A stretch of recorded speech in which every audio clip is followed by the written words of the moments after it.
It's Grapsody with Will, Phil, and Reg, trying to keep it real instead of what you usually get from these talking heads. It's Grapsody, we're here to fill the void. 3 black fans, different perspective, got to fill your voice. Coming with the podcast, talking majors, indies in between. Yeah, it's all that, and we're down with Fightful, better fall back. Coming for respect, we connect like a ball bat. No need to double check, these are all facts. You're listening to what's talk raps. You're listening to what's talk raps. Will, Phil, and Reg. Yeah, we're Grapsody, here to talk raps. Yeah, we're Grapsody, here to talk raps. Welcome. This is a holiday edition of Grapsody because Christmas is 4 days away. It doesn't seem like it because I've been running around super busy. I was running around super busy this morning before this started. But you know what it is. I'm Phil Lindsey. Of course, I am here with my co-host, Righteous Reg. What's going on with you, brother? In the building. It's your favorite rapper, your favorite writer, your favorite podcaster, media man, Righteous Reg. It's Saturday, Grapsody. Christmas is 4 days away. Phil, I can't even believe you. When you said that, my brain was like, nah, this fool's tripping. That's crazy. What are you even saying? Yeah, but it's been a very busy week, and I have been in some Christmas festivities, so it is in the back of my mind. But I'm excited to be here, excited to talk a great week of wrestling and some other things. You've been out drinking eggnog, getting a little sauce? Nah, I can't, dude. You think my stomach can handle some eggnog, Phil Lindsey, at 38 years old? Are you crazy? Eggnog has now become, because I was an anti-eggnog guy for a long time, and then when I actually had it with a little bit of that brown stuff, a little bit of that brown liquid in there. Well, of course. Sorry. You sitting on the porch with some eggnog, Phil? Nah, definitely not sitting on the porch. Okay. I'm just making sure. It's too cold. It's too cold here. It's officially got too cold to be doing all that. Yeah, it is pretty cold around these parts, man. It's foggy and dark and weird. I'm like, I don't like this ominous feeling. It's supposed to be holiday and festive. People don't put up Christmas lights. That also plays a big part in why it doesn't feel as much like Christmas. Because remember, you used to just drive through neighborhoods. Everybody has Christmas lights. But now it's just like there's that one house or there's one neighborhood that has all the Christmas lights. But the game is just not the same. Yeah. Got plans. I take it, and going into this holiday weekend, you're not going to be sitting alone with a glass and a bottle. I'm sitting in the dark and you just hear chestnuts roasting by an open fire. It's just the TV flickering, and that's how you see your face. Now, after this pod, I am on my way to Bakersfield, California. Dun, dun, dun, dun, dun. Yeah, I don't know. I'm not excited about it, but what was that afterwards? I don't know. I just made a little jingle for the rest of Bakersfield. But yeah, it should be chill though, because there's a family event thing. Phil, this I talked about it a little bit earlier this week. This family event has exploded. It started as a little flyer 3 months ago. It was like, all right, look, Christmas time. Everybody's gonna get together. It's a little get together for Christmas. Bring yourself, have fun. And so nothing happened. Bring yourself. Look, I was like, cool. I'm gonna just bring myself. Nothing happened for a while. Nobody's talking. Then my cousin from Vegas is like, all right, I'm coming, you guys. We're doing this family thing. Everybody get your stuff together. And everybody's like, oh yeah, I forgot about that.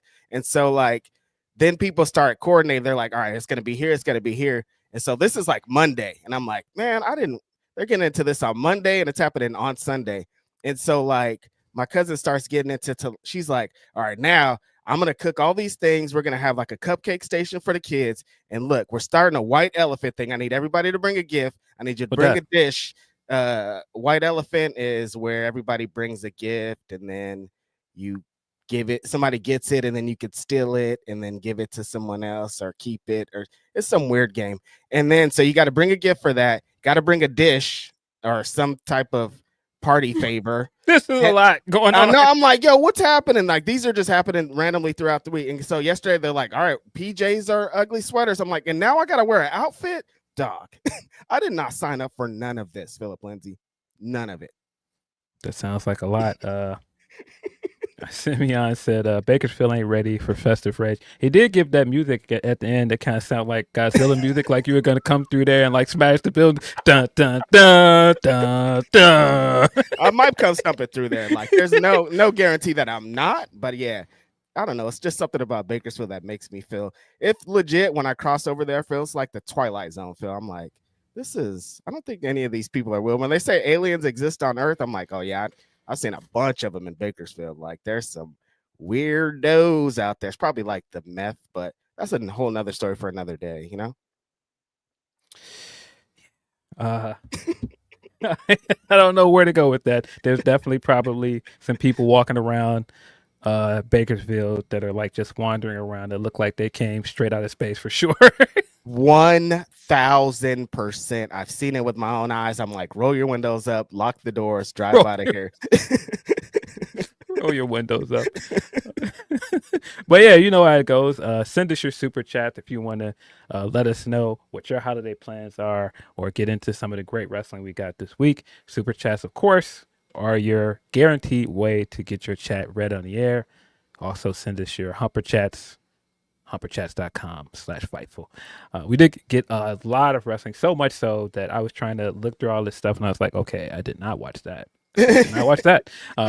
So I did watch a lot of wrestling. That's why I was surprised when I looked back at certain things that I did not see. I was like, man, this sure seems like I watched a lot of wrestling. Yeah, when I pulled up the our agenda for the week and I was all good, I watched all the stuff that's on our agenda, but all the other stuff like that's happened, I'm like, yo, there's too much. There's so much wrestling that happens on a daily basis that it's so hard to keep up. Everybody's announcing new things. We're getting into Wrestle Kingdom season and everybody's just like pew, pew, pew, firing stuff off. It's crazy.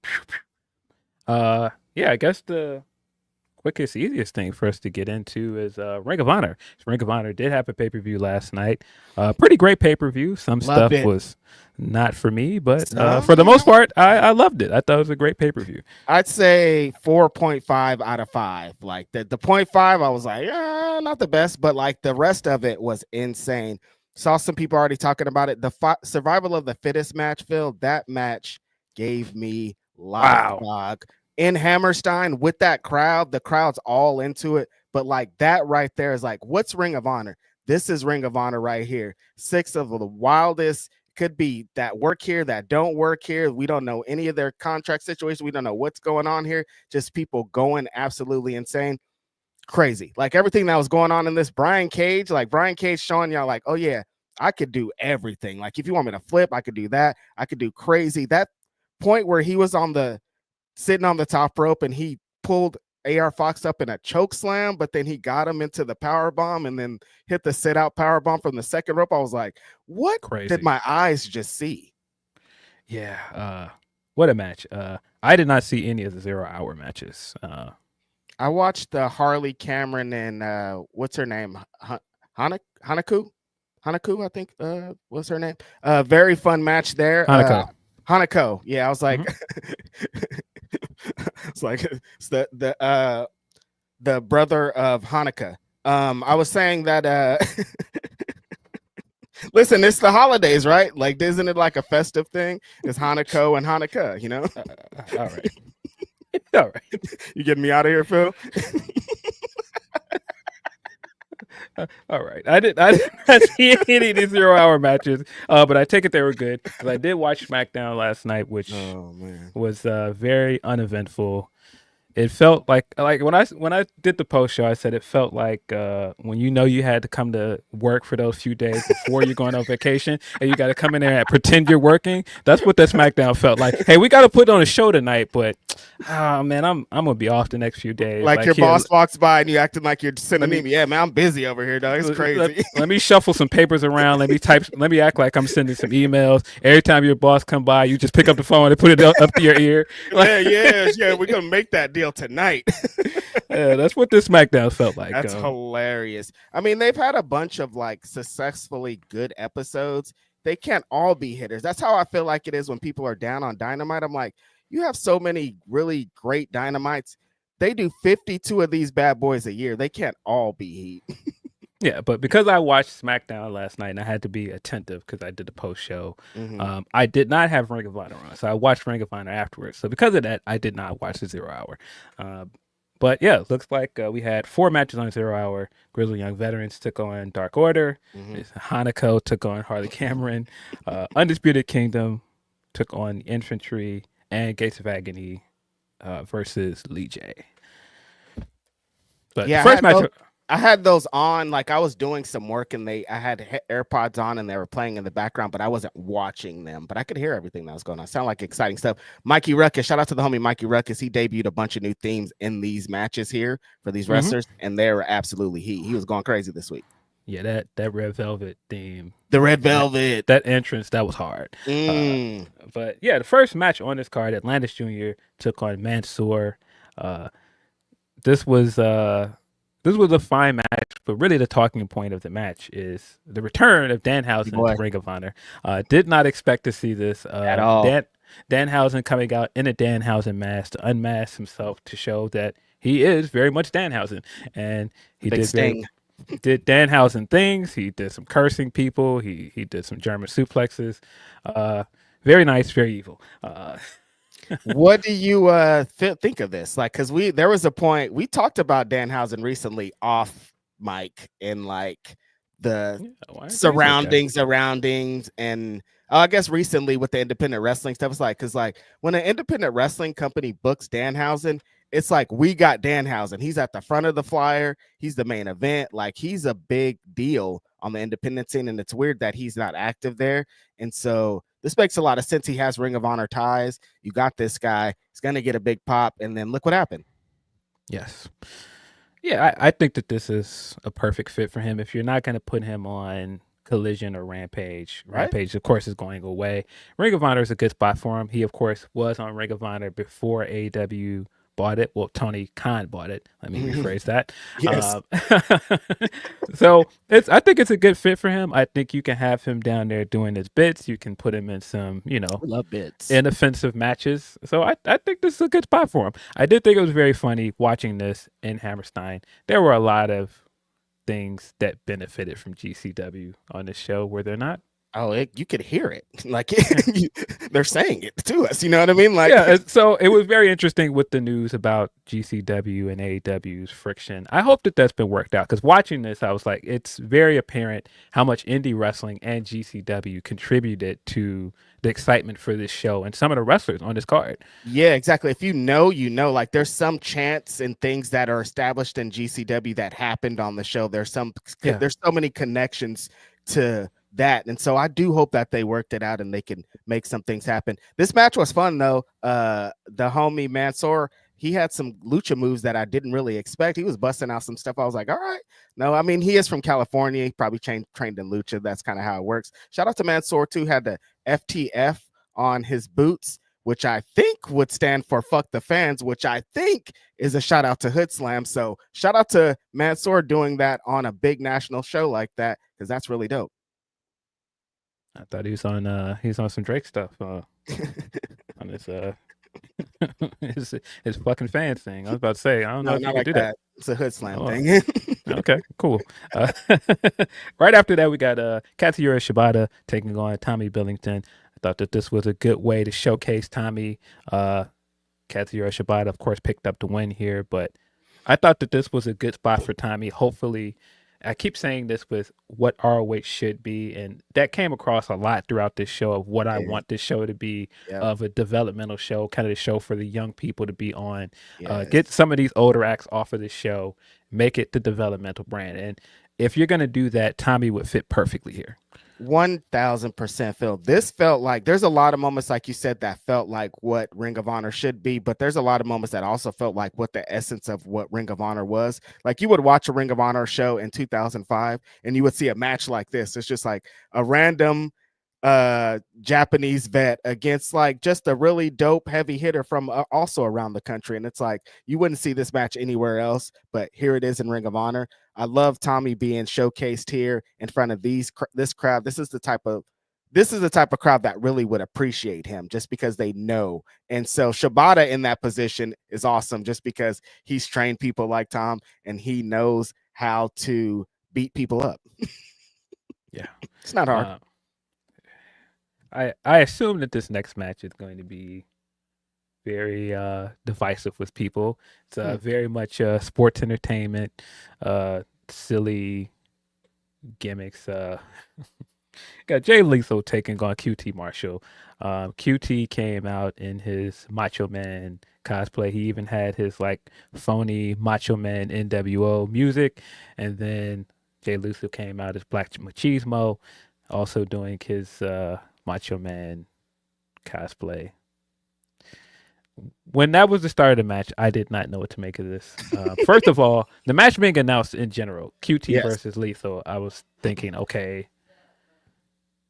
but why? And so the match, and they both were coming out doing the Macho Man bits. I was looking around like,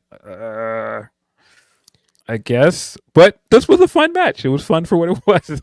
I mean, yeah, I had the same kind of feelings when you had when they announced that Lethal was going to be on the show. I was excited because I think there's a spot for him. If we're building Ring of Honor, there's a spot for him helping develop the next generation because he's Ring of Honor more than almost anybody, you know. So like having him in that space is perfect. But then they were like against QT, and I was like, okay, that's interesting. I don't know why they're going in that direction. That's not really the idea that I have of putting over young people, but you know, things could happen, Phil. And then they start getting into the bits immediately, and I'm like, this is a Ring of Honor show in Hammerstein, dog. This isn't like we're just like filming TV bits for the show. And so it's like, I don't know, Phil, but of course these guys are very capable wrestlers. Jay Lethal, I don't think would come to Ring of Honor and disrespected by not having a good match. So it's just like, why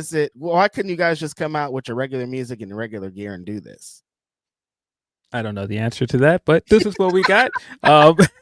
We got a lot of bits. We got a lot of interference. I don't know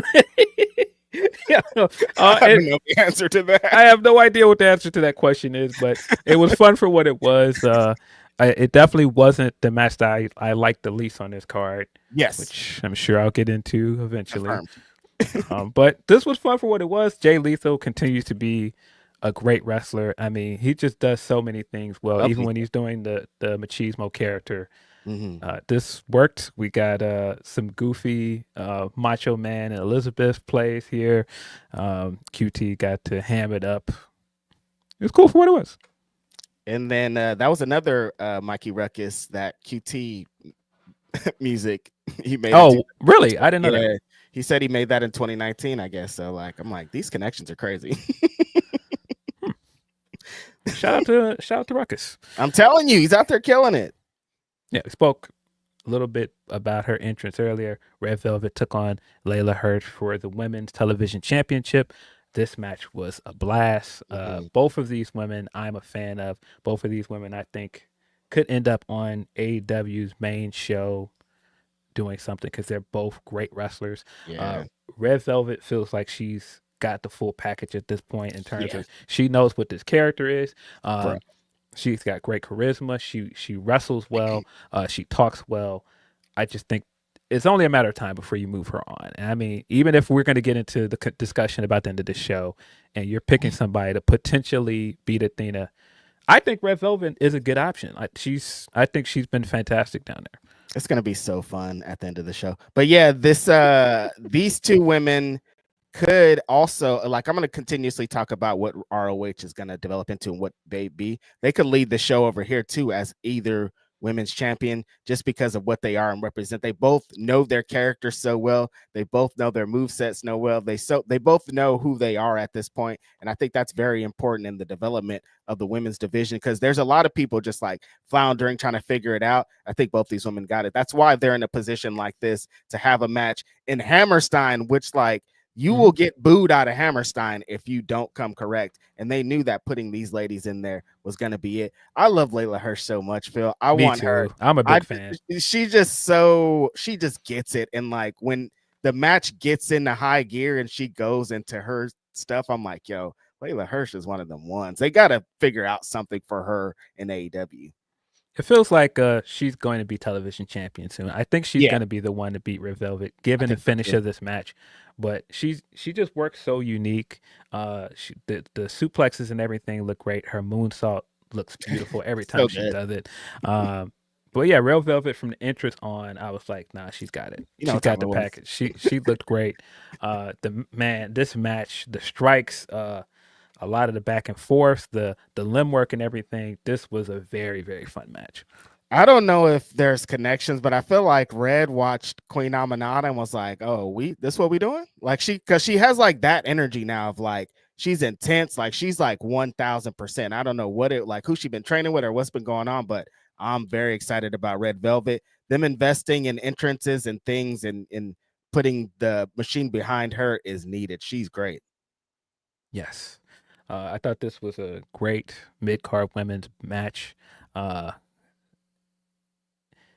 If this is the direction of showing that these two women are moving up the card again, I think that Red Velvet would be a perfect option to be women's champion at some point, women's world champion, and also I think you can just move her back up as well. Phil, we're gonna get into a match later in this show, and I'm imagining Red Velvet and Mercedes going bar for bar, on, brother. Oh my god, that's gonna hit, man. That's part of the reason why, because Mercedes is gonna need more dance partners. Exactly, Mariah's gonna need more dance partners, and when you look at right now, like Red Velvet on the main roster against Mariah, I think that would cook. Also, big cooker. Like either championship, I think Red Velvet represents in that division, and other women that are up there. It's like, yo, Red has a spot here, and she already gets it, so you can slot her right in. Yes. Friend of the show, Lee Moriarty, had an open challenge right after this.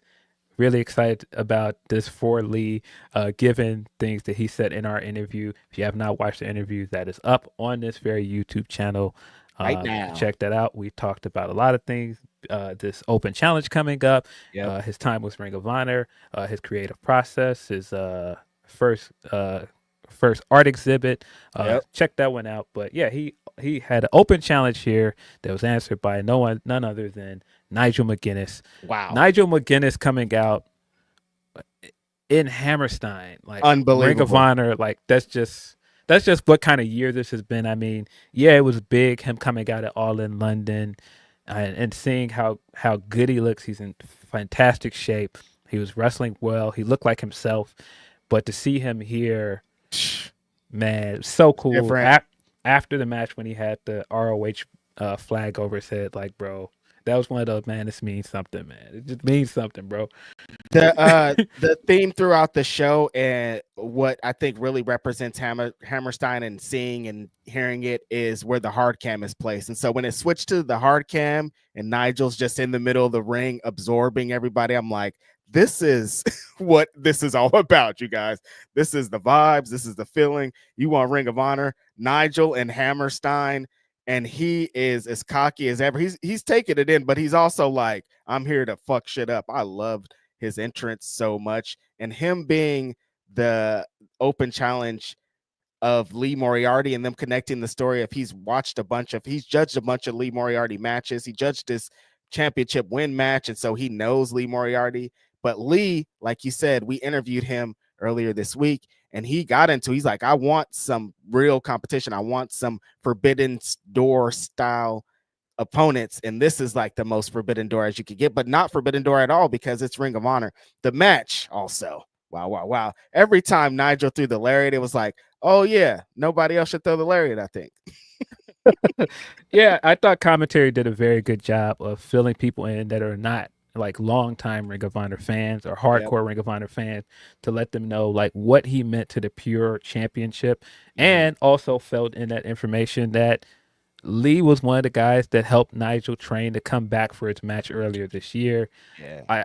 I mean, throughout the night, commentary did a fantastic job, but like filling in all the gaps here, I thought that they did great.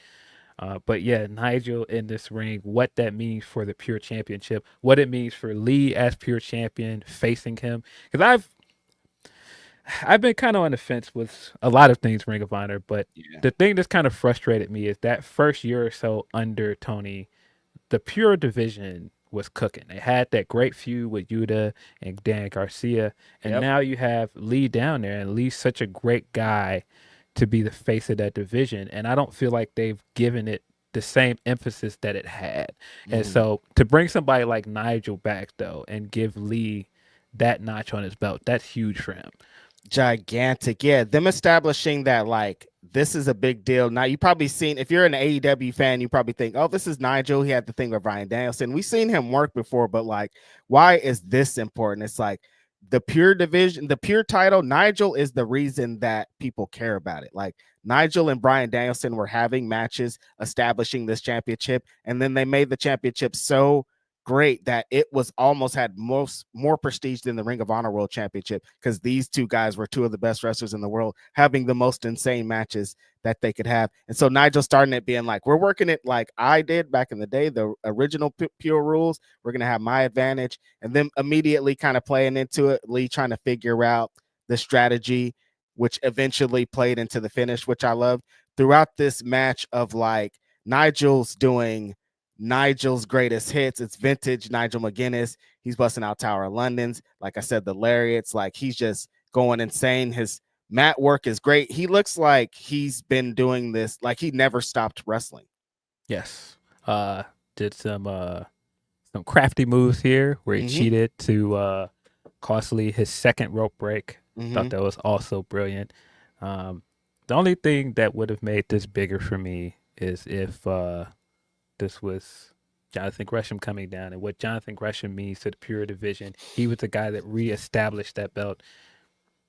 Make things right with Jonathan Gresham. I'm just gonna say that. Make things right with him. If Lee doesn't get a match with Jonathan Gresham as champion at some point, I don't know what we're doing. It's crazy, Phil. At one point when we're interviewing Lee, he said foundation in the interview. He was just he wasn't talking. He was just saying something about Ring of Honor, and he was like the foundation, and I was like, yeah, I had the foundation. I had a Gresham. I had a Gresham question right after he said that, and I decided not to ask it. Yeah, I was like, that's probably not. We should probably, because immediately I was like Gresham, but nah, we can't. Make things right with Gresham, because I would love to see him take part at least in a pure match. And it doesn't even have to be re-signing, but I just want to see him in a match, especially with what that would mean for Lee. But I digress. This match was really fantastic. I loved it. Loved the importance of it for this division. Loved what this means for Lee moving forward. Shane Taylor was fantastic here as Lee's manager. Shane was great throughout the whole thing. Like at the start when he called down the referee, he's like, "Nah, he's cheating. Nah, bring that down another referee so he can stop Nigel from cheating." Give me another ref, man. So you can stop his cheating ass, man. Get him out of here, man. Yeah, he was great. Amazing. He was great. Lee giving us some of the Nigel moves, like the rebound lariat he does off the bottom rope, which every time I think about it now, I think about Kyle O'Reilly when he does it. Yeah. I mean, also winning with the Border City Stretch, and the way he won with the Border City Stretch, his his strategy of forcing him to use all his rope breaks and then getting all the way to the end and using the rope to push himself back in the ring and cinch in the Border City Stretch. Great stuff. A move you could not do in a regular wrestling match. The referee would get you off of there. Great way to end the match. Great way for Nigel to, if you're a heel and you're trying to pull heel moves and then they reverse the tables on you and pull that on you, perfect way for him to do that. Nigel having a great match with Lee, getting to hit all of his stuff, looking like he could be on the full-time roster was amazing. The match was great. Lee was on 1,000. Nigel getting to have the moment at the end of the match in the middle of the ring, taking in everything and then grabbing the flag. I was like, all right, you guys, who cutting onions in here? What a great way to end the year for him. Again, getting that big moment of coming back, having his match at All in London, having his match with Bryan this year as well, but then capping off the year with the return to Ring of Honor and what that meant. Again, him with that flag up, walking up the ramp. We cooking. Means something to me, man. And they set it up pretty good, because earlier this week they're like, oh yeah, we're going to play a Nigel documentary before the show, so you guys could just see how Nigel's year's been. And so people probably watched it and were like, oh, Nigel's great. And then here he comes to this huge pop to have this great match in a division that he helped build. Like, just a great moment for everybody involved. Yes. We had the Sons of Texas taking on the Righteous after this. This was one of those matches, if you're wondering, where I was like, okay, move into the newer acts, get out of this putting belts on older acts. Don't get me wrong. I think the tag team of Dustin and Sammy works, but everything about this match, I was just kind of feeling like this feels predictable down to the spots they hit. Yep. It felt very formulaic in some ways, and I was just like, it's nothing wrong with the match. The match was fine, but I just feel like coming into it, I just didn't see the Righteous winning. And throughout the match, I kept seeing things happen. I was like, yeah, Righteous are not winning this match. And so when it happened, I was just like, of course. And it just, again, it was nothing wrong with it. But what I want Ring of Honor to be, this isn't exactly it. I think the most glaring thing about it was along the lines of what you're saying. Sammy Guevara throughout the match is like, I want to go 1,000 miles per hour and I can't go 1,000 miles per hour. It's not that kind of match. You know what I mean? Like, and he doesn't need to be in that spot. This is Sammy Guevara. You could have had him in a one-on-one with somebody in this setting, this arena, and he would have tore it absolutely down. Like, he was doing this thing in this, like he took the big swanton bump through the table. Like, it's Sammy, you know, you're going to get something like that. But he wasn't able to go 1,000 because he's in this position that should be changed. Like, I like Righteous being in the tag division, and they should be in positions like this. But, like, you know, having to bump and feed for Dustin is probably not the positions we should be moving in if we're trying to establish a division. You know, I love Dustin. I think he was great in this. I think he has a position, but maybe not this position. Yes. And to your point, even when Sammy did the big ladder spot through the table, I was looking around like, And then especially later in the night, I was like, he would have made more sense in that survival of the fittest match. I didn't even connect those dots, but now I'm like, oh yeah, he would have made a lot of sense in that match. He would have made more sense in the television division, and you know, I get they're trying to do this rehab with him. You know, from all the stories, it seems like he and Dustin have been wanting to do this tag team for a while. Yeah, and so it's not so much that I think that the act is bad. It's just that I like the act. It's just what I feel about Ring of Honor at the moment. I just think that they need to move past having AEW people down there just to give them like this flavor of the month title run. If this is not going to be developmental, what is it? Like, you need to decide what the identity. What is the identity of this brand at this point? And this was one of those glaring points during the night, this match in particular, and there was more, but this was the first time during the show where I was just like, what is this brand at this point? What is the identity of this brand? And there was more. And then there's more. That's a gigantic fact. But yeah, fine match. There was some plunder. You got to have plunder in Ring of Honor. There's always a position for that. You got tables, some barbed wire, a little bit of some cowbells and all these things. I think there's a position for it, but I don't think having the Ring of Honor tag team championships and what they represent and how many amazing tag team matches we've seen in Hammerstein, I don't know if the championship should be involved in that. Nah. But yeah, it was an entertaining match, even though I felt it was a bit predictable. Yeah. The Righteous are also such a great act for what they're doing on Ring of Honor, and that's also kind of why I feel like, all right, you had them in this Max MJF thing, and then you put them here, and you're still not just going to put the belts on them. I don't really understand why. I thought maybe there was like one moment in this, I was like, oh, they could win this, and then like immediately I was like, oh no, they can't win this, but they should win this. I like if they could be the champions and do something and establish another tag team off a defeat. So I don't really understand, but I hope there's more for them in the future. Yes, hopefully so. I don't know where this is going to end with this tag run for Sammy and Dustin, but it's got to be a ROH tag team that you can build the division on moving forward. And I think that that's part of the issue with Ring of Honor. If viewers just don't know what this is supposed to be at this point. Yes, but they have the pieces, dude. Like in the 0 hour, there was the Infantry versus the Kingdom for like, I think the tag team number one contendership, and it's like you have the teams that could do this. The Kingdom represents that, and they could still go 1,000 miles per hour with all these tag teams. So why aren't they? When they had their run, that was the most frustrating Ring of Honor run, honestly. They gave them the championships, and then they just never had them defended. I was like, Wait a second. Yeah, and they were stuck in that devil storyline. Oh my God. Yeah. Unfortunate. Very unfortunate. But probably my favorite match on the show, Survival of the Fittest. This was incredible. Everybody in this match got their moment to shine. Just fantastic from start to finish. Like you said, Brian Cage.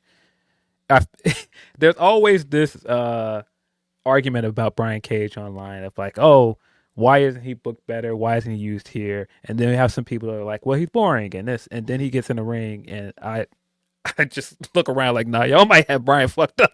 Honestly, I'm like, this is what you guys describe as boring. Like, maybe he doesn't like have a character thing, but like, I don't think he needs a character. It's a giant guy that could do some of the craziest moves you've seen in your life. Have him do that. He's Wolverine. He's big Wolverine. He just goes out there and he causes havoc. And him kind of dominating the beginning of this match, I think, was a great fit to establish that he was the Ring of Honor TV champion for a reason, and this is a lot of reason why. But super fun all around. I love everybody in this match connected to this. Willie Mack in his Juggalo gear. I was like, man, he got the JCW knee pads, which is Juggalo Championship Wrestling, which I'm like, wearing that on a Ring of Honor AEW produced show.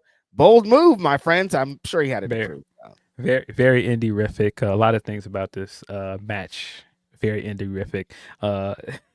This is one of the biggest connections you were talking about earlier with GCW. Blake Christian is in this match, bro. And these people are like, we know you and we fucking hate you.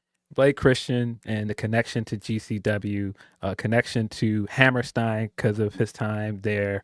He's about to have a big match in Hammerstein next month for GCW. The heat he had here, it's so funny to watch. He'll come out there and do like this incredible spot, the flippiest thing you've ever seen, and he'll land on his feet and he's like giving it up, like and the whole crowd is like, boo! We hate this guy. Now he'll do the wildest spot you ever seen, like a spot. I'm like, yo, my mind is bummed. The crowd's like, nah, that was boo.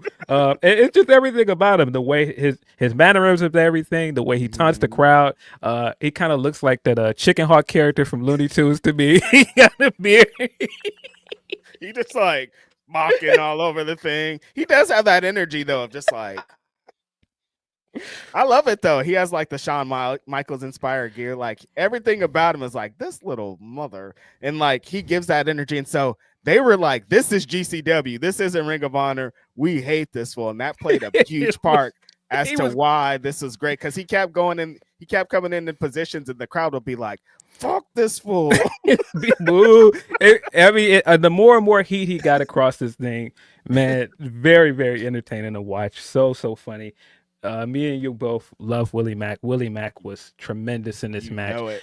That stretch where he was hitting everybody with those stunners, the variations of the stunner, he looked just amazing. I love stunner. Yeah, at earlier in the match where he was getting his shit off, and then he turned around and recognized somebody was behind him, and he was just like, "Oh shit!" very loudly. Oh shit! I love Willie Mack in this environment. In this type of match where he could come in, hit his stuff, use his power, but then also hit a moonsault and just like do a Ravishing Rick Rude move. And that's the biggest pop that he gets of the night. It's like, he's such a dynamic character, and it's criminal that he isn't featured more. He is incredible, man. I wish that a company would sign him and like really invest in him. He's so great. I would honestly put him and Rich. I think that's the greatest combination. I would have them as a tag team forever, honestly. Yes. They play off each other very well, as we saw during a little bit of time when they did it in TNA. Yeah. He was fantastic here. Mark Davis also Mark Davis was throwing them things throughout this whole thing. Yeah, before we get into the winner of this match and just how amazing this guy is every time we watch him wrestle, AR Fox is a unicorn, dog. This guy is, every time I watch this guy wrestle, I'm just like, just give him everything. He's so good, man. He's so good. You can't love a wrestler more than I love AR Fox. It's like we forget because he isn't as featured as much, but every time he's featured, I'm like, oh yeah, AR Fox is the greatest of all time. I forgot the way that he connects his moves together, the way that he's just running throughout. You can't catch this fool, and when you do catch him, he's kicking you in the mouth or rolling out of it, hitting you with the cutter from different positions. just an incredibly talented person. But then also on the defense, when he's selling and bumping, he's crazy, dog. Yeah, that stunner cell was hilarious. But yeah, man, the cutters he was hitting in this thing, that like inverted 450 thing he did at one point off the rope, which was like, what? He floated, dude. What even was that? Impact, even upon impact, he still was like, he was floating like Jesus at one. I was like, this is crazy, Air Fox. Like, how do you do that? But yeah, like I said, the way that Brian Cage eliminated him by picking him up for the choke slam, then hitting the second rope power bomb. I'm like, this is like, I used to dream about seeing wrestling like this. That happened in this, but like, what if wrestling was 1,000? What if all the video game stuff that I saw came to life? It comes to life here in matches like this, Phil. That's also what's very funny about Blake Christian to me, is that he wrestles like some 13-year-old create a wrestler, and everything about him being the size that he is and being able to do all of these ridiculous moves. It looks like somebody's creative wrestler. And then like just his whole mannerism and the way he walks, it's just so like funny because it doesn't match. If I was a 13-year-old, like if I was a badass wrestler, how would I be? I would walk like this. I would look around like this. I would dress like Shawn Michaels did. And I would do all these cool flips, but everybody would still hate you. Such a perfect character. You needed a couple of heels in this match to contrast the amazingness that the other people were into. But yeah, eventually everybody gets eliminated. Mark Davis eliminates Brian Cage at one point with the gigantic pile driver, and that kind of changes the energy of the match. So because we know we're going to get a new champion, then it gets down to Blake Christian and Commander, and it's just like the people are just like, we want this so bad. And Commander, wow, what a journey, right, Phil? There's been moments where people are like, he's booked terribly. Why is he on the show? When they put him in the Continental Classic, people are like, oh, so stupid. He's just going to take a bunch of losses. But then all of his matches are amazing. So for him to have a moment like this where he looks like the most insane wrestler in the world, when he hits his spots in this arena in Hammerstein, where the people are going insane, he did his rope walk, which never fails to look like the craziest spot in the world, and just drove the people crazy. Bro, when he started it and he was on the opposite side of the ring, walked all the way across the ring, did the springboard, and then did the move. I was like, this guy is not a real person. Like, the real people don't do that. Like, right. What is this? But yeah, he was great. I think, like you said, the sequencing of the way people were eliminated from the match was also great. Getting people excited for Willie Mack by having him do that sequence of stunners, and then having Brian Cage just kick him out unceremoniously. I booed at my TV when it happened. I was like, you got to be kidding me, man. They couldn't let Willie Mack go farther. Unbelievable. And then AR Fox is in there getting his shit off, going crazy, and Brian just like annihilates him. I was like, what? But you're supposed to feel that way because he's the champion, and it's supposed to feel very much like he is the dominant champion. You got to get past this obstacle to get him. And so when Mark Davis was the guy that beat him, I was like, oh wow, that's huge. But for him to get him out at the point that they did, and that guaranteed we have a new champion, you could see kind of the same glimpses of what they did with Kyle Fletcher when he was down there. And I was like, oh man, maybe maybe Mark is going to win this match. No, Blake Christian, you little shit. You come in there and low blow Mark Davis, and that's how he got eliminated. Maximum heat off of that. Perfect. Very well done. But then once it got down to Blake Christian and Commander, we got all the flippy stuff that you'd expect out of this. Loved it. The ending sequence of this match was so fun. But Commander is your new Ring of Honor World Television Champion. Huge think that this was the right call, given how he stepped up in the C2 and everything he's done lately. This feels very much well-deserved. Yeah, it was perfect timing, especially coming off of the C2 and how people were talking about he shouldn't even be involved here. But everything that he's had in his AEW and Ring of Honor career, he's had so many matches that he was the star of the show. We've left so many shows being like, I can't believe this guy Commander, and he's never won a big match. So for him to finally get a big match like this, and what he could represent as the ROH TV champion means so much. Yes. Before I forget, before we wrap up this card and get the last two matches out of the way, we did get the announcement that Sammy and Dustin will be defending the Ring of Honor Tag Team Championship at Wrestle Dynasty against House of Torture. Did not expect that pairing of Dustin and Sammy taking on Kanemaru and Sho, but here we are. Again, my brain is like, huh? Like what? Like when the House of Torture was on my screen, I was like, wait, what's happening? I'm not really, this is not connecting. And then like, oh yeah, they're gonna have this at Wrestle Dynasty. Okay, interesting. Like good for Sammy, good for Dustin, like good for the Ring of Honor Tag Team Championship. So all right. Yes.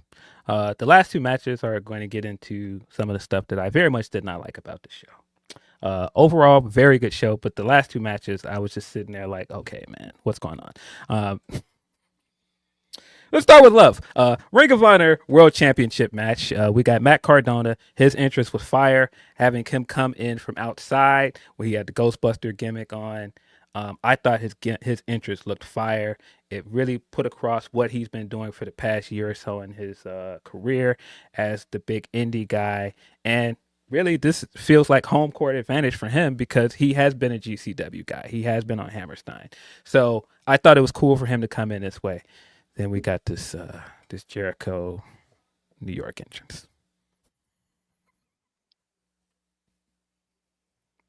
Fitting guest today, though, right? Yeah, we do have a guest. We're gonna bring him in just a few. Very fitting. New York. How much do you think this song costs, Phil? I don't know, but everything about this felt very unnecessary. Yeah. And it's to the point that I was making with the Dustin and Sammy tag match of like, we can't just move this division forward, get a young guy in as the face of this brand, really get to developing young guys. Why are we wasting time on this Jericho thing? Like, what is the point of this? It just felt unfortunate because we're in Hammerstein. We just came off of this insane survival of the fittest match, what Ring of Honor represents. And then you got a match that we know the challenger isn't going to win. And then Chris Jericho isn't going to be he's not going to lead this brand moving forward for long, I would think. So like, it's like, wait, what's the ring? This is the Ring of Honor World Championship, dog. This should be like, we should have the future of this company in this match. Yes. And Redman, this is to my point. Redman saying this was the cool down match.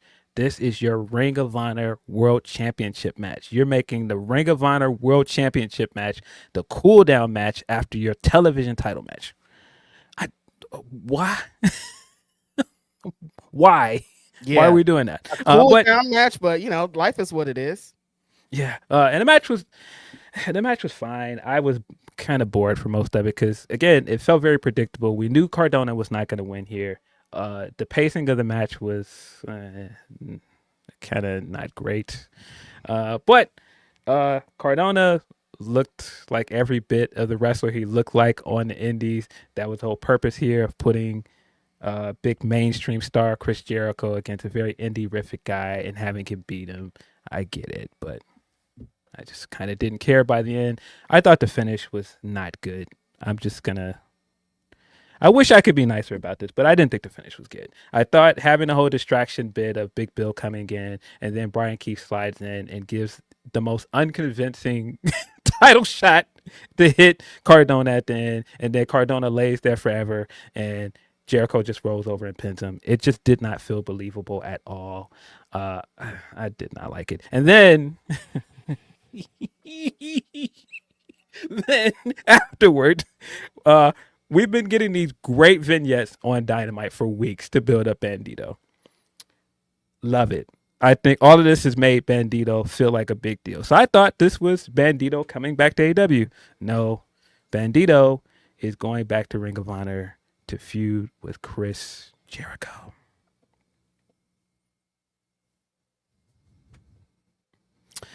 And then, to make this more confusing, because I was not a fan of that in itself. It got so confusing when Bandito got into the ring. Nobody knew what was going on, Phil. Bandito gets in the ring, hits a missile drop kick. It very much looks like he landed wrong. His head hit the mat, and it looked like he briefly either concussed himself or got knocked out. But when he got back up, He took some time to get back on his feet. He very much looked loopy.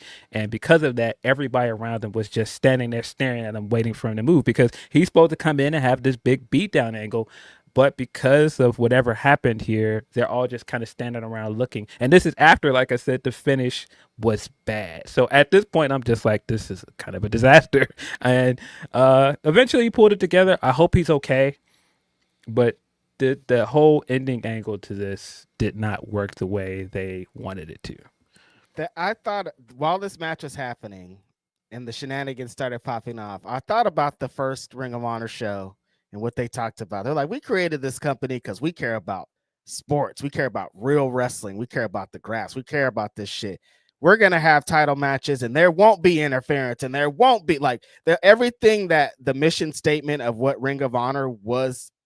This was the opposite of that. I was like, wait a second, you guys. We're in Hammerstein and y'all are doing shenanigans. I like a lot of these people involved. I thought the Matt Cardona stuff was cool. You should have him here. He represents a big thing. The GCW thing is here again. And then Chris Jericho comes down with ladies and the New York thing and the mask of the head.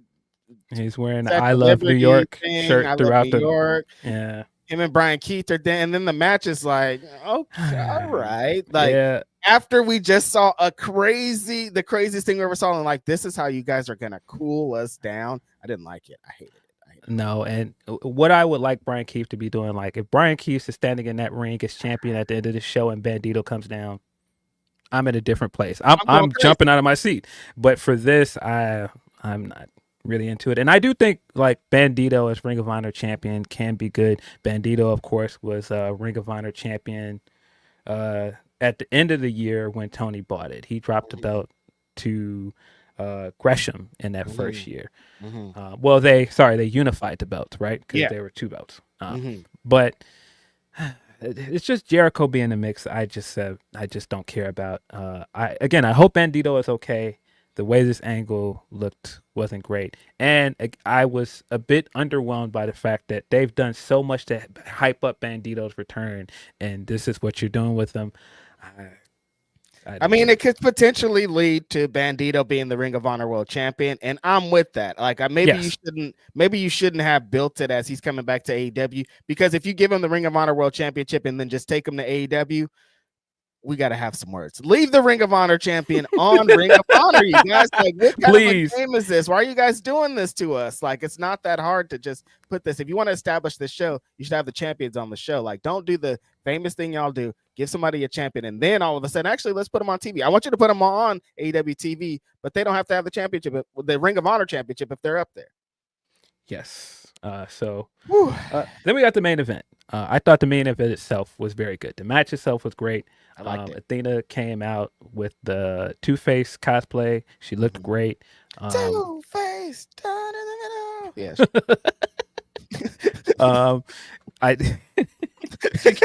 She came out apparently to Linkin Park's record. Listen, they can hit.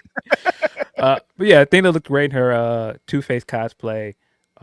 Billy came out with her ode to Sumi Sakai. They brought that up on commentary. I thought that was great, which plays into what I didn't like, because Sumi Sakai was the first ever champion for Ring of Honor.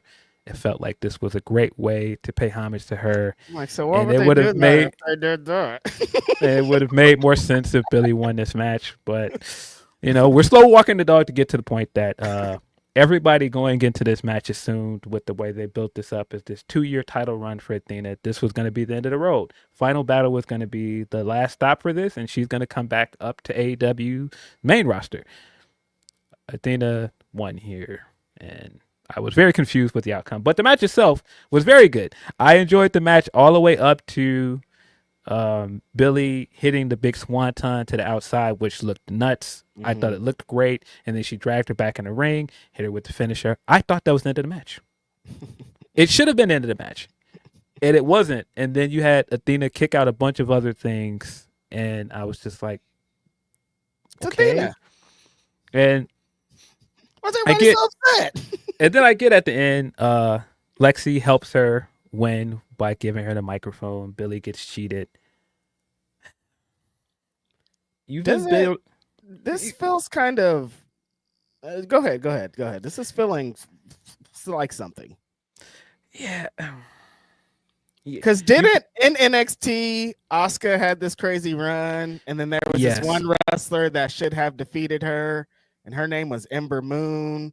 And there's this long, and then she never got it, and then now, I don't know. I'm like, this feels like this happened before. Feels very similar to Athena not beating the streak. You've only built up the only logical person you've built up to beat Athena for the past 18 months is Billie Stark. Yes, just one.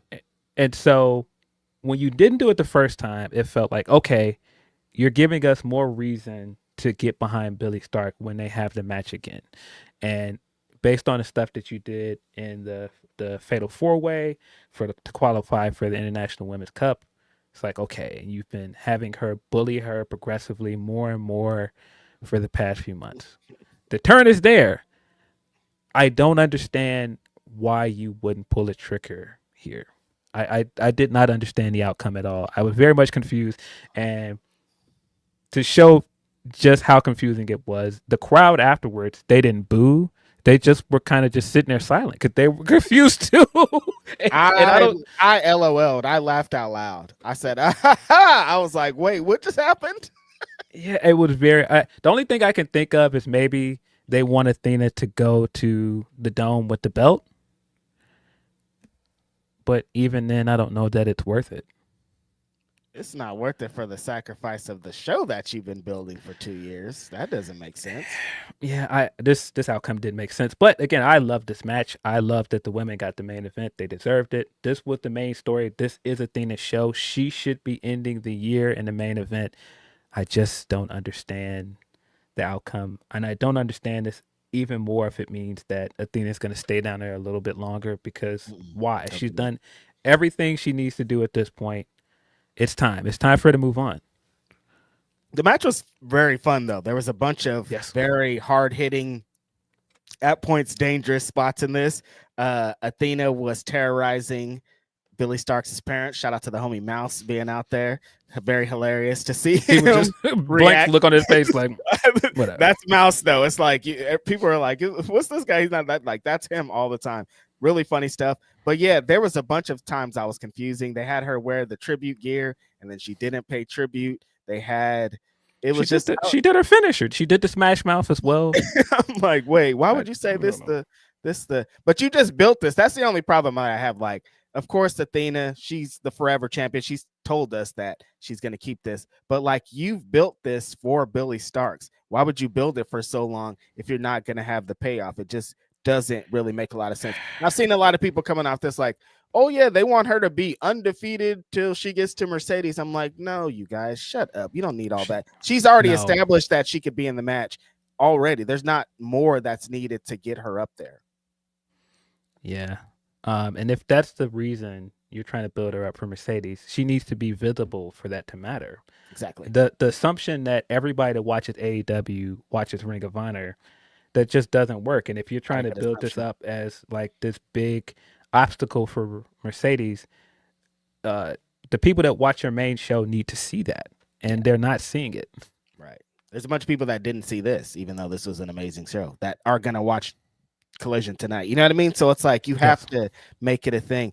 Yeah, Athena is still champion. She's the forever world Ring of Honor champion. People were very divided. No, people weren't divided. They were just like you said. The crowd was like just silent. People online were upset.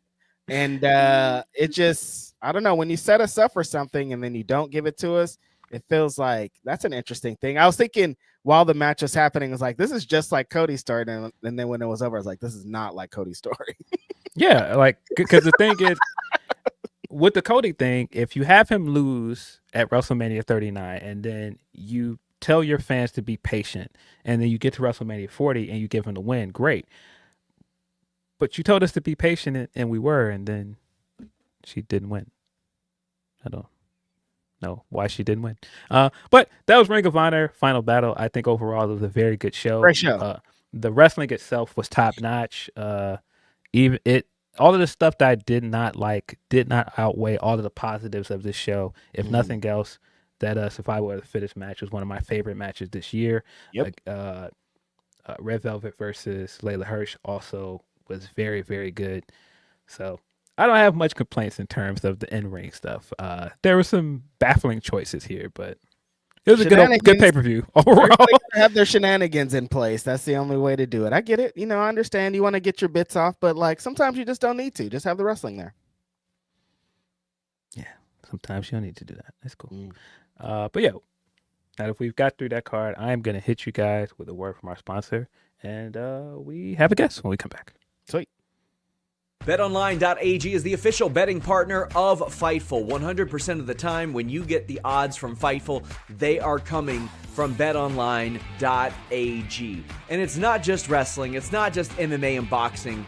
It's football, it's basketball, baseball, hockey. They have the earliest lines. You can bet big with the high limits and rebet functionality. They have the fastest payouts with winnings paid in minutes and the industry's best bonuses on every qualifying deposit. They've been trusted for 25 plus years. It's not some fly-by-night company. BetOnline.AG has been there. They've done that. In addition, they're trusted by millions. They've got VIP rewards programs and a ton of popular games. BetOnline.AG, that's where I go to make my bets. That's where I suggest you go to, my friends. Please just bet what you can and bet responsibly. Whoa. That is not right. That's just big me. It's just big you. Fuck the big three. It's just big me. Okay, let's move this around. It's just big me, Emilio. That's it. Aha. Are you Larry Hoover with him work? Hallelujah. One nation under God. Let's go. Huh? I remember one time I seen him at he came to he was up at he wasn't up at Shade, he was up at Hip Hop Nation, right? And he walked around and he was the boss, and I was running the boards one day, and as he was like walking out of the studio, I just like while we were in music, I just opened up the door real quick and I just went, "Oh!" And he just looked back and went, "Oh!" Yeah, I was like, "All right, cool." All right, that's what I would expect. He just does it right back, right? Yeah. Why not? Yeah, what else was he going to say? But yeah, well, try to work our way back to this. Did have a guess. I thought I was going to seamlessly get our graphic up after that ad read. Bungled that one quite well, didn't I? Masterfully bungled that. But after the betonline.com, just great little vignette that we just heard Sean Ross cut a promo on. I want to know who's he bet on, Sean Ross? Who's he betting on? Hopefully not the Cincinnati Bengals. That's cool. Hopefully. But yeah. How much of that sweet Patreon money do you think he's betting every week? I have no idea. That'd be wild if he's just like 25,000 on the Bengals. Let's go. 25,000 on the Bengals. 25,000 easy. He's walking around with like he's chalky white, like he's just got like the mink on. You know what I'm saying? But yeah, like Frank Lucas walking into the garden, with that mink coat on. He's like with the chinchilla.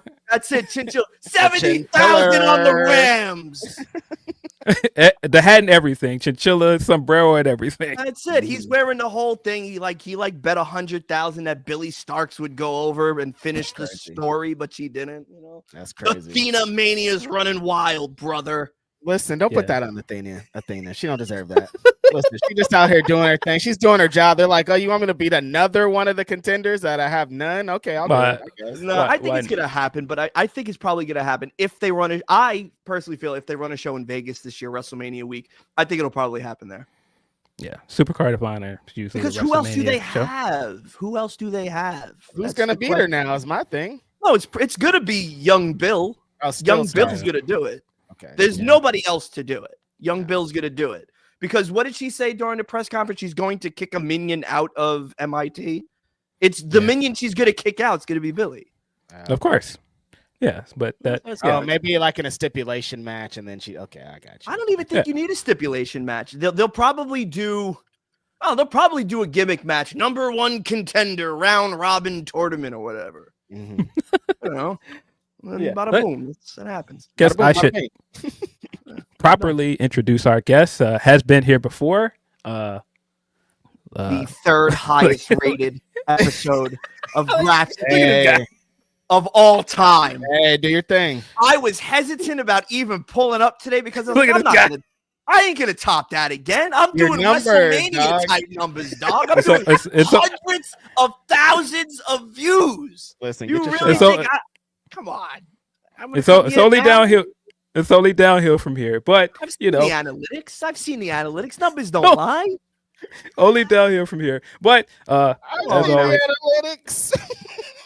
Great to have one of my closest friends in the world. Talk to this guy almost every day. Staten Island resident, enjoyer of a fine pair of corduroys. I'm telling you, bro. Producer extraordinary, Emilio Sparks.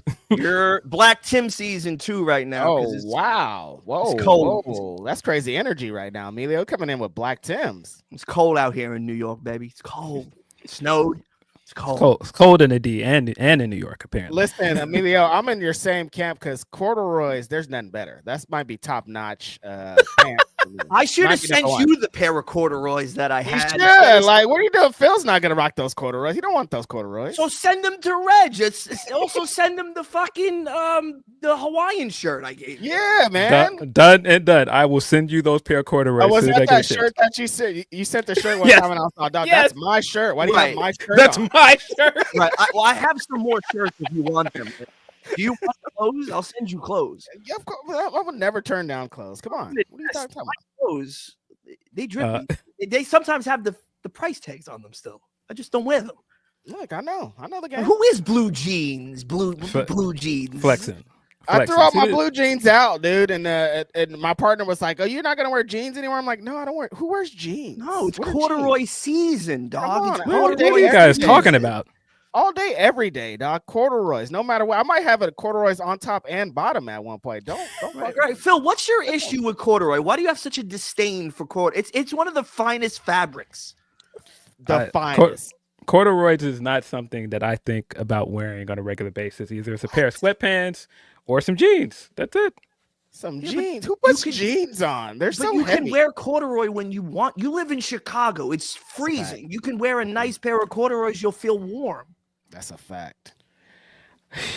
I guess I'm not a corduroys guy, but apparently I have missed the boat with two of my best friends at the moment that are like, I read the corduroy book in school and it was up from there. I was like, oh, look, there's no way to go from here. That's what I'm saying. And they have various different shades of corduroy you could wear in various different cuts. I'm a wide leg guy now. I love wide leg pants. That's the thing now. That's what you got to do. Yeah, listen, it's Black Tim season. Yeah. So, but it is holiday weekend. People are like, what are these guys talking about? You guys just talked about Ring of Honor for an hour. Yeah, listen, we gave you all the wrestling stuff early. Blake Christian, all right? Like, what else do you need them to discuss? Do you want them to discuss what happened on SmackDown last night? I spent an entire post show talking about this SmackDown. Braun Strowman showed up in his Santa Claus outfit. It looked like the Hogan Santa and Muscles jacket. Like, nah, we don't need to talk about SmackDown. Are you a Nogger, Emilio, eggnog fan? No, I don't really like dairy, so I'm not really. Same doing here. It. I'm not doing the nog, man. He's a step away from being a vegan again. He's not drinking no dairy. I kind of feel you, dog. Nah, for reals. I keep having cheese and fried things, and I'm like, you know what? Maybe I don't like these things in my advanced age. I just think they're overrated. So I've been bulking. I started my winter arc in the fall, and I was doing non-fat Greek yogurt, and man, my stomach was just like, nah, you're good, dog. This is diminishing returns. Like, you're 41 years old now. You're 41 years old. You're done. You're done. Eat an egg. That was me trying to eat some mac and cheese. Like, I used to love mac and cheese. Now I'm eating mac and cheese, and I'm like, you know what, guys? Maybe keep it.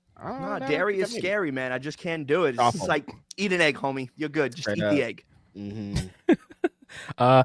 Fresh off before I walked in to do this podcast, I just left my family, my dad and my sister and her kids, and There you go. We're all full into the holiday season. Yeah, but for some reason, Emilio is a big fan of my dad. Alfred is his name.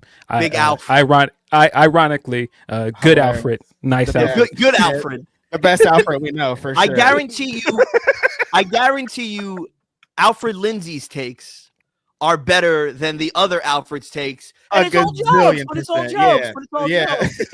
I mean, listen. Sometimes his basketball takes are wild as well, but yeah, it gotta be. But is your dad doing YouTube videos and like making it in comedy? Listen, hold on. No. Oh, okay. No. Never mind. My dad on YouTube would be very funny though. That'd be hilarious. You should do a pod with your dad, honestly. That's where the content is. How about Emilio produced a you and the dad pod? That would be very funny. But yeah, in the holiday season, I am not in the festive season because you're just miserable. Christmas is not really my favorite holiday at this point.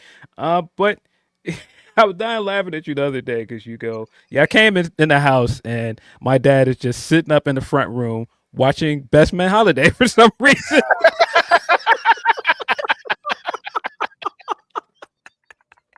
Big Terrence Howard fan, I see. No, he don't know. He don't know who any of them are.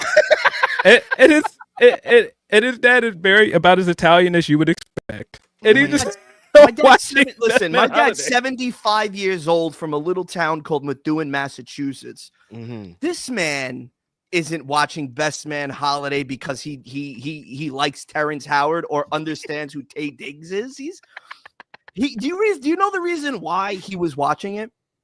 It was because the remote controls were far across the room and he didn't want to get up. And the streaming services, if you're watching a holiday movie, they'll get you a next one. No, they're not. There's no streaming. They're not on my parents' TV. There's no streaming services. I didn't know. They're just straight cable people. Like, I love it. I told my mom, HBO exists if you want to watch The Penguin. Nah, I'll just wait till it comes on every Sunday. I'm good. No. I'm like, but what do you mean? Like, no, we're good. We're good. Well, I don't want to pay for it. It's free. We have cable. HBO. It comes with your cable subscription. I don't want them knowing my information, but they already have your information. They got all your information. They got all of your information already. It's too late. Right. That is the game. So now I walk in and I'm like, Dad, where's the remotes? Oh, they're over there. So you just been sitting here for like 2 hours just watching Best Man Holiday? He's like, yeah, I didn't know what it was. Now I like it. I'm like, all right, cool. So do you want to finish it? He goes, yeah, I have to at this point. Got to, yeah. Completionist, man. You got to finish it. We had to. And now my father's a big Harold Pettigrew guy. Mm-hmm. Are you going to introduce him to all of your favorite Christmas movies? Because after this, you told me your favorite Christmas movies along with Best Man Holiday, and all of these Christmas movies were not what I expected because I was thinking like of course like Christmas Vacation, and you go nah Christmas Vacation isn't good. And I'm like, but wait a minute, this is an iconic Christmas movie. It's one of the best Christmas movies of all time. I've seen barely 5 minutes of it. I'm good. What? I don't need it. I don't need it. I don't want it. Slander. It does nothing for me. Does nothing for me. Okay, it's like that Elf. The kid with the BB gun. I'm good. I don't need those things. Christmas Story, also iconic Christmas movie. Christmas Story. I'm good. You know what it is? Oversaturation. You see it all the time. Yeah. They run them 24 hours on TBS. I don't need that. I don't need that. Mm-hmm. Yeah. What'd you think? I was gonna watch nothing but just very white Christmas movie? Yeah, I thought you were going to get your "It's a Wonderful Life" off. Miracle on 34th Street. I enjoy those, but no, those are not my favorites. Bill Murray classic Scrooge, which is in my top of all time great Christmas movies. Scrooge is up there, man. A lot of improv with that one too. Because he hated the script, so apparently Richard Donner was not happy making this movie, but we got what we got out of it. Great movie. It was great. And David Johansen's in that. And David Johansen plays the ghost of Christmas Past. He plays the cab driver. Mm-hmm. Yes. And he's a Staten Island guy. He's born and bred in Staten Island. He was in this like avant-garde like glam rock band called the New York Dolls. And so like one time he's in TJ Maxx, right? And my mother's in there, and she don't know who David Johansen is. My mother's not listening to that. And he was like, somebody else like ran up to him and wanted a picture, and he didn't like do it. And my mother comes home and goes, "You wouldn't believe this jerk off." And I was like, "Well, what do you mean? Who?" And then she just started to eviscerate this man because he didn't want to take a picture. He's like, "You're in TJ Maxx. Who's recognizing you? Just take the picture." You're in TJ Maxx. He wasn't TJ Maxx though. Come on. Right. So he's probably like, I don't know what he was getting in TJ Maxx. And I'm like, Mom, so what? You didn't go up to him? I don't even know who he is. I was just heard the kid complain, and then I seen him. I was just, big jerk off. I was like, whoa, calm down. Big jerk off energy. Calm down. Big jerk off energy. I get it. I get it. Bianca, thank you for the super chat. We appreciate that. Is that what they're called? They're called super chats? They are super chats. We got a handful of them that we need to get into. Tokyo Godfathers and any Christmas movie. I don't know what that is, Van Twinnable, but now I want to know what Tokyo Godfather is. Van Twinnable. That's not your name, Van Twinnable. Oh, what is it? Van Twin a Blade? What is it? Van Twin Blade. Van Twin Blade is saying he says Tokyo Godfather is greater than any Christmas movie. I have not seen Tokyo Godfather. Van has been trying to get me to watch it. That's crazy. Is that an anime? That's It's an anime. It's an anime. I have not watched it. You watch anime, Emilio? No, Reg, come on. Of course not. Come on. What are we talking about? I watched the same 4 things, bro. Yeah. Of course. Baywatch, Roadhouse. Yeah. Baywatch. You be on the Pluto Baywatch channel? Yes, that's why. What do you think? That and for some reason now, One Tree Hill.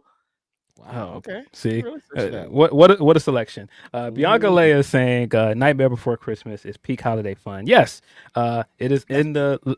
It's in the list of Christmas movies where I was having this conversation about how depressing Christmas is. And there's another one. This is in that Batman Returns, all of these movies. Just dark movies.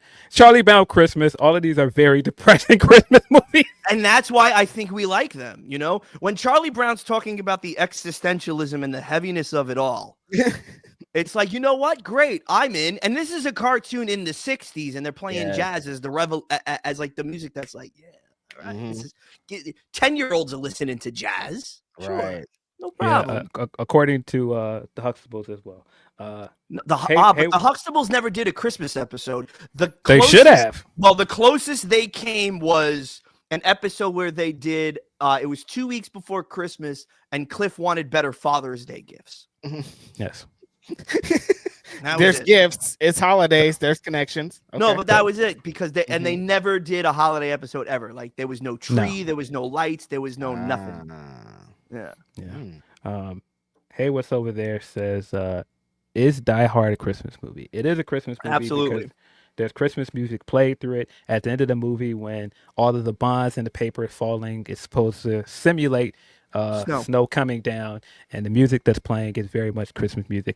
Ode to Joy is played through it. It's a Christmas movie, man. It takes place during Christmas. It's a Christmas movie. It's a Christmas. And number 2 is as well. See, when we were in LA, we should have pulled up and paid homage to the Most High at Nakatomi. We should have went there. Like we should have went to the Nakatomi building. Come on, next time we'll be back in LA. We missed out on a few things in LA. I know. Never again. Now it's just about like, I want the 3 of us. We're going to Disneyland. Disneyland. That's it. I'm not a Disney brother, but I think the 3 of us would have an absolute riot and a tickle at Disneyland. Funnel cakes. Incredible. Yeah, I'm into it. Let's do it. I'll eat sugar for the day. Whatever you want to do, Reg.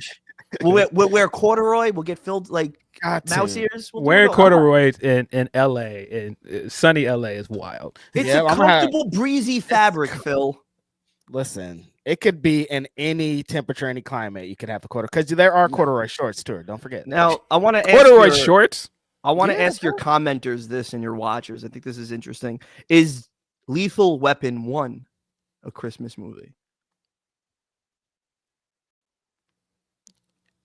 Because I would say it is. They're starting off with Christmas music as the chick is just diving off the building. Yeah. If it's around Christmas time and there's a Christmas theme, it's a Christmas movie. Yeah, like Friday After Next.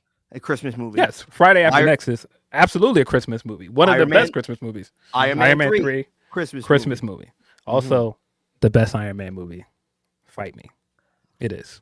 I also think Kiss Kiss Bang Bang, another Shane Black original, is a Christmas movie. So he's like the king of Christmas because he did Lethal Weapon. He wrote Lethal Weapon. He wrote and directed Kiss Kiss Bang Bang. And he did he write and direct Iron Man 3 or did he just write Iron Man 3? He wrote and directed it, I think. See At what least I mean? if he didn't write both, I think he co-wrote Iron Man 3.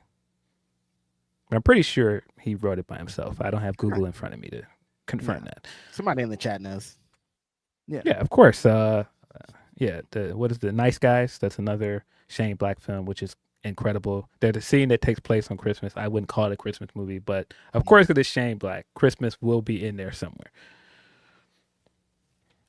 Okay. Now that we've established our love for Shane Black, like, you know. All time great. But yeah, regale these people with your list of Christmas movies because I think people would be surprised looking at you. What are your favorite Christmas movies? What could it be at this point with that buildup? Well, I mean, Phil was kind of shocked. He was shocked.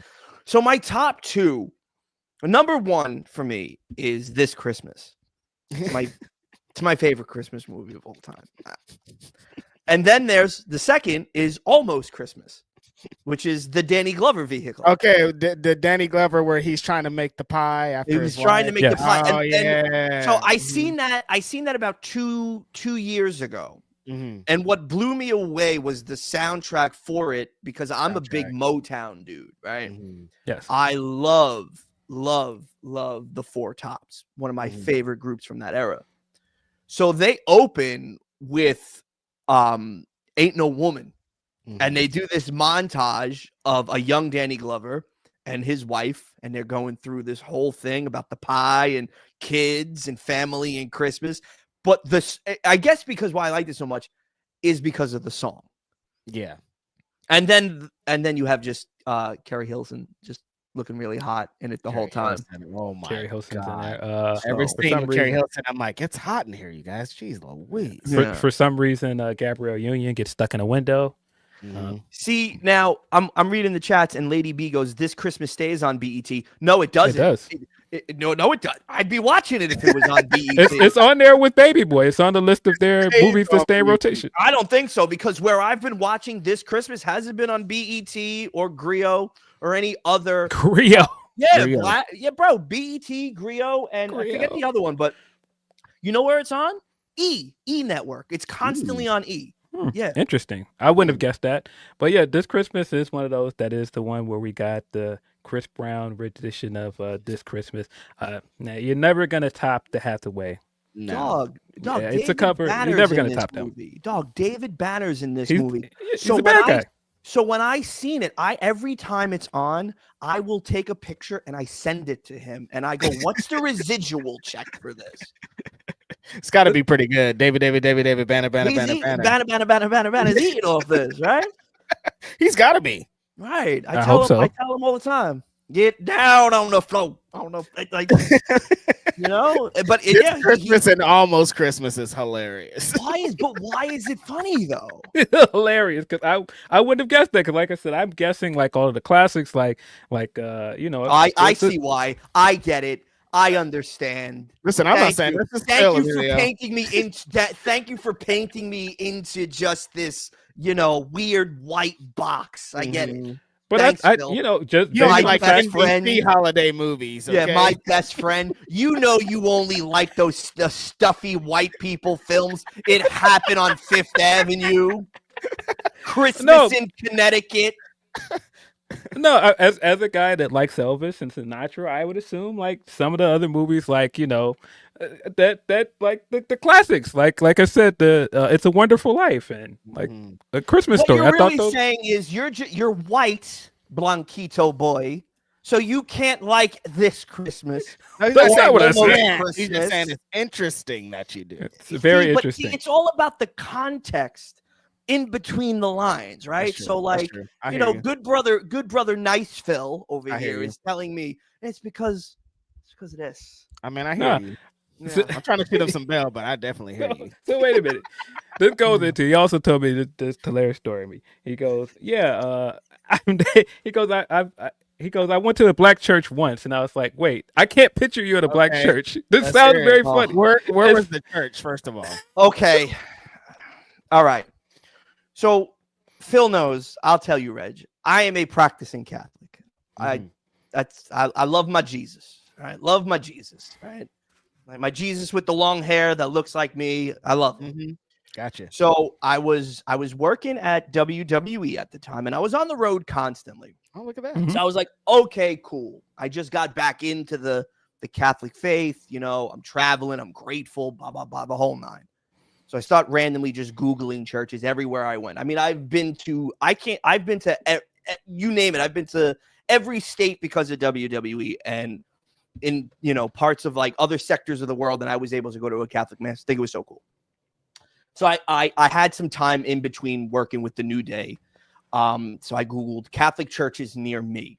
Didn't pay it no mind. Seen one was close. Ordered the Uber. Made sure I got there for the 5 p.m. mass, right? I pull up. I sit in the first pew that I could. I'm not paying attention to anything, right? Because, again, in my church, we've had black monsignors. We've had Indian monsignors. We have had white monsignors. So it doesn't matter to me. So I'm listening to the homily. They're going through the thing. I get the body of Christ. Yeah. Peace be with you. Doing all the peace. I'm not really paying attention because I'm in my head and I'm listening. Now at the end of the mass, the priest, Lord be with you and with your spirit, ends. And then the priest goes, does anybody want to introduce themselves today to the congregation? Does anybody want to come up here and be saved? The black church. Yeah. Rendition. Does anybody want to come up and be saved? Does anybody want to introduce themselves? Now, like, I'm not paying attention. I'm not. Does the guy with the man bun want to introduce himself and say hello? Then I look up and I look around and I go, yo! Yeah. I don't blend in at all, dude. Mm-hmm. Yo, okay. Hi. And then I went, my name's Emilio. Beautiful service. Thank you. I'm here because I'm working with WWE and I'm thinking of quitting and I got a crisis of faith. I'm in my own head right now. And, I'm literally going on right now. And the priest is like, son, see me afterwards. So then I stay. And then we do the confession. And I'm talking to him afterwards. And then one of the sweetest old Medea grandmother types comes up to me and goes, baby, you need some cobbler. Mm-hmm. And like they gave me like 4 or 5 pieces of cobbler. Oh. And I'm like, damn, I can never go back to a white Catholic church ever again now. Of course not. Like I'm eating cobbler. I'm like, you got a plate. Dog, the choir was so much better than the white folk choir. Well, I was like, it's a competition to get in that choir. No, I mean, yeah, like I think it's cool when you hear the Gregorian chants or whatever, and they're doing it in Latin. But you give me a straight up black choir that's rocking. Mm-hmm. I'm in, dude. Yeah, I'm in.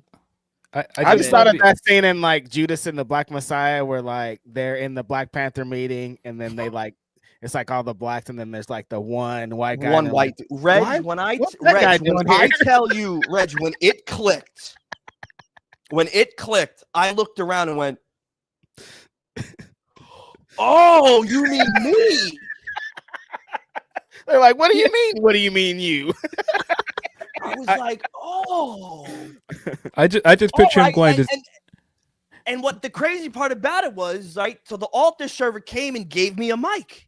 Mm-hmm. And I put 2 and 2. The altar server was a little black kid. I was like, "Oh man, oh, okay, yeah, hi." That's crazy, attention, man. Somebody asked in the chat, "Have you been to a Mexican Catholic church?" Actually, yes. My home parish is predominantly Mexican, and I've been to San Diego. I've been to Baja, and I've been in LA and Tijuana, and I've went to masses there. I also went during like the Day of the Dead ceremonies. I went to those. Cool.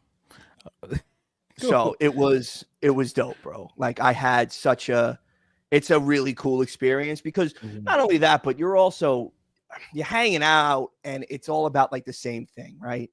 Peace, love, and just understanding for others. And when I talked about I was going through this crisis of faith thing, and I didn't know what I was going to do or where I was going to be, man, it was an outpouring of support for people who did not know me. And I'm not a big hugger. And, you know, people that did stay afterwards to introduce themselves and to say hello were giving me hugs, and they said, we're going to pray for you and all of this stuff. You know, a woman took me by the hand. We lit a candle. It was just nice, dog. I was just like, this is what, like, even if you're not even into the Jesus or whatever, if you believe in like the universe, just to have that interpersonal connection and vibe with somebody, to me, you know, it's just dope. So, you know, the funny thing about this story when you told is that I don't know how it took this long to figure this out, because I've been to white churches, and when they do the whole peace be with you, and you just turn to the person next to you, and you know, you shake their hand or hug them if you want to. Peace be with you at a white church is very different than peace be with you at a black church. This thing lasts for a good like 10-15 minutes of people walking all the way around the church to like, yo, I ain't seen you in days. Like, yeah, straight dog, up. it literally this is at the white church. You ready? Yeah, peace be with you. That's why I'm like, you didn't recognize where you were with peace be with you, but yeah, by the time they got to it, and my man got on that mic, because I was just in my head, dude, and I was just so like, I get this incredible opportunity, right, where I'm in like the 1% of like workers and content creators that are allowed to create a thing that wasn't created before I walked through the door, and yet I'm devastatingly unhappy, and I don't know why. And I'm depressed. And my anxiety is ridden. And I'm like, okay, cool. What am I doing? How can I fix this? And one of the things, go pray. All right. Go talk to God. Go talk to the universe. Listen. Figure it out. I mean, I left 2 weeks later, but like, you know, but you figured it out. I figured it out. You know? Yes. So that was it, dude. It was just like one of those things where I was just like, you know, let me just figure it out. But it was an incredible experience. And even when I was in Santa Ana, California, it was during Palm Sunday. It was an all Filipino Catholic church. And I went there. It was my first WrestleMania. It was 31. And I had to go get my palms. And I remember pulling up to Levi Stadium with the palms hanging out of my back pocket. And I'm just like, this is it. This is just what it's about. You know, I'm here. But yeah, I just was like, whoa, this is all right, New Orleans, man. And then I had 2 loops after. New Orleans was great. So then when I went to go visit, you know, afterwards, I went to the same church again. I was just like, all right, cool. And the pastor recognized me, because who's going to forget this? Never forget this face. Never forget. Pastor's like, does anybody want to come up here and introduce themselves to the congregation? And then all you hear is like, boom, everybody turn around. Somebody's Bible probably hit the ground. It was dead silence.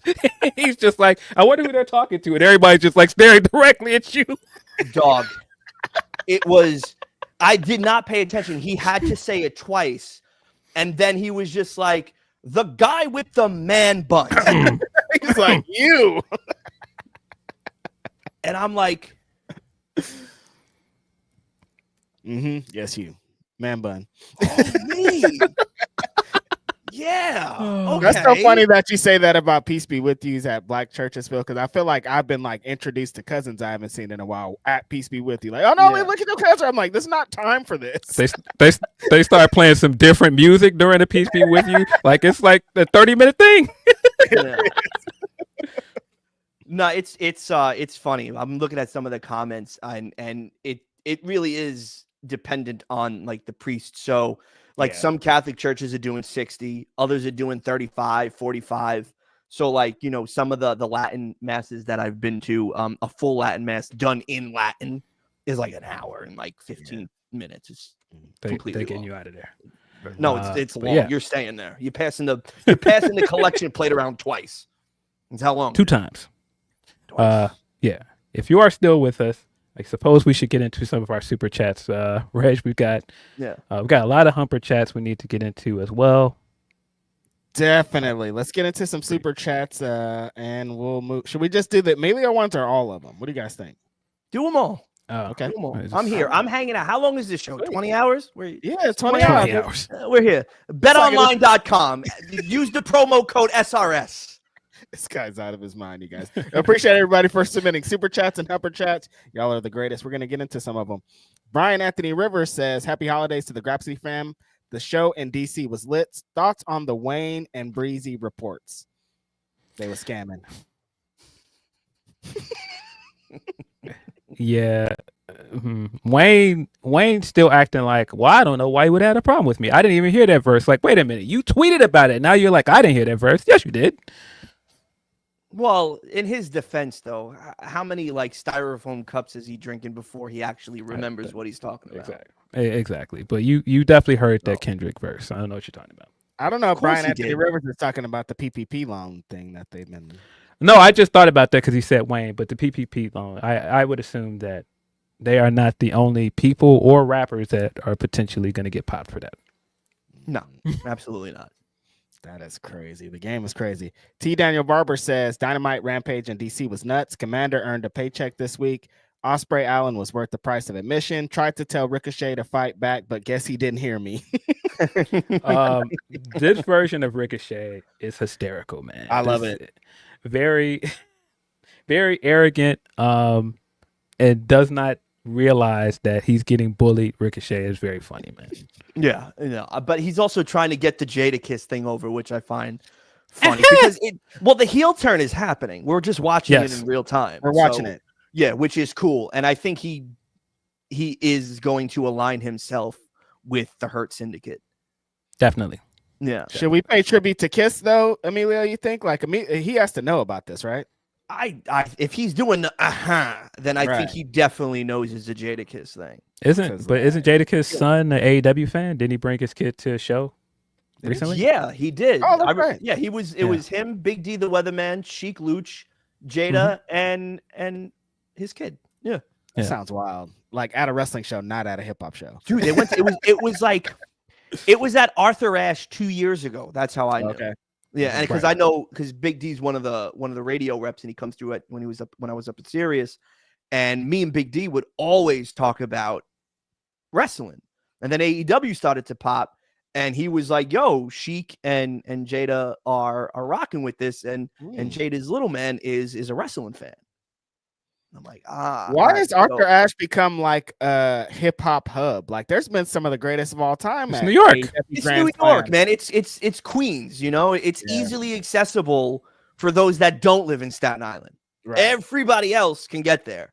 Staten Island, you gotta take a hassle for you. It's a hassle, but I go. I try to go every time. Yeah. Shout out to hip hop. Shout out to AEW. Shout out to T. Daniel Barber for that super chat. LeRon Forrest says, who are some women in ROH that need to move over to AEW and some women in AEW that need to move over to ROH? I would see me personally outside of Athena and Red Velvet. What I would like to see is ROH become more of a developmental thing if it's going to stay under the current infrastructure and umbrella of All Elite Wrestling, right? So similar to like the WWE playbook with NXT, a Mercedes Moné should pop up down there. A Tony Storm should pop up down there. Yes. A John Moxley should pop up down there. You do these like one-off or two-off kind of things, and you just keep your like a revolving door of AEW talent to go down there to work the kids that you want to develop and someday put them up on the main roster. Mm-hmm. Yeah. So I would like to see that. I think you have you have wrestlers like Layla Hirsch who does both. Diamante has popped up on both. Mm-hmm. But I would like to see the women's division of Ring of Honor really like strengthened because of how good the undercard is with some of the women that they signed. Right. I just think right now, like the onus is definitely on Athena and Billy. But once Billy does take that belt, the problem is you're not setting up the next person to come in and take that belt. Exactly. So that's what you have to do. And they're not doing the same thing with Red Velvet either. Who is going to come in and challenge Red Velvet for the women's television championship? I think it's Layla at this point. Right, it could be, but again, this is my gripe with wrestling across the board. You know what I mean? Like every single major promotion, for some reason, does not take the time to develop their undercard to get them ready for the next thing. Because anybody can get hot like this, and it's super quick, right? But you have to put the work in and set the building blocks up, because who's gonna do it? Like upsets are cool, right? Maybe Harley Cameron, does she go down there? Or is she just so good at what she does that she stays in AEW? And the moment she finally actually wins her first match, the roof is going to come off wherever they're going to be. So I always question how do you build your undercard to get them to your secondary and tertiary championships outside of the main picture?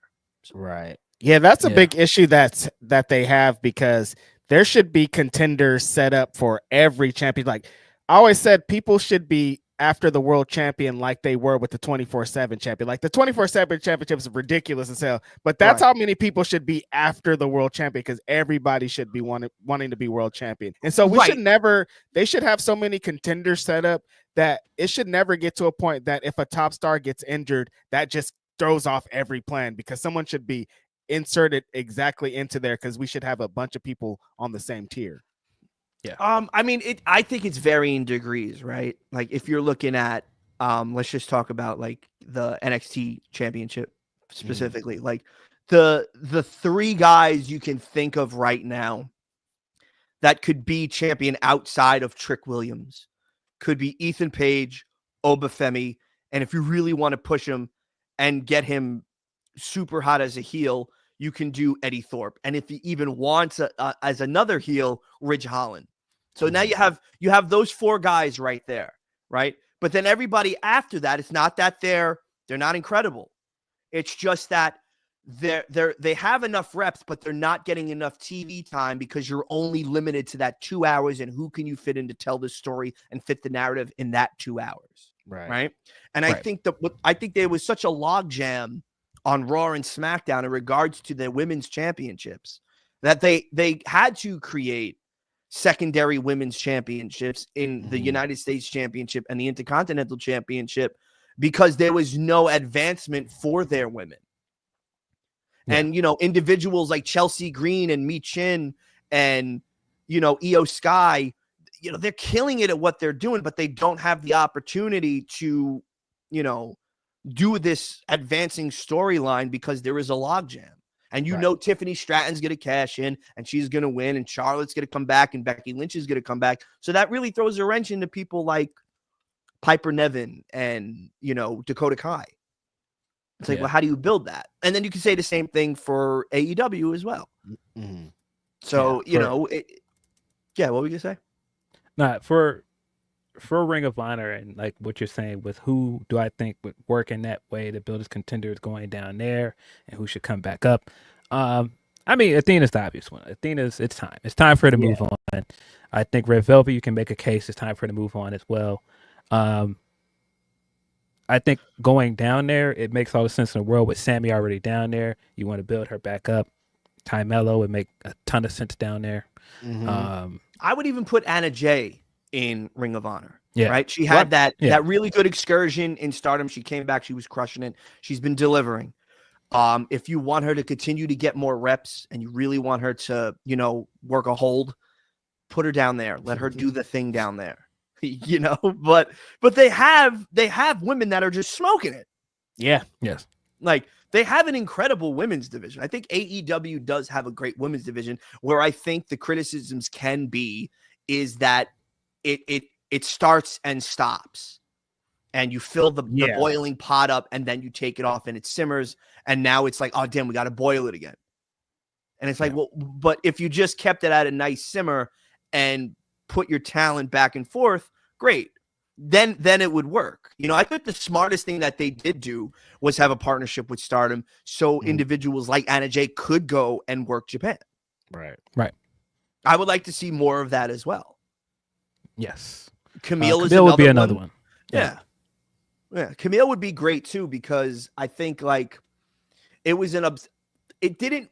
I felt it just Mercedes is so good she doesn't need a heater. Yeah.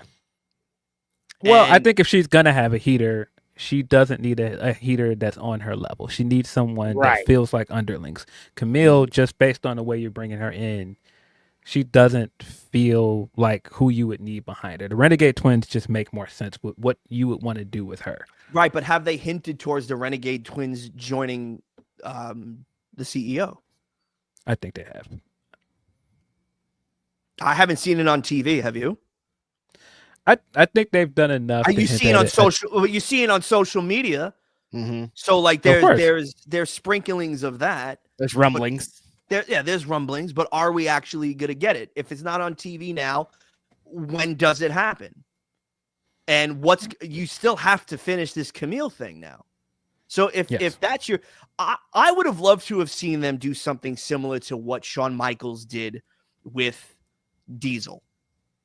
Why not? If your heater is Kevin Nash, right? Her heater, is not Kevin Nash. Now wait, this is what you're going to force me to say that Camille is not Kevin Nash. I don't want to sound shady, but she's not. Listen, this is not This is not a weirdo hot take, and I'm not going to tell anybody to go down a rabbit hole. But when Kevin Nash was Oz and Vinny Vegas, all right, he wasn't a former NWA Women's Champ for over 800 days. Mm-hmm. She comes in, she already has some sort of cachet. Kevin Nash had the cachet, Intercontinental Champion, World Tag Team Champion with Shawn Michaels, two dudes with attitudes. But Shawn Mike, when he had the little mullet and he wasn't even wearing leather, he was wearing tracksuits still. Yeah. What happened? What happens? He snaps, has enough of Shawn Michaels and his ego, becomes the guy, then beats what's his face? Bob Backlund in 8 seconds in Madison Square Garden to win the World Heavyweight Championship.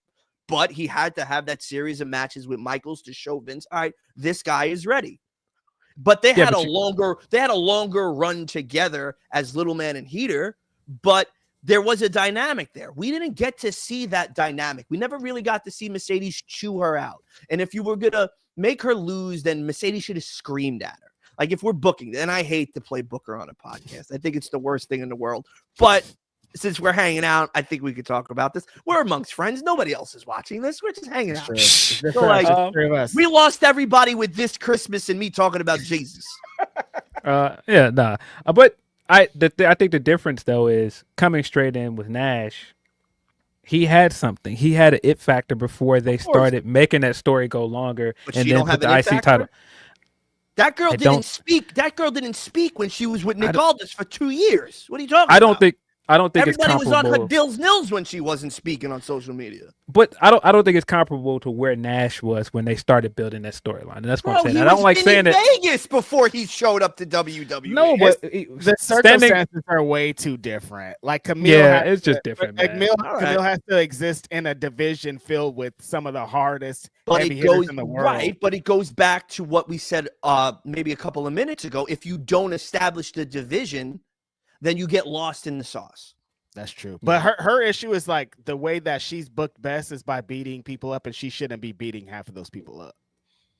Yeah. So, it's an issue. But that's what a heater does, though. No, I'm saying like she should have never got. Like, here's when I think it was the kiss of death. The kiss of death was when she got trucked by Statlander. Well, once happen though. Exactly.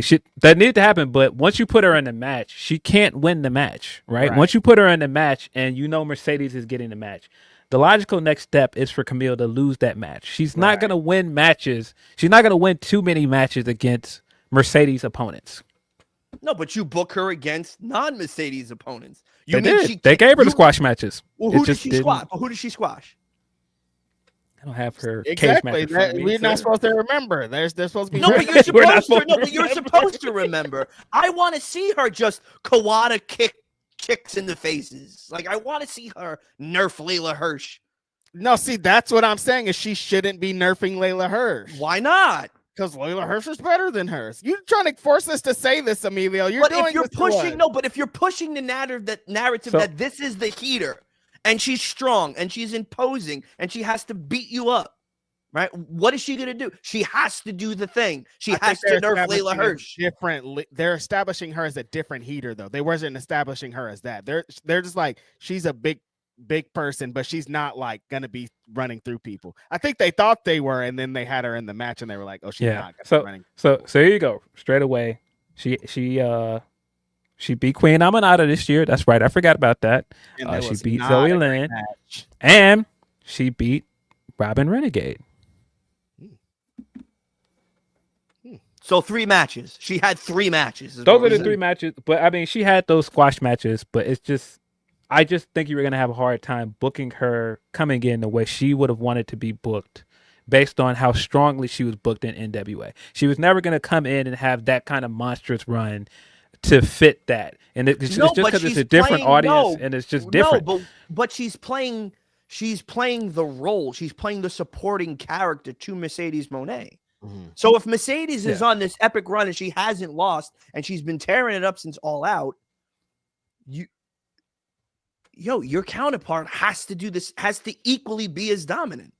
But just the way that you're booking Mercedes currently, no, you're booking her to be special. So you can't have this person standing behind her feel like an equal. That's the problem. Like, you can't have this person that's supposed to be standing behind her as equal. You're not standing next to me. You're behind me. Like, the whole point. Listen, I get it. But again, if we want to look at the great heaters in professional wrestling, they all have to play the second fiddle, but they all have to look dominant. I mean, again, one of the best heaters to me was Sid. When he was in the 4 Horsemen, and then he did it with Shawn Michaels. And then he powerbombed Shawn Michaels, and we go into this whole entire Sid run. Let's talk about a recent heater. I get AEW fans would know Wardlow. Look what happened with Wardlow. They did a lot of what you're talking about here, but like, there's something missing, and that's exactly the same thing with Camille. You know. So what's missing? That's the real question. Is it the talent, or is it the booking, or is it both? It's a talent. I think. I think they gave her opportunities to shine, and she didn't. But see, I genuinely believe if you're booked right, anybody can be red hot at any moment, and the people will believe it. Because this is AEW. You have to remember, Emilio, and it's about the fucking bell ringing. And when she's in the ring with some of the best in the world and she can't keep up, that's what you like. If this is WWE, I get it. Completely different story. She'd be world champion. Right. Book her in I get it. But she has to do that in these divisions. But also remember what you're dealing with. You're dealing with televised weekly professional wrestling. So no matter what, the bell would ring, and we can throw out mad Meltzers, right? Just mad Meltzers. But also at the end of the day, too, you're telling weekly television, and they all don't have to be bangers. That's true, but these fans don't want that, though. These AEW fans don't want that. Well, like, the fans are gonna revolt. You know what I mean? That's what it is. Right, yeah, but also too, like, if you want to expand your portfolio, big dogs, you got to put on a couple of the TV matches that aren't going to be a Will Ospreay and a Darby Allin. To me, it's the best match of the year on AEW TV. Not a pay-per-view, but to watch that on free TV. That's why the show hasn't been great. They've been doing what you're describing. They've been doing squash matches. They've been telling stories, and the shows haven't been hitting. Anytime they get super into the story stuff, it's like, give me a great match. That's why the Darby and Will Ospreay was so refreshing, because they've been giving up a bunch of story bullshit ass matches. Dude, give me the heater. Put the 2 best wrestlers in the fucking row. But I can't in the match together. Right, but Reg, I can't fault AEW for booking episodic television weekly, because that's what they have to do. So the whole thing with the Death Riders has to be done because that's TV. And then you're going to get the one-off of Darby and Ospreay. But the stories have to be better than what they're presenting, because they're just presenting NWO 2024 and like I don't think so. I don't think it's NWO 2024. There is nothing indicative about the Death Riders and NWO 2024. They're pulling up and beating people up in the locker rooms. They're pulling up, beating people up. They dominate the show. Essentially, they want to put the black and white over when they're in the show. Like, it's so NWO. It's very NWO vibes. But on so we can move on from this Camille thing. I don't think it's totally talent thing. I think the thing is, she is just not gonna look like the star that you want to make her feel equal standing next to Mercedes. Right. And you gotta. Agreed. The thing is, you gotta bring people on that journey. Like currently, look at her syndicate, for example. Mm-hmm. The thing that's working, that's getting Shelton to this point where people want to see Shelton more, even though he's standing next to Bobby and Bobby is clearly the leader of that group, is that he's having the fire matches. He is looking like a guy that people want to see wrestle. If the fans are not catching on to what you're doing in those squash matches and wanting to see more of it, because to Reg's point with MJF, the thing is, the Wardlow match got over because it was entertaining to watch him destroy people. It wasn't as entertaining to watch Camille destroy people, and that was the difference. But hear me out, though. It's compelling, yes, because the matches are great, but they're also telling a story. The Hurt Syndicate is coming in. They're telling us. They're establishing themselves. Now, listen, no company gets it right with every single aspect of their television and all their segments. Things are going to get lost, right? What they're doing well with Hurt Syndicate, maybe a lot of individuals feel it ain't working with Death Riders.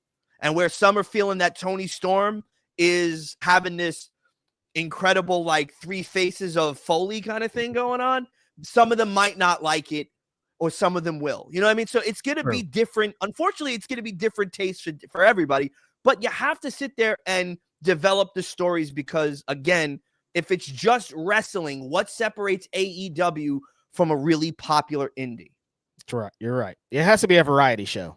It can't. It has to be. Like they have to appease me. They have to appease Phil. They have to appease you. That's the issue with running a wrestling company. I'm easy to appease, dude. I'm super easy to appease. Like, give me really good wrestling, give me storytelling, and sprinkle in a little comedy, and I'm good. Mm-hmm. Yes, and I'm good. All right. That was a good debate, you guys. Tenruza has another good one, so I'm glad Emilio's going to be here for this. Tenruza says, Merry Christmas, gentlemen. Hope you're having a great time. Favorite moments in hip-hop this year. Hip-hop predictions for 2025. ROH was super fun. Appreciate you, Tenruza. I mean, you don't get much bigger than Drake just getting cooked. It's Kendrick. Is there anything better? I don't think there's a bigger moment than Kendrick destroying this guy for a week. Right, but I also think it's also too. I thought, and me and Phil argued. Not that we argued about this, but we had a long debate about the whole Universal Music Group lawsuit. Where I'd love to hear your thoughts. I have to call you and get your unfiltered thoughts on this one. What I'll say is this, and I think it was smart by Drake to do so because you got to remember the long-term equity. Drake is a business, and people forget that. Yes. You know, he's a person, but Drake is also a product. Biggest rapper in the world for like 15 years straight. This guy is something. And when that product has Nike deals and Sprite Pepsi deals and, you know, anything, Drake has made a lot of money. What happens is now when you get accusations thrown at you and then the algorithm gets manipulated on Spotify and now all of a sudden this song gets pushed in the ranks and the rhythms are rhythming and the pute is putin. Big shout outs to Dipset. Once the pute is pute and everything is aggregated on our little computers on our phone, and they're not like us, is on multiple playlists everywhere. You don't think that Universal Music Group is trying to be in cahoots with both of them? Universal Music Group owns X amount of percent of Spotify. Right. So now they're double dipping. So now what happens if I'm Drake and my contract is up in 2 years, right?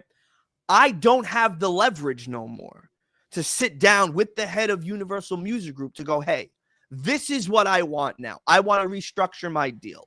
I want more on the back end. They could say, well, your numbers ain't doing this no more. And the albums ain't doing this. So we really can't give you this.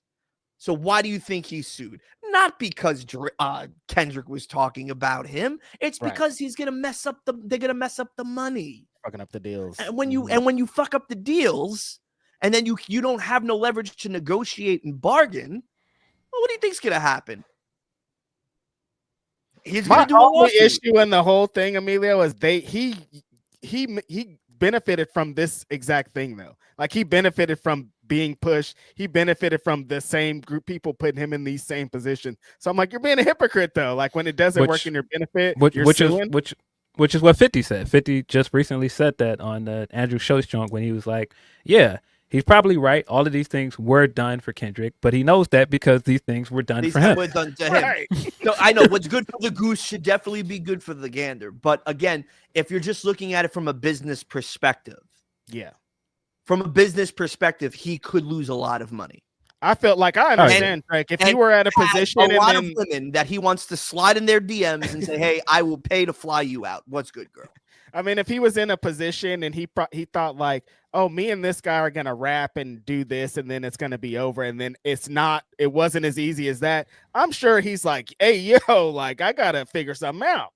It's difficult to trade bars with somebody that won a Pulitzer Prize. Yeah.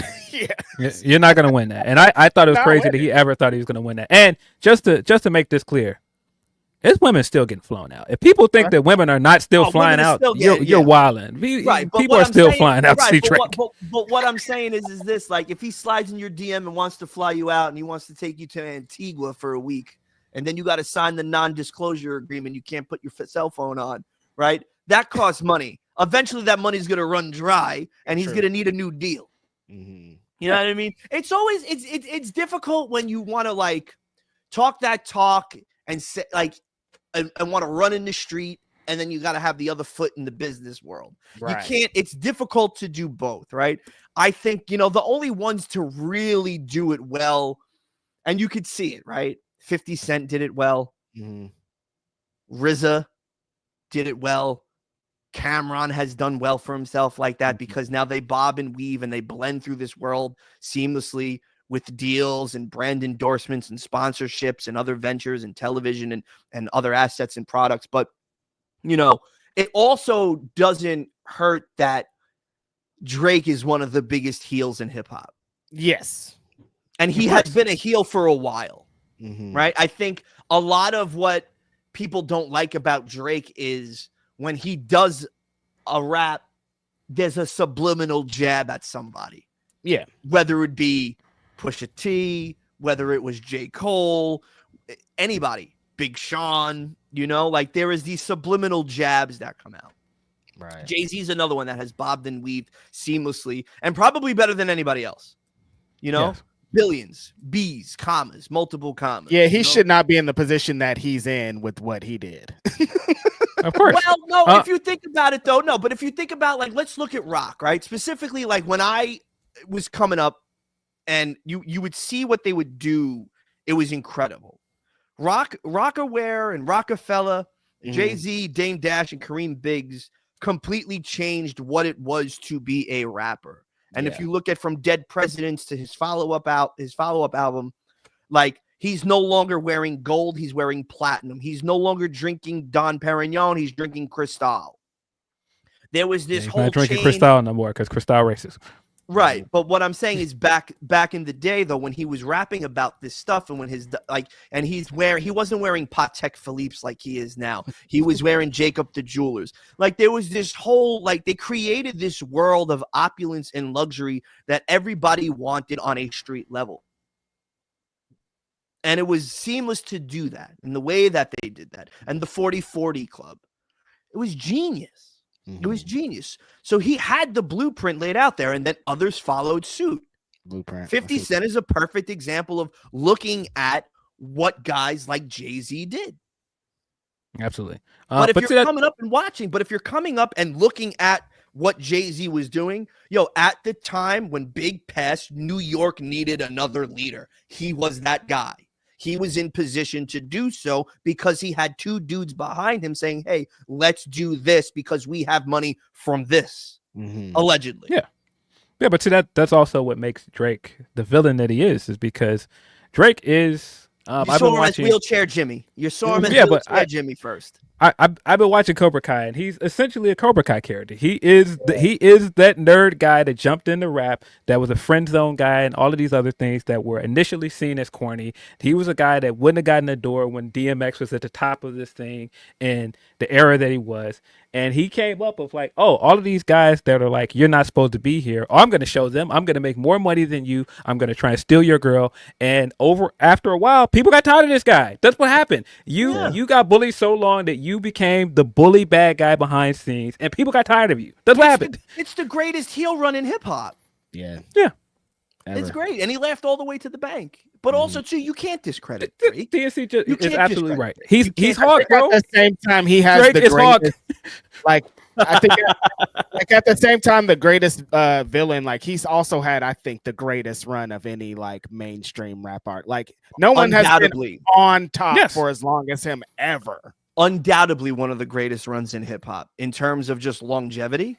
And everything he has done has been platinum or multi-platinum. Like he'll feature on a full song and it's platinum. Like that right. But then there's also some business practices that he didn't do where like he would overlook some of his artists and he would just do a song with them and then that was it. OVO show is kind of crazy. And he's gonna hate The Weeknd forever because he made something of himself. Right. And then he was like, okay, well, you know what? I'm gonna do it with Going Up on a Tuesday. McConan. I'm gonna grab McConan. I'm gonna let him pop off. I'm gonna jump on the remix. I'm gonna get your song. I'm gonna make it hotter, and then I'm just gonna sign you, and you're done. Nothing. But also, too, I mean, what is Weeknd doing with the Kid Navi, though? You know? Yeah. I mean, a lot of these artists do that. See, they sign somebody and they're behind them, and then they're behind them, and then they forget about them. It's kind of like it's kind of like I'm Mercedes Moné and you're Camille, dog. Here we go. That's how you bring it back. It's called heightening. It's what us radio professionals do.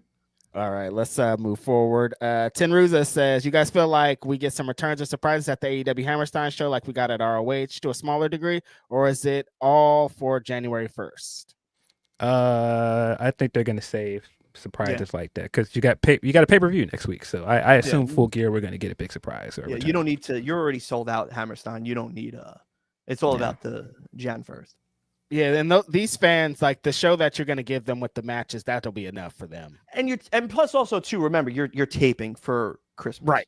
Yep, exactly. Yes, those are not live shows, so no. I think in front of a live audience at Full Gear, that's where you're going to get the return, probably. Absolutely. Because people are going to read the spoilers before the show, so you don't want to put out anything big and then it gets spoiled. Do you think everything's going to get spoiled on the Fightful Patreon? I don't know. BetOnline.com. There you go. I don't know. $5, man. It's all $5. 300 racks on Camille. Sean Ross pulling up in a fur coat, bro. 300 racks.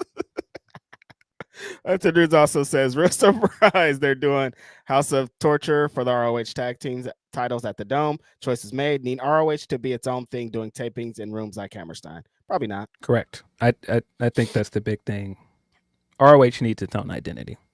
That's what needs to happen. We've been saying that me and Phil have talked about this in depth on the phone for forever, that they have to separate and they have to get their own television deal and they have to show, hey, this is what we do here. It's different. Yeah. Well, too, but you got to remember there always things have to evolve and things have to change, because if they don't evolve and they don't change, you can't just base it on the things of like when Carrie Silken was running ROH. Right. Yeah. Yes. That's how I felt watching the show last night when I was like, this doesn't feel like that, but I'm like, it shouldn't feel like that. It has to evolve. It can't go back. It's a television product. It's way different. It's not in little seedy gyms anymore. Like, no, it can't go back to the Rexplex in New Jersey where I was. And I was watching them. Like I've been to so many Ring of Honor shows, and no, you can't. It has to evolve for that amount of money that has been put into the company. And you give them, and I get it, it loses a certain cachet when it has a grimy aesthetic to it, and you appreciate the grime. And when you go back and you watch the videotapes, some of this, it's not like the footage, it's not pretty. But like if you watch like Joe versus Kobashi, it's very grainy footage, but it takes you there. Yeah. Or if you're watching Danielson's last match or McGuinness's last match, and you're like, oh shit, yeah, I it has an aesthetic to it. Unfortunately, right now, it doesn't have that aesthetic, or it just doesn't have an aesthetic, period.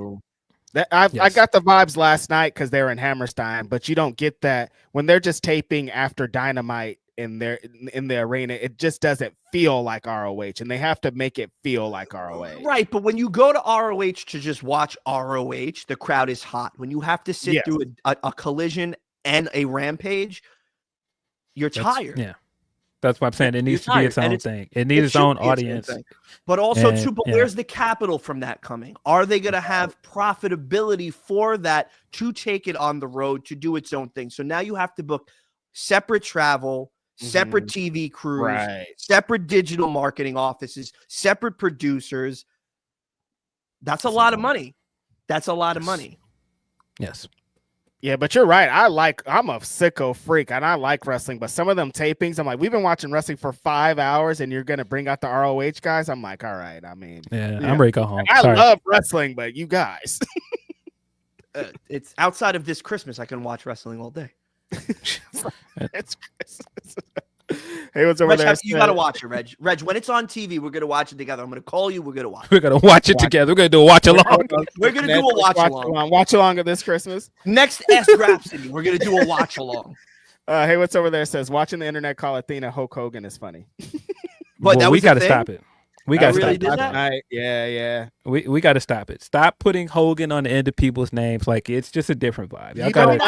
I understand why how Hogan works. Like Hogan did, like Athena didn't say I'm gonna be champion forever. Hogan was the one to be like I'm gonna be champion forever. That's what the difference is. How long? What's Athena's run? How many days? This is 2 years now. I mean, she won that Final Battle 2022. Bro, I mean, Lord Voldemort, or he shall remain nameless or retracted, was champion for 4 years, bro. It was. As someone who hates long reigns, like she could have lost it already, but I understand what they're doing. I just don't like long reigns at all, though.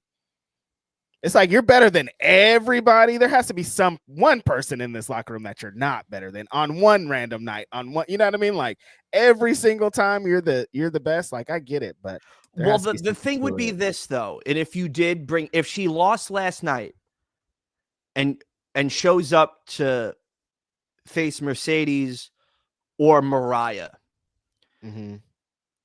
What do you do now? Because you have obviously Toni Storm is going to win the women's championship again in Australia.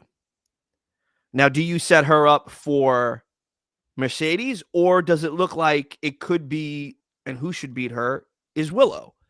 So now you're putting X amount of months or damn near a year into Willow Nightingale, and you feel like how would you feel if Athena jumps the line? No, I think if you bring Athena up, she should be in the world title picture. I don't think it should be just the TBS title picture. Right, but again, what do you do with what's going on with Toni and Mariah? You got time. Or do you say, hey, after this is done, you're in.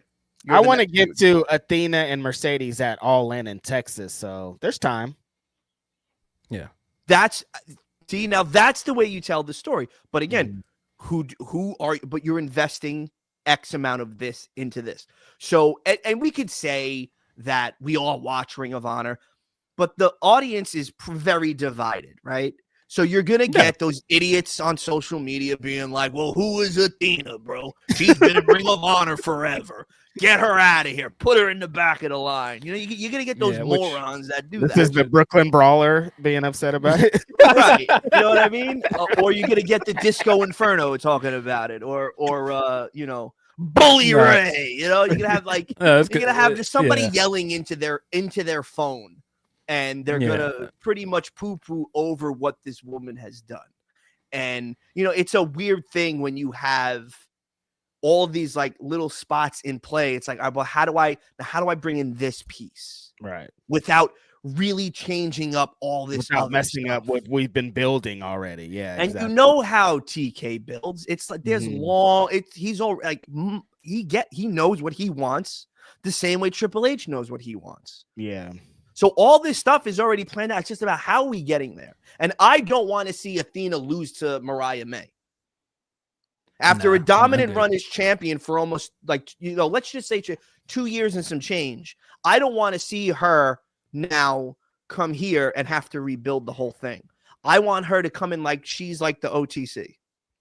I also hope that I'm they saying. do not do the worst thing in the entire world and have her just retire it or relinquish it in some I I hope don't they want to don't ever do- beat me. If they do that, I'm gonna be so upset. I don't want that either, because you want your heir apparent, and if you're if you're investing all this equity into Billie Starkz, and they should, because guess what? She is so young, she is so talented that it's perfect for her to get the education down there and be mentored by Athena. So Yes. she should be the next heir apparent in the AEW/ROH women's division to carry that championship if that's your developmental brand. And they did it right with her. Where I would have loved to have seen Nick Wayne go to ROH. He still should. Yeah. Right. I would have put him in that survival of the fittest match too, maybe. And you also got to remember too, we're forgetting that Jamie Hayter and Julia Hart also exist in this title pictures as well. Yeah, but the great thing they re-signed to Saraya, and you also have Penelope Ford. You have Harley Cameron. I mean, you have Mina Shirakawa, Shida. I mean, big match Riho's coming back soon. Hopefully, I don't know what her status is, but we love the great thing it's a Riho family right here. But the great thing they've done with Jamie, though, is they haven't rushed her into the title picture. So I do think you can bring Athena up and have her do secondary feuds that are not title feuds before you're ready to throw her in that. And I don't think that's a bad idea. A 2-year dominant title run and, making and giving Lexi Nair a chance to really show that she's absolutely entertaining. You don't want to give her an opportunity to prove herself on a bigger stage, and you're giving her like secondary feuds. But what I'm saying is, at this point, after 2 years as champion, she don't need to be champion to be important on the main roster. Going after 2 years and going, hey, we need to put another belt on her. No, well, why? No, but you got to stick the landing though, and that's what I'm afraid of. I'm afraid that the landing isn't going to stick. But I think sticking the landing of having her be this new big threat that comes from Ring of Honor that's beating all these people in secondary feuds matters. I don't think you need to immediately go, it's title or bust. Making it title or bust is going to set up a situation where it only disappoints people. Right. I guess, man. I don't know. Like, some of these comments are really great as well. What about Nyla Rose and Queen Aminata? Yeah. Again, really good performers. So what do you do? Ruby Soho, when she gets back, and somebody said, I'm just going to say it, the answer is a soft brand split. Maybe so.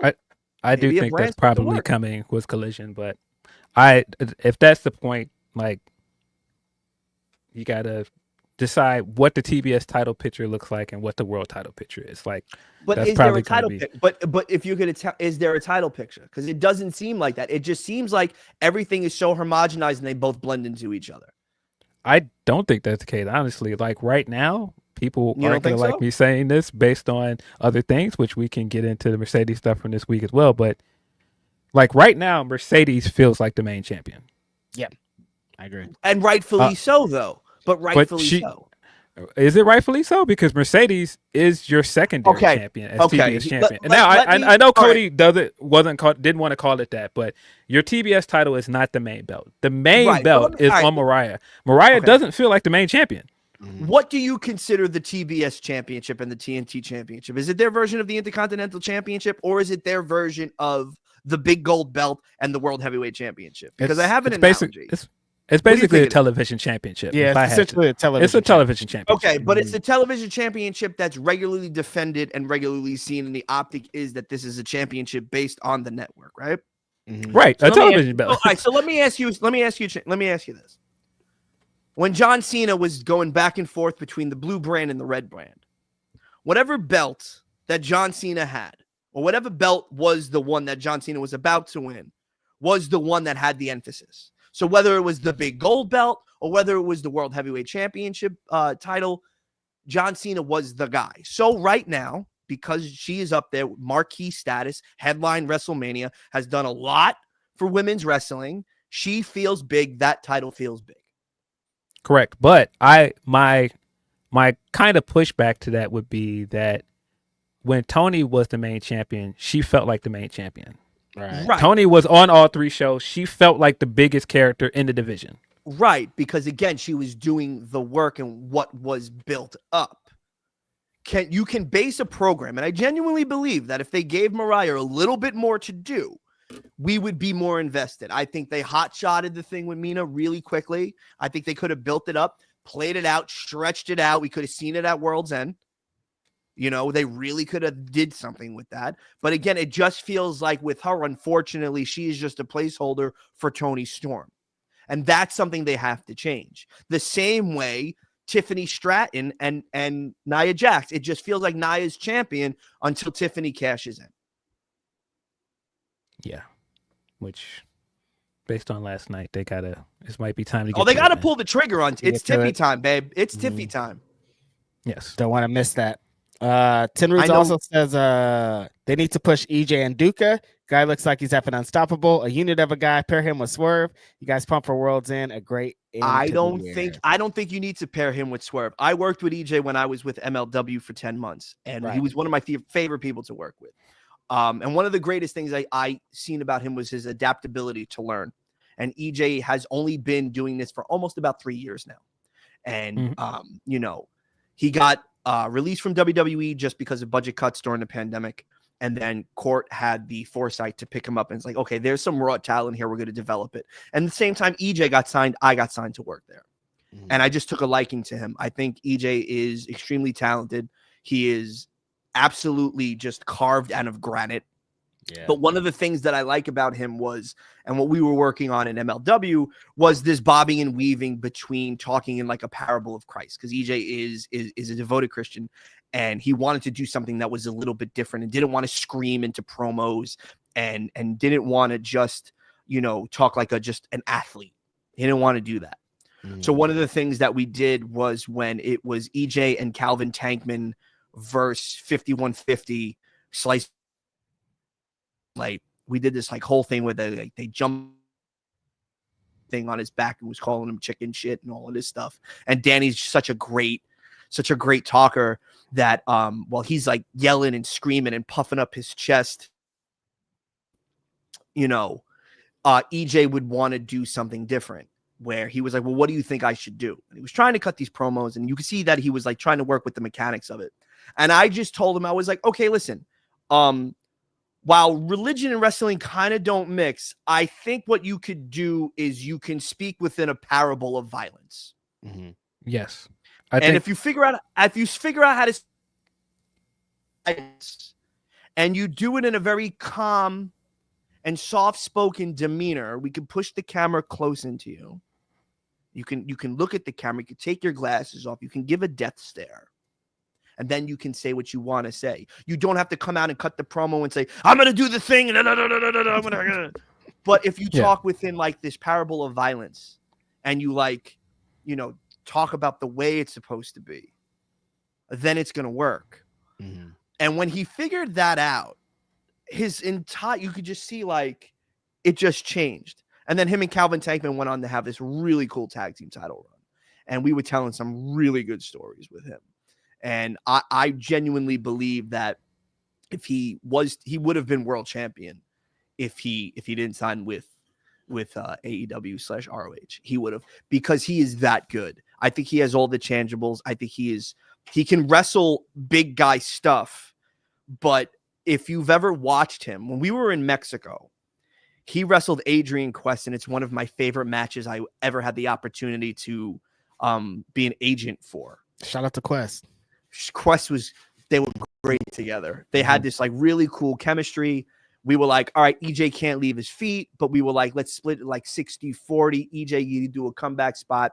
Let's figure it out. And at this point too, there was no like finish either. We didn't know what the finish was. So I told EJ, I was like, why don't you do a run in Davey Boy? And he was like, you think I should? I was like, yeah. And then him and Adrian figured it out. And I was like, when you do that, you're going to do it. And everybody in this arena is going to lose their shit. So much so that they did lose their shit when he hit it. We go back because I wanted to see the match. So I was outside watching the match. This was my baby. I was the agent for this match. And we come back through like the gorilla, and Richard Holiday could attest to this. Conan was at Gorilla sitting. And Conan goes, who came up with the finish for that match? Who is the agent? And they point to me. And he goes like this to me, good job, kid. He goes, you hear that reaction? I go, yeah. I go, that's why. He goes, that's why. And I turn to EJ and I go, see, you're big, you're beautiful, you're black, you hurt him. You running power slam, and the crowd went crazy because everybody else was running and jumping off the ring ropes. I was like, yeah, celebrate that. And then that's when it was like, when it hit. And I was like, you got it, kid. You just keep on doing what you're doing. Just keep on hitting those, like, just do it. And he's got it. He's got it. He has the look. He has the one of my favorite guys. Love EJ.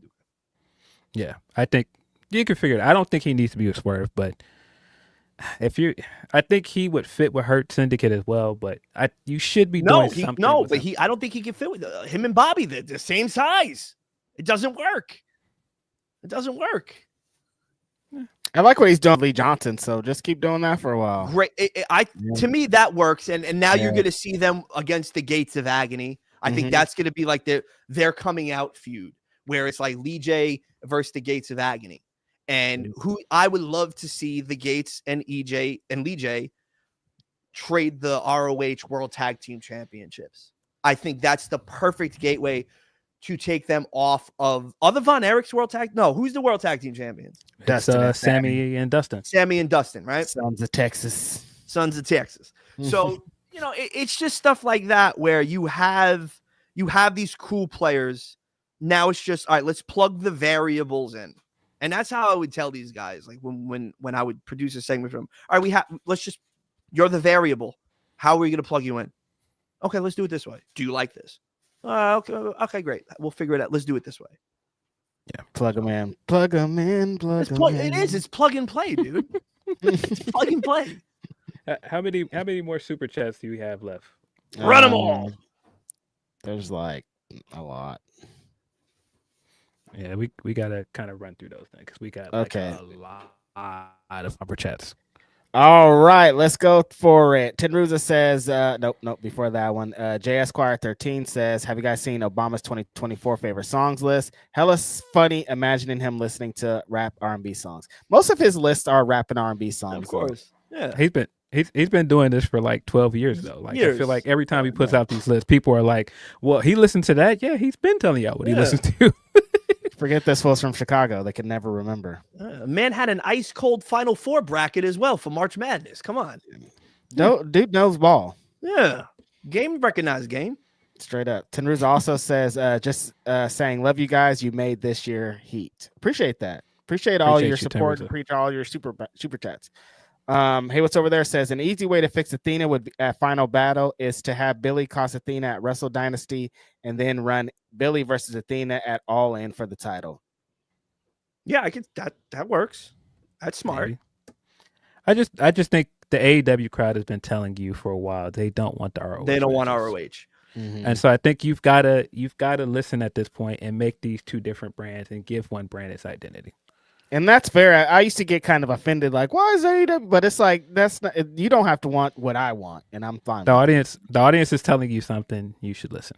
Every time they feature ROH stuff, AEW fans groan. So it's like, figure it out. You could make these two things separate, Yeah, and it's not all AEW fans, but enough of them are saying that you should pay attention to that. Right. Mm-hmm.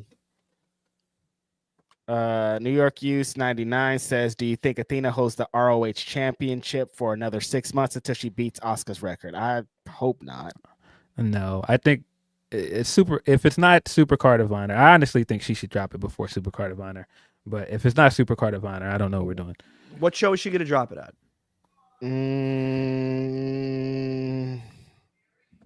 I don't know. The Vegas show, like you're saying, WrestleMania weekend? Yeah. All right, Super Card of Honor. Super Card of Honor. They got to get to it, though. Van Twinblade says, when do we get Will Ospreay, Billy Starks tag team, the Billy Goats? And how bad do they whoop everyone's ass? I don't think we'll ever get to see intergender wrestling like that on TV. I just think the connotation for DV is just too there. Like you'll sacrifice a lot of sponsors for things like that. Right. DNC Digital says, "What's up, guys? Hope your holidays are going well. 2 questions: what was your favorite holiday themed match, segment in wrestling, or Home Alone 1 or 2?" Wow. It's 1 for me. Home Alone 1 for me. Home Alone 1 for me also. I like the soundtrack better for 2, but I think one's the better story. I think New York was too conflated to do it. Exactly. Right. Yeah. You know. I mean, I like both. They're both great Christmas movies, but to me, it's Home Alone 1. 2 is very solid, but one's the one. And as far as like wrestling holiday theme stuff, if you go back, just Google Roddy Piper and Santa Claus, and it's Roddy Piper and Bobby Heenan doing this. It's this segment. Oh yeah. And then he, like, Piper beats him up, and then he just cuts this promo on the goodness of Christmas and Santa Claus and parents, and I'm just like, this is all right, Big Rod. You talk your talk here. So right. good. That's a great segment. And of course, Stone Cold stunning Santa, who was Balls Mahoney. Like, you can't forget about that. Yeah, no. Also, Santa Claus was all right too. Thank you. Andrea says, step 1 with Harley is her own entrance music, not the Outcast music. No. I almost mourned the death of the Outcast theme song, and she's resurrected it. It's still on TV now because of Harley, so I can't be upset with it. Even though my friend is probably right, they should give her own theme. Every time I hear it, I think of Phil singing it. So I don't know. Like, I'm on the fence of like not wanting her to have it, well, not wanting anyone to have it, and then wanting people to have it because it makes me laugh every time. It's a great theme. I'm sorry. Phil, sing it right now, Phil. Somebody throw a $2 super chat for Phil to sing this, please. If you do 5, he'll put the Harley Cameron voice on. Bits. Friend, there are people that have like, I didn't know the words to that song. Honestly, I didn't know them until you sang them on the show. I was like, those are the words. Honest, can I be honest here? We're friends, right? Right. This is. Right? I've never heard. I still don't know what the theme song is. Yeah, see.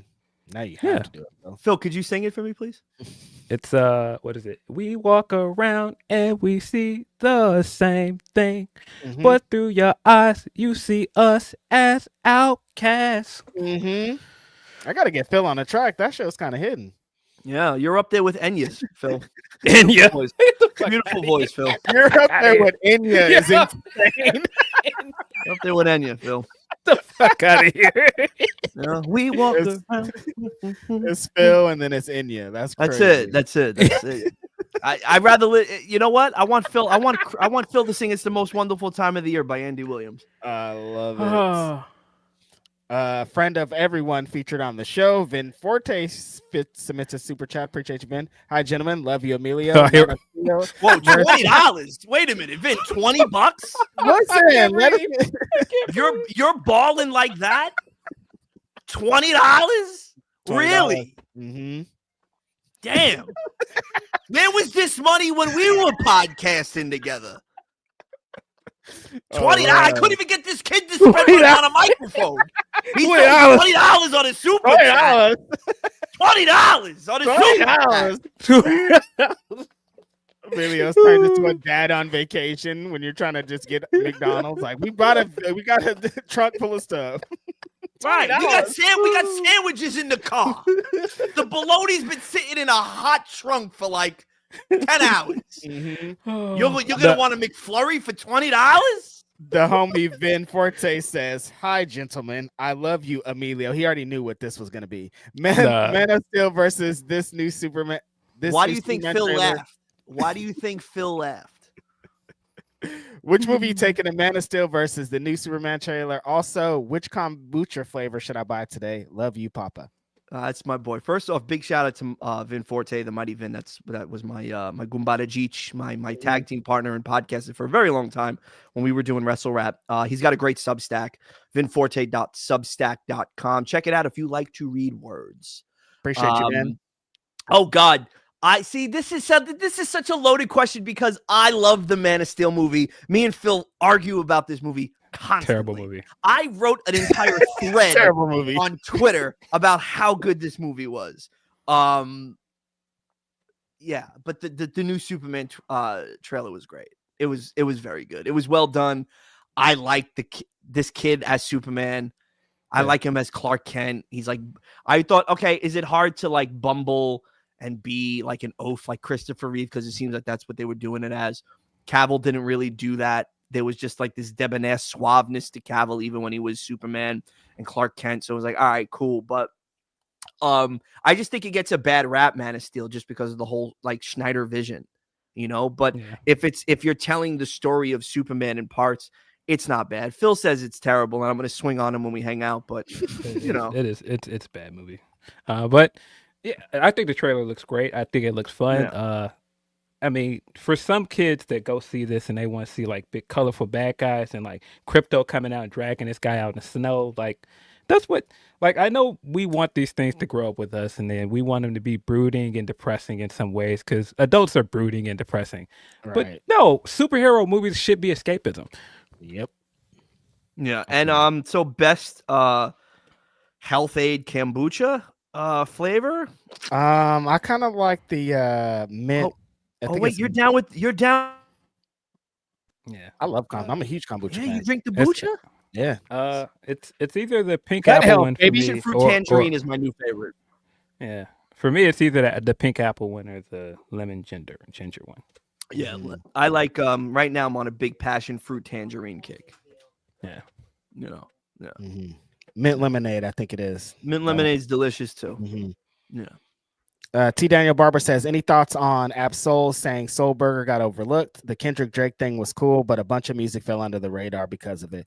That's true. Like, both things I think are true. There's just so much great hip hop coming out every week. Like, I love Absol. He's one of my favorite rappers, and I haven't fully gotten into it just because there's so much. Like, new Boldy James dropped yesterday, and I've been listening to that. I'm like, it's so hard to just make time at this point. Well, you know what it is? Music drops at such an alarming speed now that it's hard to catch up. I mean, I'm still working. Crazy.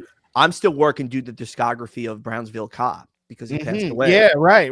You know what I mean? And I'm slower to listen to a lot of my hip hop now because I'm constantly staring at a screen for work. But the Boldy was dope. You know, I think unfortunately what happens with TDE is, and there was a shift. I remember when J-Rock was the guy and Kendrick was opening for J-Rock and he was his hype man.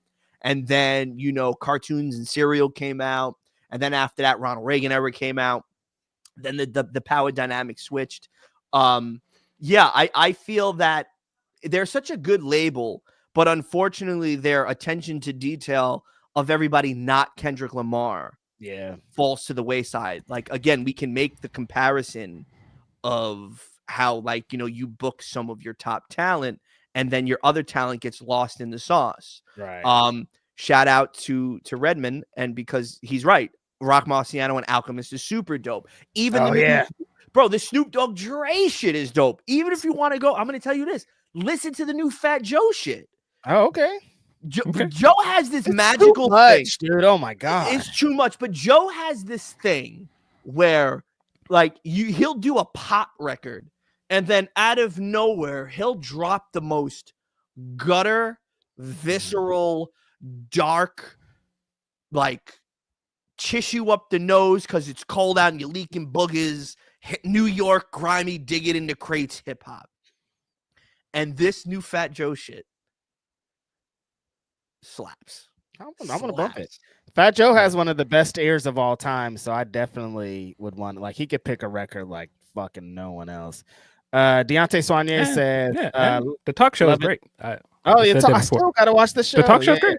Yeah. Deontay Soigné says, loving the friendly debate today. All love, y'all. Appreciate you, Deontay. What was the wait, hold on, wait a minute. What super chat did you send, Van Twin Blade? What did you send? Well, I don't remember. What was it? Please resend it. I'm getting to the super chat right now. Oh, okay, good. Van Twin Blade says, Emilio, did you see the Punk Rock NBA YouTube drama? Yeah, I did. And we're at a weird time when rappers are streamers and streamers want to be rappers, and they're sitting there and all they're doing is puffing up their chest and on YouTube. Yeah. It's like, shouldn't y'all just be a little bit more concerned with just getting in the studio and trying to figure out how to make a profitable tour? Please. You know, think so? But also, too, I'm an old man, right? I'm 41. I'm going to be 40 deuce. I can't NBA young boys, YMBs, or whatever you attach like syllables and just words. I don't get it. It's not that hip hop. Not for me. I'm sitting here praising Fat Joe. Right, exactly.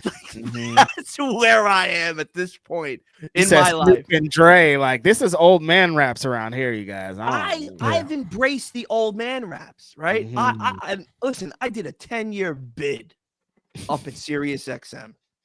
I had to stay on everything. And I got to tell you, it gave me agita. It made my tummy hurt. The fact that I can now sit and listen to the shit that I want, I'm all for it. Like the album in the back over the Malibu, loved it. Great album. Loved it. Great album. Yeah. And then Tyrone Kidd says, only Superman I acknowledge is Brandon St. Ruth. No. Immediately There was one. No, he was not. He was great. Oh, no, he was great. Infinite Crisis, WB, Brandon Roth. Fuck out of here, Phil. Get out of here. No, I think he was a great Superman in a bad movie. That's all. Kevin Spacey as Lex Luthor. The only thing that they did right was the shot with the bullet going through the eye, and that my man was wearing the drawers on the outside. Yeah, bad movie. A movie where Superman never punches anybody. Who wants to see that? I mean, nobody wants to see. You really think Superman's going to trade punches with the normie? Blow his face. No, but that's why I think we should do other villains other than Lex. Like get him in there with like a Parasite or Brainiac or some. But Superman's had some bad villains in the arc of DC. Like sure, Batman has had the better villains. All right, now we can get to the Humper Chats. Appreciate everyone submitting super chats. Y'all are dope. What's a Humper Chat? Yeah. What's that? Those are the Humper Chats where we get a bigger piece of the donation, and it's on the screen that I open up because Reg probably doesn't open so up. Wait a minute. In the Fightful hierarchy, you guys get a taste of all this. I would assume. So y'all can roll on the BetOnline.com and go 75 cents on this one. Yeah, come on, man. Because I know Phil. I know Phil likes rolling dice right NBA, so I know that. Like Phil's going $767.24 on Chicago. Definitely not throwing that kind of money, and definitely not on any Chicago team. What is your DraftKings looking like right now, Phil? I haven't actually bet in a while. I think when I won big that one day, I was like, I can go out on this high note. Yeah. Listen, you got to do what Sean Ross Sapp does. Go big or go home. Go big or go home. We got one from Desi Baby. She says, very generous Humper Chat, by the way. Appreciate you for that. She said, hey guys, just want to say Merry Christmas and thank y'all for another year of content. Stay safe and enjoy the holiday. Appreciate that. Hope you have a good holiday. Appreciate you showing up all the time, Desi. I'm sure that we're about to get into Humper Chat regular Tony P. Here he is. There he is. Wait, these don't pop up on the screen? No. No, it's a different screen I see them on. I could put them on screen, but I have to like copy and paste it. But anyway, Tony P says, so last weekend and this week was shitty, but at least I have you guys in the chat making it better today. Because of that, I really haven't got a real petty of the week. So host choice. Petty of the week. I'm going to leave this to y'all because I don't know what this bit is. So I'm just going to fall back. I kind of think it's Rollins based on like Rollins's tirade at the media event where he's just like walking around. He for some reason had like the big Mountie coat on and he takes it off and he's like, nah, I don't even need a bike. You can hear me. Why are you standing all the way over there? Get over here. Get active. Okay. Yeah. Rollins can get that because he was talking a lot of shit. He was spitting some facts. But what about Kevin Owens saying this is my moveset, guys? Kevin Owens he could get it. Yeah. Mm-hmm. Kevin Owens walking around with the winged eagle belt, knowing that he lost. And you're right, it is Kevin Owens. Kevin Owens putting his picture over Cody's. But that's a winged eagle belt that you get on shop.com. That ain't the one from. It ain't the real one. I wish it was. Kevin Owens hit the package pile driver. Like he probably got to get it. Yeah. You're right. It's Kevin. Which based on that, let's quickly get into Saturday Night Main Event. 5-match card. Won't take us that long to run through this. It was.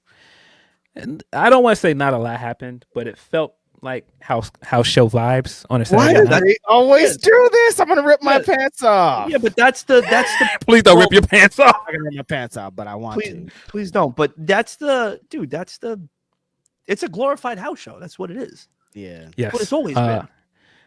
I mean, I think that it was fine. The Drew McIntyre match to start the show, I enjoyed it. I've enjoyed Drew McIntyre a lot since he's come back. This was the right move, having win over Sami Zayn. But like I said, this felt like, all right, this was just like kind of a TV match to get out the way. What they built this show up and hyped it up so big, you thought it was going to be big surprises and things, and it really wasn't any of that. It was just straightforward matches. It's just a WWE show. It's like it wasn't bad or anything. It was just like, here's a TV show for you guys on NBC at this prime time. But yeah, it felt like with how they were advertising it, we were about to see a WrestleMania type show. We didn't though. No, nostalgia vibes. That's what it was. That's what Saturday night's main event is. And it was just a big nostalgia pop from the entranceway to the ring ropes to, even the backstage setup to Jesse Ventura.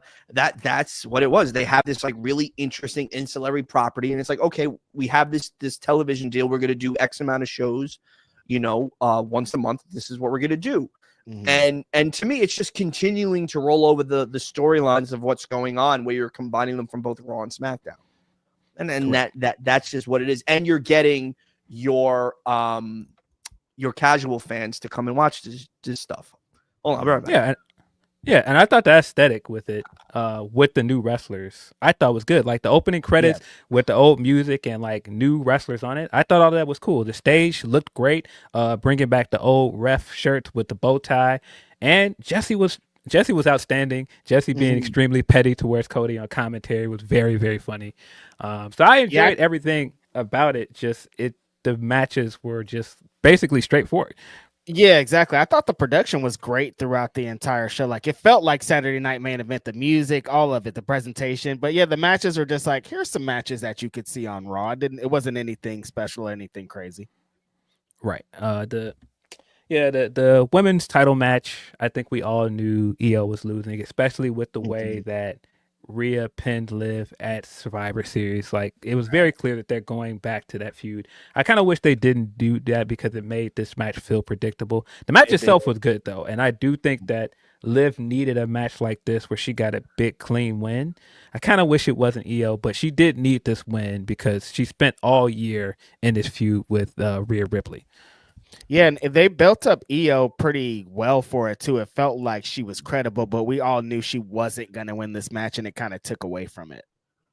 Yeah, but the match itself, I enjoyed it. The triple threat match, Gunther, Finn Balor, Damian Priest. We knew where this was going based on the Survivor Series match. I think we all predicted Finn Balor's eating his pin. This was just a way to progress this and get back to Finn Balor versus Damian Priest, which I really have no interest in, but they're doing it anyway. Keep going back to it. But yeah, I did enjoy the triple threat match a lot. I did like both of the title matches. Chelsea Green is our first women's United States champion. She beat Michin in the finals. Shout out to Michin. She came out with the varsity jacket, which I thought was super dope. Chelsea did the Rick Rude with her face all over her gear. I thought that was very funny. Also, at the end of it, when she wins and Piper puts her on her shoulder, like Miss Elizabeth, I thought that was also very funny. The way Piper was looking up at her lovingly, very, very funny stuff. They play well to each other, and it was well deserved on Chelsea's part because she really has been entertaining. And both her and Mia, you can say that, like, from like a secondary standpoint, incredible feud for them, like for the entire year. They've been killing it. Sometimes people like earn, or like they're given opportunities, they're given moments, they're given this thing. Chelsea earned every single opportunity she took at any moment. She was earning her keep. She was earning her way. She was earning this title win right here. Like everything that she did throughout these couple years, she was so busy and active with herself and her character and not giving things and still fighting. If she only gets 30 seconds on a thing, you remember 30 seconds. Like just such a well-deserved win for a hard-working wrestler. Yeah, we've been there through the entire road with tough enough, getting cut. Her first run with NXT/WWE, she kept injuring her wrists, and getting released, coming back, having to keep trying to pitch over and over to get on TV, having to hustle and find something that makes this work. She deserved this, man. All of the stuff she's done this year, that crazy table spot she took in the Money in the Bank match. She ain't afraid to bump, that's for sure. Doing the feud with Mia earlier this year, doing that garbage match, which I thought was incredibly entertaining. Being willing to come on TV and let people joke on her, smelling like garbage for weeks. She deserved this, man. She worked her ass off to get back here and get to this spot, man. But main event, Cody Rhodes versus Kevin Owens. All the vibes were there. Love Kevin Owens coming out and being extremely petty. Cody coming out with the winged eagle, just that visual, knowing what that belt means to him, and just the ties to his father. I thought that was dope. Just that visual of him being able to do the entrance with it, I thought that was awesome. The match itself was good, but I don't think it's as good as their first match. I enjoyed their first match a lot more. This kind of felt like a match to advance their story and get to the next big pay-per-view match, if that makes sense. I was hoping that we talked about it pretty often, that why didn't they do the match in Canada? And I feel like that heat would have added more to this match here. Like this match, they had all the story elements and everything going into it, but there was just like a little piece missing. And then you get to, it's like, oh, they're still building to something. Right. And I get it. And that works. And I'm happy that Kevin Owens and Cody are in this position, but I just want some more. Like, I don't feel like Kevin's going to beat him for the championship. Like, is there a realm in the world where he does? No, but I mean, eventually somebody's gonna have to take that championship off of him, right? Yes. And yes, it's like, who could it be? Oh, it should be Kevin Owens. I want it to be Kevin Owens. I just grow tired of long title. I'm saying that's what I was saying earlier. Like, dog, everybody can't have a 3-year reign. We have to do something else. No, but I think Cody's very. It doesn't have to be hot potato, but it needs to be like some kind of. I can watch a random pay-per-view and it be a title change. It's like every pay-per-view, we're like, well, they're not gonna lose because they got to get to the next pay-per-view, or they're not gonna lose because they already have WrestleMania plans, or we're not gonna lose. You know what I mean? And like, it gets kind of frustrating. Well, I think what's frustrating is you have. Again, like there's multiple, there's multiple options, right? And I think one of the options is whether or not, Dwayne, DJ, The Rock is going to be there. And if he's there, the Moana numbers are kind of big, Emilio. I know. It's not the Santa movie numbers, and it's not, and it's not Black Adam, but. It really predicates on whether or not he's going to be there and if they're going to do something, and that would set up Roman and Rock, because now you don't have to worry about trying to figure in how can we run back Roman and Cody, and what do we do? Is it Gunther, Punk, or is it? Did we hear some rumors yesterday? I saw that they were talking about some CM Punk things, and but again, it's the logjam of that. And, would I like to see Kevin Owens? I think he's deserving of it. I think we only got a small taste of what Kevin Owens could do as a world champion, as a heel champion. And yes. I think we're due to pass the WWE championship around a little bit. Because I think like you've been bringing up some nostalgic thing. I'm thinking of 1996. Shawn Michaels lost the belt to Sid at Survivor Series. Then he won it back at Royal Rumble. Cody could have did something exactly like this. Lost the belt to Kevin at Survivor Series or at this show, and then get it back at Royal Rumble for a big Rumble, but I also think too that the Office, and from a standpoint, Cody's so good at doing the thing and being on TV and doing the media and cutting the promos and having the matches. Cody has had an incredible return to WWE that, the train still ain't gonna derail. No. And I think when you have somebody that is that polished and that prime and has that good of a pedigree, the man is red hot right now. You have to, you got to keep it going. You can't take the championship off somebody that's red hot. You can't. Right. he's doing great business, and that's why he's still champion. The thing that I won't say that I don't like is that you can tell that they wanted the visual here of Kevin Owens winning, with him leaving with the belt the way he did, the way he's running around saying, "Well, this isn't my fault. I won that match," and it kind of feels like they want to give you all of the results of him winning without actually giving him the win. And so that's why I kind of wish they would have just done the match in Vancouver and gave him the win in Vancouver, because he would have got great heat of running out of that arena with the belt, especially with the way they could have done it. But I thought that this was an interesting way to do it. I think the great thing about this feud is easily Cody's best feud as champion. Like, it's not even close.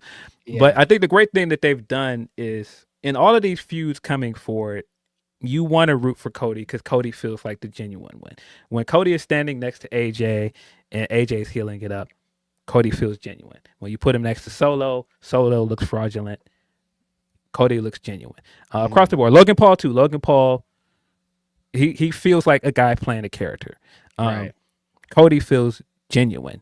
Kevin Owens is the first guy to make us question Cody Rhodes, because Kevin Owens doesn't feel like he's playing a character either. And he's asking questions. So it's like, well, wait a minute. Why did he do that? Or wait a minute. Right. Is he really my friend? And you get in this match and he cheated. It's like, well, wait a minute. If you're everything you say you are, why did you have to cheat? Mm-hmm. Even though when you think about it a little bit longer, it's like, well, wait a minute. He cheated because Kevin Owens was trying to cheat.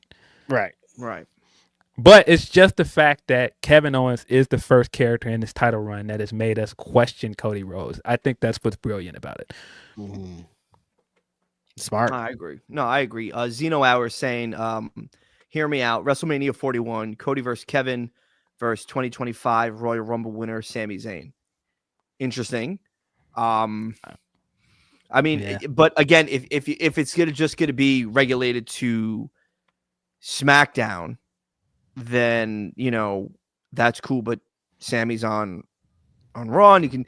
It just gets too messy. Where does Randy come back? Because he has to come back into this too. Like, what role does he play? Well, but does Randy see that's the thing? I think Randy and KO is going to be the bigger feud. I think this is just a placeholder for something else for Cody Rhodes. And then once they do whatever they do, it's going to be Randy and Cody's going to be the feud going into KO and Randy is going to be the feud going into WrestleMania. Right. Yeah. And Mac, now do they run back maybe Cody and Cena? Oh, Cena's still, he's existing out there. I could see that Cody match happening. Yeah, the thing is, because is that who you take and is that who? Please no. Now wait. You're talking about Royal Rumble? No, what I'm saying is, do you have John Cena break Ric Flair's record for the most WWE or the most championships in professional wrestling, which I think is skewed because I think Flair's at like 22. Yeah, really do the math. But if we're recognizing 16 is the number, then Cena has to do 17. And I can see the value of that as Cena coming back as an ambassador for the next 25 years. How long is he going to hold it, and is he going to drop it back to Cody? I have some reservations. He would probably drop it back to Cody. Yeah. My problem with that immediately is, if you're telling me that the best pure babyface they've had since John Cena is Cody, why does Cody lose that match? Yeah. No, I'm just saying the question is out there, because I understand, but I'm just saying the problem with that is, if you're telling me that you found the next guy, why do you then let Cena come back and beat him? Well, we also got to remember too, what Cena has the entire calendar for 2025, right? Yes. So he's going to be at predominantly a lot of TV for 2025. So you got to figure out, like, and also too, does he want another world championship? Because it's kind of nice when you're doing promo for Peacemaker or another movie, you got a championship draped on your arm. And TKO, WWE loves product placement. They love the walking billboard that is the WWE Undisputed Universal Heavyweight Championship. That's the perfect guy to put it on, to do all the promos, to be all up in the videos. Come to TKO. Sure. I just read that when I was. I just yeah, no, of course, but I just think if you're telling me we've spent all this time trying to find the guy that's the closest thing to Cena in terms of good business, selling merch, all of these things, and we finally got him. Then you bring back Cena now when he's basically done, and go, hey, well, it's time for another Cena reign. Nah, I don't think. And his retirement run, yeah, probably not. It's different than that, you know. See, so somebody in the chat, Burton Gene, makes a really good point. I might want to steal Hina. I would like to see heel Cena in it. this last run, but I just don't. I think there's more you could do with, personally, Cena challenging Punk as champion than Cody. I think you can do the Cody match, but I don't think you need Cena to beat him. No, but Cena's been in so many weird one-off get the guy over matches the last few WrestleManias that it's like, yo, you're John Cena. If you're going out, we know you're going to lose your final match because that's what all wrestlers do. But you got one more run in you, kid. I don't know about that. Bring the gold home for Wes Newberry. Come out to Thugonomics. Yeah. And to the point earlier of could it be a triple threat? We know now what they do with the company of it has to be a big match. It has to be a WrestleMania match. Cody in a triple threat match in comparison to where we came from, Cody versus Roman, that doesn't feel like a WrestleMania match. If you're going to do a WrestleMania match, it's got to be the caliber of Rock, Roman, Punk. If you're not going to do something big like that, why are we doing it? Right. They made the decision to take the belt off of Roman Reigns, who undeniably had in the modern era of professional wrestling in that the beginning of that TKO era, an incredible run. So for them to take the title off him and put it on somebody that has had optic wise, just doing all the media in Cody Rhodes, you have to figure out what is the best possible option and who is the best possible option to take the championship off of him and then keep this train going. Mm-hmm. My advice, my pick for a short time is John Cena. Just because he could do the Fallons, he can do the Kimmels, he could do the press junkets, wearing the suit, wearing it with the belt. He could go on Funny Marco again with the belt, do the thing. Do the whole you can't see me. That's what it's really about. It's about the optics and the vision of that championship going on somebody that has their hands in multiple pots. But do you need him to be champion to do that though? Like I feel like him being back. I think it has a nice. Doing that. I think it has a nice cachet for a short, just for a little while. And again, a short run. I do think he's going to try and break Ric Flair's record, and I do think that's going to be the big story for him in 2025. I don't know that you need him to beat Cody though. They can just manipulate the fucking stats and have it be Gunther. Right, but also too, Phil makes a really good point. Oh, they could run back Punk and Cena, and they should, but there is this really interesting thing going on where there's the major storyline of Punk and Seth. And then you have these like surrounding storylines going with like McIntyre and all these other people that sprinkled in Sammy, Drew, but it all goes back to Punk. So it's like Punk is tied up right now.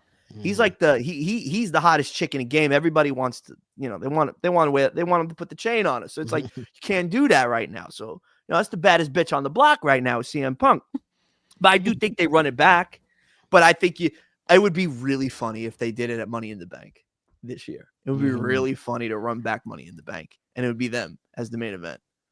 Yeah, because I do think it's inevitable. Punk will be champion sometime next year. I don't know when. It's coming. It's inevitable. Definitely. Short moments are fine as world champ, guys. I'm telling you, short moment of Cena doing the run is fine. No, I'm for short runs, and that's why I felt like Kevin Owens winning at Survivor Series would have been fine. You could have let him hold that belt all the way in the Royal Rumble, and Cody could have won it back, and it wouldn't have been an issue. Yeah. But Saturday Night Main Event, I thought it was fun for what it was, but it was pretty straightforward. I thought we were going to get some kind of surprise return. No. I was surprised we didn't get Charlotte, but it is what it is. No, you're getting what you're getting in that time because that's what's to pull in the casual fan to say, oh, wrestling's still a thing. Oh, I know the WWE. I watched the wrestling. Oh, Andre the Giant. Yeah, that thing. Let's put that on. Watch the wrestling. Watch the wrestling. We got a bunch more humper chats from Tony P. He says, How Wrestle much for humper Dynasty. chat? How much there's for a there's a few of them for small incremental amounts. Like what? What's the incremental amount? Because I'm sitting here doing free work for the last 3 hours, and I got to get my beak wet. it's beak wet. Beak wet. You got to give me. You got to give me. I know. I've been watching a lot of Sopranos lately. You got to give me beak space. wet. It's like 250 increments here. Keep it. look. I'll do you the favor. But yeah, he says Wrestle Dynasty looks like it will be a good card, and curious about some of the last minute moves that could be made before that show. Like, will New Japan give Konosuke the Never title? Will Mercedes Mina be for the belt for belt? Sorry. Also, what other matches will be added before it finalizes? And he says, speaking of Mercedes, she showed out on Sunday with Hazuki. They beat the hell out of each other, get a singles title on Hazuki, now Stardom. The day before, we were all wondering why Mina wasn't on the Wrestle Dynasty show yet, and here's a direction after May loss.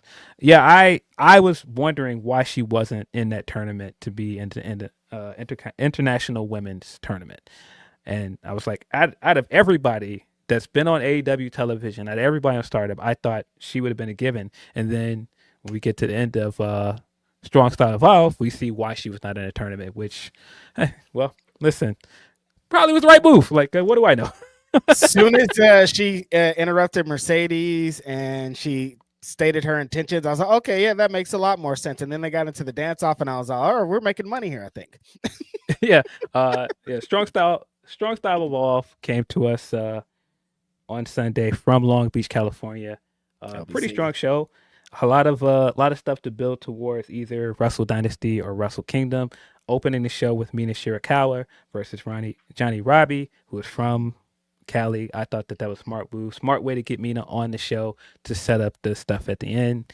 But a lot of these matches, either, like I said, they set up something that we were already setting up, or they kind of gave us a snapshot of a feud that's already in the making for the two big pay-per-views in January.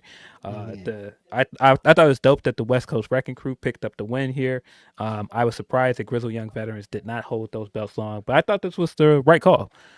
Yeah, they've been setting them up on New Japan Strong, specifically the West Coast Wrecking Crew. So this felt like a good moment, especially in Long Beach. Like, all the dots connected at exactly the right time for the homies. I'm hella proud of them.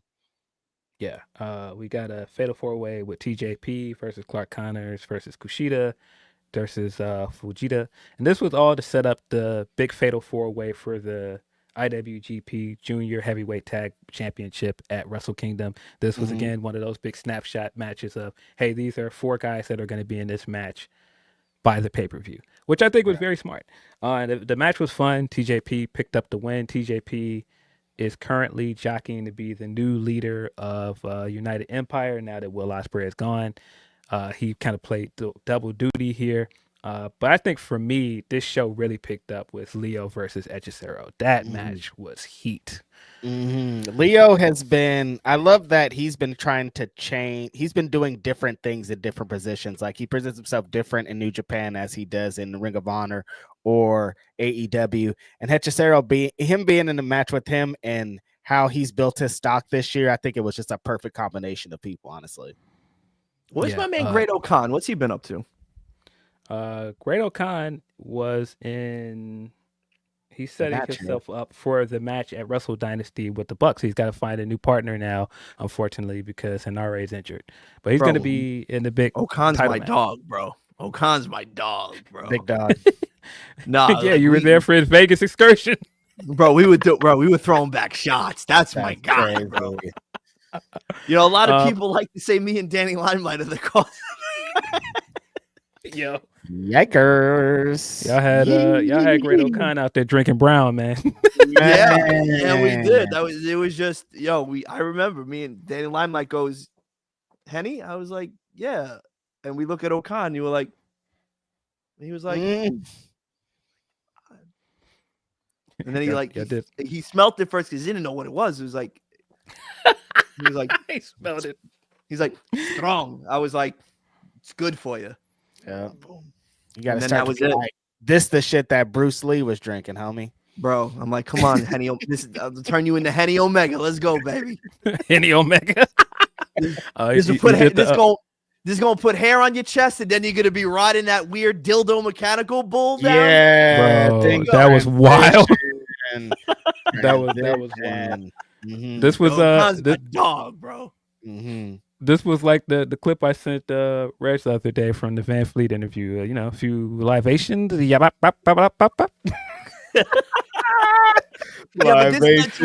But this led to like several days of a bender, and it was incredible. What a guy. Looking forward to that match at Wrestle Dynasty, though. When's your Van Fleet interview, Emilio? I'm ready when Chris is ready. I think y'all should get together. I would love to. Chris came on Wrestle Rap, so he's got to return the favor. I got to come on Insight. We could talk yoga and mindfulness. Mm-hmm. Yeah. The Hechicero match was cool though, because it's such a different clash of styles. Like watching Kim not try to chase Leo around, he's just kind of like stepping his way everywhere he goes. Like, what are you doing? Like, I'm just gonna like hit you with the technical stuff, wrap you up. Where do you think you're going? Like, I'm right here. Let me get a hold of you. Let me turn you inside out. Let me make you into a pretzel. Yeah, wasn't Hechicero the one where everybody was like, "Wow, who is this guy on TV?" When he can't, yeah, right. Mm-hmm. What a year he's had. Yeah, it's funny how that worked. Yeah. Hey, go figure. It worked out for him, getting him in front of a broader audience and giving him some exposure. Right? I thought that's what these things are for, but who would have thunk it? Most of the matches were like the mid card matches were all again to set up the Wrestle Kingdom, Wrestle Dynasty matches. The Gabe Kid versus Ryohei Oiwa, also awesome match. Oiwa has been great since he came back from New Japan. I thought this was a great way again to showcase this kid. 2025, I think, is going to be the year of Oiwa, man. Yeah, they've set up a bunch of talented people like that this year, which makes me excited, especially putting them in New Japan in front of those different opportunities in America. They get to like learn some different styles. It's really, really exciting in New Japan Strong, Yeah, I think this show overall, like just how they set up all of their stuff, it just feels like New Japan is hot again. Like, yes, I think this was easily one of the hottest New Japan shows in America. To finish the year with that, it just shows that the company's in a good place. And I was very worried at one point with a lot of people leaving, but it feels like they're going to be okay based on this show and a lot of stuff that they're building for next year. Like Wrestle Kingdom and Dynasty are fire, Yes.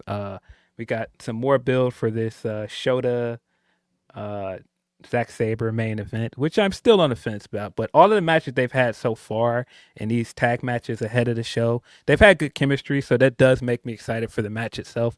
I'm not sure how I feel about putting Shota in the deep water, but you got to give him a chance to swim. Mm-hmm. It's the only way, but it's gonna be a fight. It's time. Yeah. It's time for him. Yeah. It's just time. Yeah, you can't just when will he and just waiting for him to like have like the opportune moment. I think the moment's now. I think he'll be a great opponent for Zach. We know Zach's gonna win, or the way it looks like it's booked right now. But I think it'll be a great showing. Right, it could, but you could be an upset. Right, but I think at this point you've invested so much into building Zach, and now like the payoff finally happened. He's world champion and he's going into the Dome as world champ. I definitely don't see that happening. I think it's just a great opportunity to put Shota in a bigger environment that what he is used to, and then I think from there, once they see what it looks like, how their styles clash or whatever it is that they do. I'm trying not to use like internet wrestling jargon and say the words aura, So we don't want to I think this. Yeah. So we'll see what happens, but it's gonna be good. Yeah, I'll be asking you what your login is for your New Japan Pro Wrestling account. Yeah, you got to see what you have in Shota. So I understand. Yeah. I'm just a bit worried, but the more and more they put him out there, the more and more you see the reactions are changing for him. So it looks like it could be working. Hopefully the match delivers. I think with putting him in there with a guy like Zach, pretty strong chance it's going to deliver. Right. But yeah, the other great thing about the Gabe Kidd Oyoa match is you gave Gabe Kidd this big win heading into his match with Kenny Omega. Still seems wild that that's going to be his match during Wrestle Kingdom weekend, Kenny Omega. I would not have guessed that for Gabe Kidd at the beginning of this year, but great for him. He deserves it. He's white hot. I don't know, man, because like I think that he just has so much potential going into, 2025 and 2026. I like him a lot. I think what he's done with the New Japan Strong Championship has been great. He's probably the most vocal champion they've had in regards to like the promo stuff. Yeah. And he isn't afraid to go there. And what I like about him most is that he carries it over on social media, which is really entertaining. Yes. He can wrestle his ass off.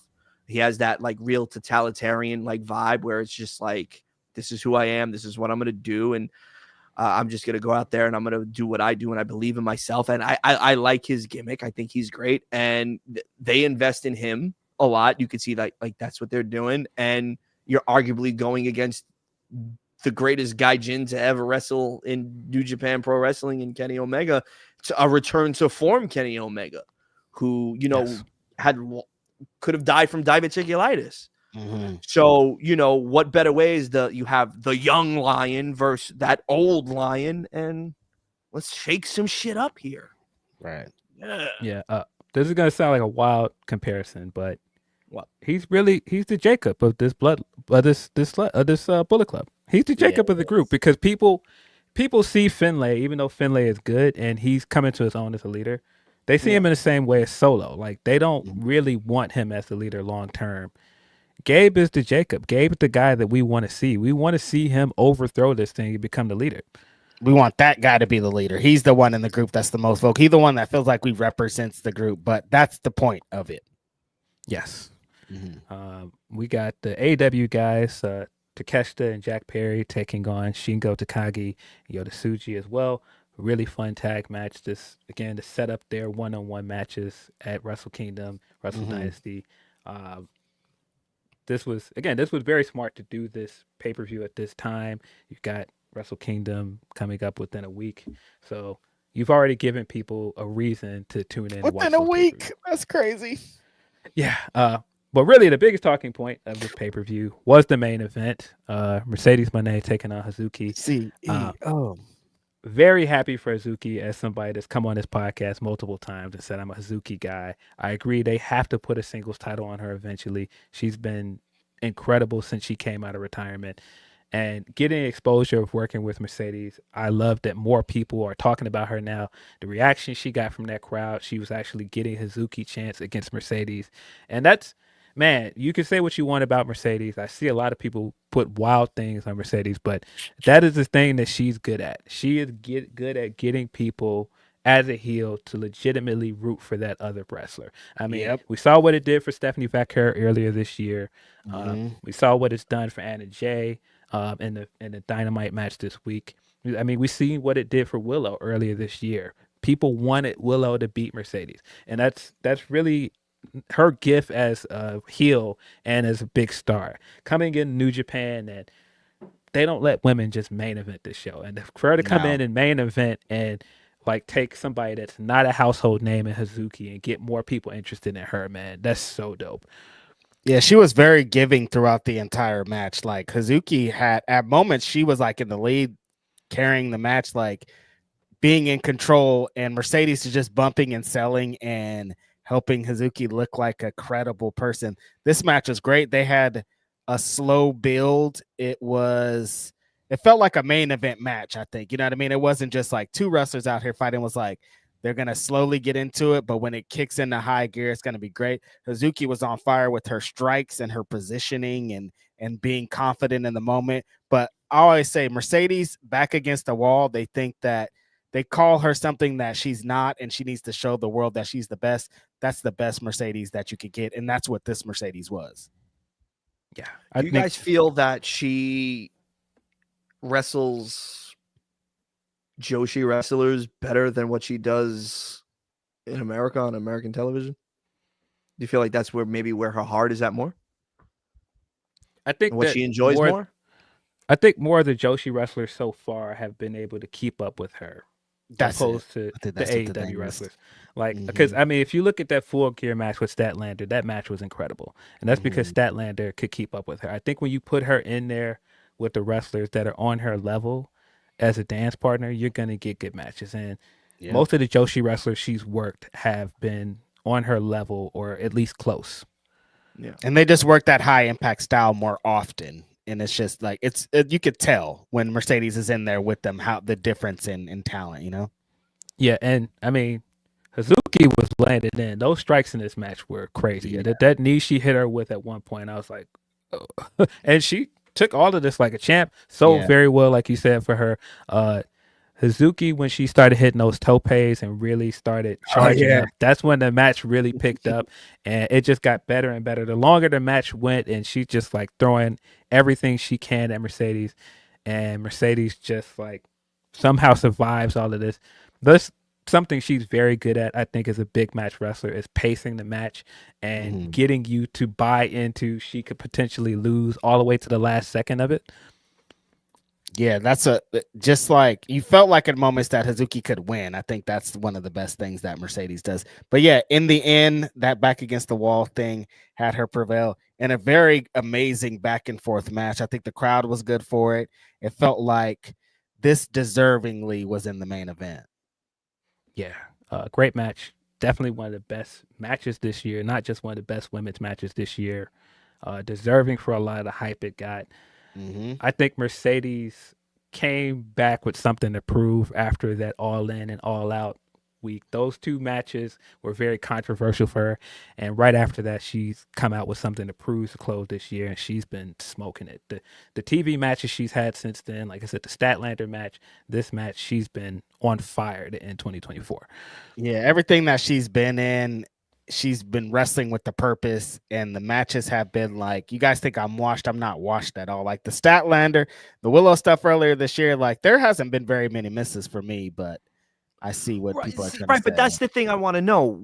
I want to, I know there's been a lot of Mercedes discourse on X, but I want to know where's the negativeness? Like where is she falling off? Because the way you guys describe it, I haven't really watched a lot of her Japanese stuff. I haven't, just because it's impossible to find on the internet after it's been done. But from what I've seen on the clips and from what I've read and spoke to Phil about, she's been incredible. And I want to know where is the fall off? Where is the dip? Now, if you don't like how the character translates on AEW, but you like how it translates on New Japan, that's fine. Then, that's something you can have a discussion about in a review. But when you say she's fallen off in the ring, I have to call Pox on that because there's no proof. Yeah. Every time I'm like, where? They're like, the one Britt Baker match. I'm like, the one Britt Baker match? That ain't enough. Right. No, and she tried her best to carry Britt to a good match. That match was not bad because of Mercedes. Yes. No, but you can also say too, where the Mercedes Moné effect comes into play, is arguably at that point Stephanie Vakir's biggest match in the States on pay-per-view is against Mercedes. Yep. Yes. And then weeks later, she signs a deal with WWE. So if you're pulling for her and you're paying attention to her, you would think you would have signed Stephanie off rip. I think the match, and we all think this, the match with Mercedes made them go, oh, we got to sign this girl. Yeah. I think my problem with a lot of this, because I think there are valid criticisms about the connective tissue between the matches, the promo stuff, the character stuff. It feels kind of overly scripted sometimes. It doesn't feel genuine. I think the best thing about her New Japan stuff, like if you watched after the Hazuki match, when she just did the promos that everybody does backstage, it felt natural. And some of the stuff she does on AEW television, it doesn't feel as natural. I get that criticism. What I don't like is people going, well, she just doesn't have the same aura. She's not as good as I thought she was. There's only so long that I can watch this woman make everybody that you guys love look good, and then you tell me she's not that one. Because a big part of the reason why Charlotte is Charlotte is that series of matches with Mercedes. A big part of the reason why some people turned around and start paying attention to Stephanie and saying, hey, Stephanie should be signed is because of that match with Mercedes. The Willow stuff this year, we already knew Willow was great, but that match changed the conversation this year. Yep.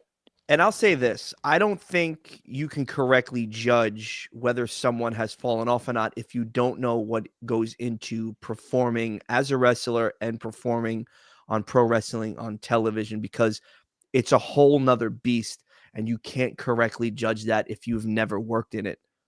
I'm sorry. Yes. You can't. Well, and a lot of this is just WWE fans upset that she's yes, but I'll also, to play devil's advocate to the WWE fans, when she was in WWE as well, they were also vocal about her. Yeah, you're right. Well, so she's a very polarizing person on social media, because you have her fans who are just they're like lunatics. They're lunatics. They're like the Barbs, Emilio. I'm telling you, they are like the you can't piss the Barbs off, bro. You can't piss them off. The Barbs in the beehive, you can't piss off. You piss them off, they're coming for your throat. It's not happening. But but again, she's very, very like it's down the middle. Either you love her or you don't like her. Yeah. What I dubbed it the Great Mercedes War of 2024 broke out on Twitter the other day because people were responding to her on IG, responding to a comment that said that it's a downgrade, and she said, no, it's not a downgrade. I'm making big money. I'm happier than I've ever been. I'm having great matches. No, there's no downgrade here, and people got mad. And my thing is this: come on, just come on. Let's go. A downgrade. That's crazy. That woman is not a downgrade. No, but my thing my thing to that is, if somebody tells you I'm doing some of the best work of my career, I'm making more money than I ever have, and I'm happy, how can you then tell them for them, no, this is a downgrade? I've just decided for you that you're not doing better than you were. Like you can't do that. You can't just tell this woman that has worked in this industry that's telling you I'm doing very well right now. No, you're not. You're not doing well. What do you mean? Yeah. But it's also probably in the delivery when she said I'm making more fucking money than I ever made.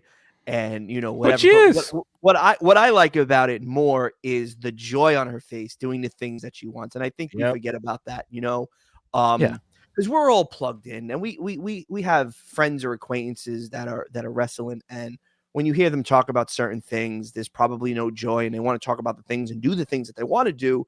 That's when they get excited the most. So she wanted out because she wasn't happy and she wasn't properly treated the way Charlotte and Becky were treated in WWE. So she wanted to leave, and she wanted to carve her own lane, and her body of work and her resume proved that. But also too, I don't like is the discredit for what she did, because if you think about it, she is part of a small elite group of women that gave marquee status and main eventing a WrestleMania and commanding large paychecks. Right. You can't take that away from her. Yes. You can't. And I think, to me, when because there are certain things we're just not privy to. We don't know every reason why she left WWE. You could guess, but a lot of this is us making assumptions. Now, if it is that she felt undervalued, and Becky's the highest paid woman over there, under her with Charlotte, if she's looking around like, I've done everything they've done, I've main evented WrestleMania, I've had all of the big main events, I've done a lot of the firsts for this company, pay me. And they were like, no, this is what we're going to pay you. Okay, cool. Well, I'm going to go make this money somewhere else, doing things that I want to do, wrestling in Japan, wrestling Joshi wrestlers, doing all of these things. How can you then, as a fan, be upset about that? You should be happy for her. If I'm sitting around saying, look, I'm making more money than I've ever made before, great. I love that for you. If you're also saying I'm more happy than I've ever been, great. Love that for you. If you think she's having great matches, that's subjective. But the other part of it is, and this goes into the Hazuki match and everything that happened afterwards, she went to Japan when she was gone. When she took that little break where before she came back and had the heel turn where she did the the blue hair, and she took the wig off. When she was gone for that little bit of time and she had to get right, she went to Japan, and that's when she met Mina, and Mina showed her Japan and all these other things. Mina did our interview and said that, they've known each other for 5 years. To see her get to this point in her career, and she talked about wrestling at the Tokyo Dome as a dream, and getting to wrestle at Tokyo Dome with this person that showed you Japan. You can't write that kind of stuff. That's dope. Right. Like, how can you not be happy for her? How can you not be happy for Mina? And how Mina has said for the longest, that's a match I want. That match means something to me. Yep. Her interrupting Mercedes and challenging her and then hitting Mercedes' dance harder than her. It's a great visual. Listen, ate her alive. All the way. I love Mercedes, but Mina ate her alive in that dance. Took her lunch. Mina was like, "Oh, we're doing this. We're about to do this then." Oh, this is a real dance off? Okay, cool. I love at certain points that Mercedes was trying to point at her and go like, yeah, trying to hype her up like, nah, dog. She's out of here. Mercedes had to put her belt down like, nah, you might want to put that belt back up. like put my belt down and really try to dance with you. Nah, dog, it's over. Mina is not playing with you. Okay, that goes into Adrian Carpenter Super Chat. Says Mina Shirakawa retained her undisputed British title today at Rev Pro Show and was immediately called out by Mercedes Moné title for title at Wrestle Dynasty. Yeah, I think all of that is exciting. We alluded to, I thought that she was going to be in the International Women's Cup. This is a better option for Mina. Mina's talked she's been very vocal about wanting to wrestle more for New Japan.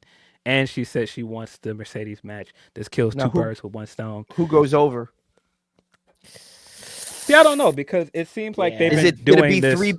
Do we get 3 belt Banks or 3 belt Monet, or is it going to be 2 belt Mina?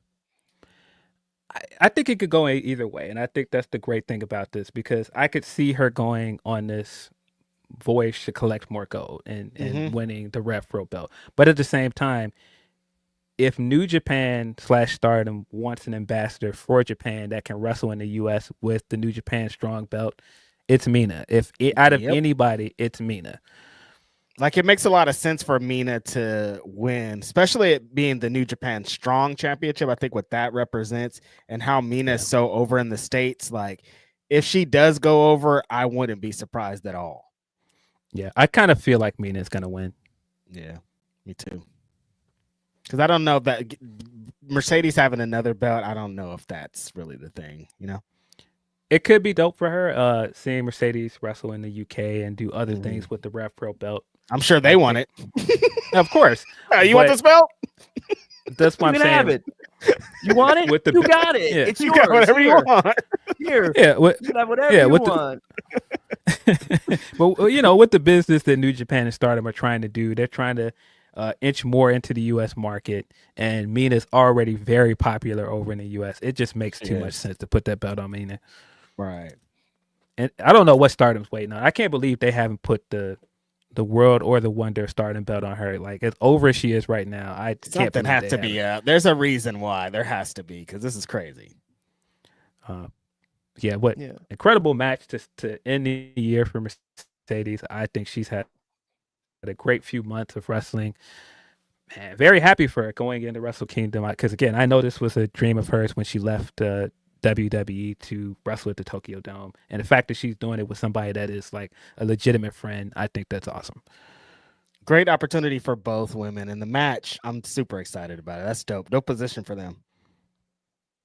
Yeah, couldn't be more happy also that Hazuki has come out of this looking great, because I was a fan of Hazuki anyway. Fire all around. Dave Meltzer, you're funny as hell. The best women match I've ever seen in America, probably, but only 4.75 stars. Dave, you could just put 5. You could have, it was a 5-star match. It would have worked out, but no, he won't. I feel you. I've seen some of the matches he's given 5 stars. You could have gave the match 5 stars. I mean, he's given some the matches in the same range that were not that star worthy. So whatever. Yeah, it is. Great match. Go check that if you haven't. Great match. We got Oh, we got a lot of Humper chats.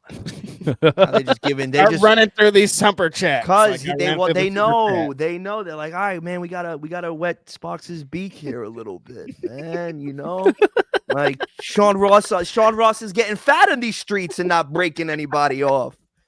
You know what I mean? Grapsody's starving while Sean's eating. You know. You ever watch King of New York with Christopher Walken?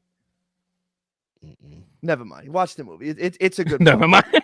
Never mind. That's the Pete Davidson movie? What do you know? No, that's the King of Staten Island. Don't confuse it. King of New York is a very good 90s, 80s crime mafia movie kind of thing. It's is really Pete Davidson the King of Staten Island? Fuck no. Get out of here. King of Staten Island. So you want to hear let me tell you something. My pops is a G. So they shot that movie next door to my house, right? They originally wanted my house. And my dad was like, absolutely not. You're not coming in, and that means I got to go to a hotel while you people run a ruck with wires and shit in my house. And they were like, well, all right, can we use your basement and your backyard as a gazebo as a green room, you know, and just hang out for Pete? And my dad goes, does he smoke that? Isn't he the one that smokes that shit? And smokes that shit. They were like, yeah. He was like, absolutely not. My dad was like, nope, I don't want none of that. I don't rock with the babanya. Mm-hmm. So they were like, well, what about Marissa Tomei?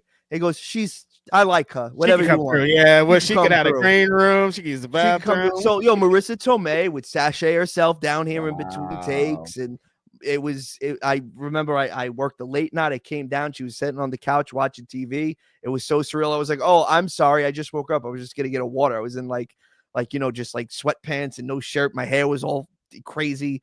And I ran upstairs. I was like, oh, I'm sorry. She was like, no. And she was nice. And then in my head, I'm like, yo, wait a minute, yo. Marissa Tomei. like what? Wait a minute. That's Aunt May. That's Mona Lisa Vito. That's a new blend. I'm like, well, wait, brother. But yo, dog, let me tell you something. My father made sure they were paying, bro. They were like, oh, can we store some equipment in your backyard? My father's like, yeah, for a price, no problem. Like, I'm like, all right, Dad. My father was like, yo, they got it. Judd Apatow was coming down here hanging out because he found out like Marissa was like bigging it up that my mom, because Phil's been to my house. My house is immaculate. So like it was just nice and clean. My mother's like, you know, because every other of the stars were complaining about like houses being grungy on the block. And they were like, yo, we got to put them in this house because this house, the bathroom's clean and shit. What? My mother leaves towels out. Smelling like potpourri and Febreze up in here. Like, yo, come on. Silly. You know, like, oh, they made sure to wet my father's beak, though. They wanted to keep them, like, they were like, let's go. It's a theme. It's a recurring theme. Yeah. If my father would say more than 4 syllables in public, I'd bring him down here and come on the podcast. But my father ain't going to talk on microphone to nobody. I'll tell a couple of Goombas. I think you messed up with the connotation of Goombas are Italians. Oh, the Italians are the Goombas. Got you. Yeah. I was about to say, nah. I probably can't say the word that. Some of them, I wouldn't. No, I definitely wouldn't. That word. I definitely wouldn't. But no, but that was fun. I definitely wouldn't. Definitely don't. Got some more from Tony P. He says, we found out later at the end of the night, though. I know Mina wanted that for so long, and it feels like Mercedes did too. By the way, Miss Mina doing the CEO dance had me thinking like Red for a bit. She really do put her all into anything she does. Happy for them. Nah, man. She got to let y'all know. This is me. I do this. Every time I do this. Yo, y'all are really like the hot chicks that say $50 to talk to me via DM, bro. Because this Tony cat is just dropping mad money to talk to y'all right now, bro. And shout out to Humper Chat regular Tony P. Humper Chat Tony P. Yeah, that's the homie. Yo, all right, Tony. How much money you got? You dropping these things? What are you spending? Is it $2? Come on. I want to know. He's supporting the good brothers right now. This is. Don't even worry about it. No, don't even worry about it. I'm just saying we gotta big him up because he's dropping the Yo, I mean, y'all I seen what you did to Vin when he dropped the $20 super chat. Oh no, Vin, $20. $20 with Vin when he's like, Vin likes to cry broke with a loaf of bread underneath his arm. You know what I'm saying? So like, I know Vin. I don't know Humpa Chat Tony P. So I'm doing the quadruple salute. But yo, y'all got some racket because y'all are like these OnlyFans chicks that are saying you want to hang out with me and talk to me. Well, we gotta be like OnlyFans chicks. It ain't no racket. No, that's the gimmick. Yo, like the next. We ain't showing feet. Eventually you're gonna, bro. Eventually you're gonna. We don't know what Reg does on Denise's YouTube channel. We don't know if Reg is showing feet. Listen, if the price is right, the price might be right. All right, listen. Hold on. Pile driver finisher. Yo, Emilio, whoever told you can make mad money off podcasting, you were lied to. Oh, brother. I don't know. I got some good checks, brother. I don't know. If we want to end up going for another hour. So let's. And it probably not the person to say this to would be Emilio Sparks. Funny enough, like to that specific thing, probably not to Emilio. One day, next time, check his resume. Honestly, next time I won't share it now, but I'll come on, maybe later on again, and I'll talk about how I negotiated my WWE contract. Oh my god, yeah, it's a good. And then they took all your ideas and built their own thing. We'll also talk about that. Listen, man, there's certain guys in podcasting, they're doing certain things based off of success that this guy did. I won't get into the full, but. Listen. Originator. I am the Da Vinci of this shit. But yeah, we'll be here all night. Yeah. For Tony P, he says this match did, of course, lead. Sorry, I read that one already. Right? Yeah, I read that one. I mean, you better answer all these Tony P Humpa chats, bro, because this. I'm sorry, I did not. He's the sugar daddy, bro. So you better answer all these. You better read them all, bro. So he says this match did, of course, lead to discourse around Mercedes since she has been away from WWE and star ratings. Mercedes is happy, so that's all that matters. Some are just too far down the tribalism hole to not see that. Absolutely. I mean, we got into that. He says, as for the star ratings, as I told Phil, I don't care about star ratings. However, I'm still curious about what made him give those AJW matches and Shuri versus Utami 5-star matches, but not recent American matches. Yeah, he be giving it up to some of them Joshi matches, and not to say those matches don't deserve it, but this felt like a 5-star match. It kind of felt like what else they need to do to get a 5-star out of this one? Something, but Dave just can't give an American women's match a 5-star. He just can't. I feel he has. He should. There's a bunch that should been, but he just that's not really his vibe. Yeah. From Vance Winnable, that's now your name. Sorry, I don't make the rule. From Vance Winnable, what a fucking week. Ospreay Darby, match of the year contender. Queen Namanata murdering Lady Frost, and Athena Billy match last night. Danhausen is back in ROH. January 4th, Glory Pro card is 2D versus Maya World. Workhorse versus Jake Parnell versus Cody Lane, and Matt Fitchett versus Dan the Dad. Appreciate you for putting some comments in there, Van, because he had me struggling at one time. But yeah, appreciate you as always, Van. Van Twinnable. Fuck up some comments. Fuck up some comments. Yeah. But yeah, the Darby Ospreay match, man. Darby as a television wrestler, man. One of the best there is right now, man. One of the best TV wrestlers there is. That's the reason why his TNT title reign was as good as he was. I don't think it's much argument that this Darby match with Ospreay is the best Continental Classic match so far in this tournament. Yeah, no easily argument. Match of the tournament. Like just incredible that Darby taking that insane match on insane bump onto the apron, which that noise that it made when he hit the apron, I was like, dude, that noise haunts me. I was like, is he okay? We still don't know if he's okay. So, who do you think wins the Continental Classic? All right, it's a two-pronged thing because I want to know. And how soon before Darby Allin is AEW World Champion? Because it seems like he's the next guy. Yes. I think the classic finals are probably going to be Ospreay Okada, and I think Okada's going to win. Yes, same. I And think Darby Okada- should win the championship tomorrow, but they're probably gonna wait till like All In. I'm sure. Yeah, something wild like that, which I hope they don't do. But Now, this Reg, feels let like me ask you- Sorry, yeah, Phil. I'm sorry. this feels like the story they're telling of building up Kyle Fletcher as this guy for Ospreay to get past in his league, and then he's going to end up facing Okada at the end of the tournament. Right. See, that's what I was gonna say. I personally would love to see that title on somebody new, and now you can put Okada into, let's say, the international or the TNT title picture, and that breaks away from what we've seen him do for the last year. And I would like to see Kyle Fletcher be made into the guy, because I feel that this type of tournament should do that for your next young upstart within All Elite Wrestling. True. I agree, but for Kyle. I think it has for Kyle, but the thing is, I don't see Okada dropping the Continental belt until he gets that match with Omega. I think that's the end goal for this. But see, it should be a tournament belt, though. That's what it should be.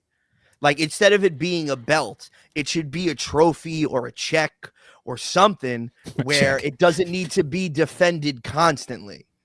And that's where I think it gets like really skewed, because the Continental Classic last year and this year has been arguably some of the best wrestling on All Elite on AEW TV. Yes. Yeah. That's what it's supposed to be. And it succeeded in that way. I don't know, man, because I think that's kind of my issue with the Owen, is that you win the cup and you get that belt with it, and then it just goes away. It doesn't mean anything. It's just done. I prefer, at least now you have a belt and it has rules around it, kind of like the pure belt. But then we're getting into the argument: does AEW have too many belts? But what about New Japan's World Tag League? You know what I mean? Like, it's a prestigious thing that you should just be for something, maybe not for the belt. Like you earn a title shot or some shit. I think that's what should it be. Why don't even better? Why don't you just merge the international and the continental together? That probably makes the most sense, honestly. Yeah, I can see them doing that, but either way, I don't think Okada's losing that belt until we get to the Omega match. I think that's the end goal to all of this time of him holding that belt. Right. Big Man Dog says, I think the reason the Continental Classic hasn't been a draw this year is because of how devalued the Continental title is. I don't agree. I just think that certain people have decided that they want more than just straightforward matches. If you want to tune in and just watch a great tournament with some great matches, the fans that are in that, they're going to tune in and watch it every week. So you mean that there needs to be? So you mean to tell me that there needs to be storyline and entertainment value instead of just wrestling? Huh? Righteous Reg? I think that the honest mistake that they made concerning the championship is I think they should have did the deal where they have Okada put the title on the line in every match and just have him win every match. Then they used to add prestige to the belt and you add prestige to the tournament. But I understand why they did it. Yeah. I just think that right now AEW is for a niche audience. Like the Continental Classic is very much preaching to a specific choir. And if you want something else other than that, you're not going to be as interested. You're not going to get it. That's all makes it is. Sense. Yeah. Like this is a wrestling ass tournament. And if you want more story, I understand, but this ain't what that is. And there are stories to the tournament so far. I just think it's not the style of storytelling that some people want. Right. That's another story for another day when people say they want stories while watching a story. It's like, no, you want the stories how you want them. You want a certain kind of storytelling, and this is not what you want. It's all preferences. But yeah, this was a great week. I did not see Collision on Saturday, unfortunately, and I did not see Rampage. So I need to catch up with some of the Continental Classic matches from this week. Tonight, dog. Ospreay and Ricochet in Hammerstein. That's crazy. Yeah, that's going to be a big one. Looking forward to that one tonight. But yeah, this week of matches was strong as well. Man, that sequence in that Darby match where he went for that Canadian Destroyer and he somehow flipped him up out of it. Oh yeah, hit him with the hidden blade. Just that sequence was insane. It sets him up. Then he flips all the way over into the code red. I'm like, this felt like the essence of what AEW represents. That's what my favorite thing about the match. It's like when people come for an alternative in this company, this is what they're looking for. They're looking for two guys that Ospreay could have potentially been in WWE if he wanted to. Darby is such the alternative to WWE. It feels like this is what AEW is, and this is what it represents, and we need more matches like this. Yes, this is really what this company was built off of. These kind of matchups, delivering these kind of matches on TV. Mm-hmm. Man, love this match. Like, I mean, it's great. 5 stars. Not much. Well, yeah, that one. That was gonna get 5 stars. Well, Ospreay's in is definitely gonna get 5 stars. Absolutely. Gang. We got more from Tony P. He says, I know he talked about the difference and how he thinks Japanese women are ahead of American women, but I think the gap is closing, especially with more women going overseas to Japan specifically to train and have matches. I suppose this is Tony still talking about Meltzer and his 5-star matches and what is his criteria. Mm-hmm. We'll never know. He's the only one that knows. I can't I can't answer that one for him. He definitely is like not as harsh as he used to be, but he still got the same system, you know. Yes. Tony P continues.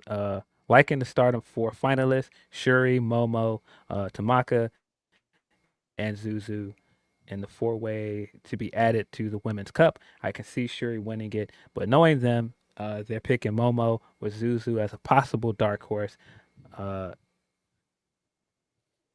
think he's saying I want to see Zuzu or Shuri versus Athena so bad. Yeah, I agree. I've been saying from the beginning, Shuri is my pick to go to the Women's Cup. Mm-hmm. I would be mad at Momo.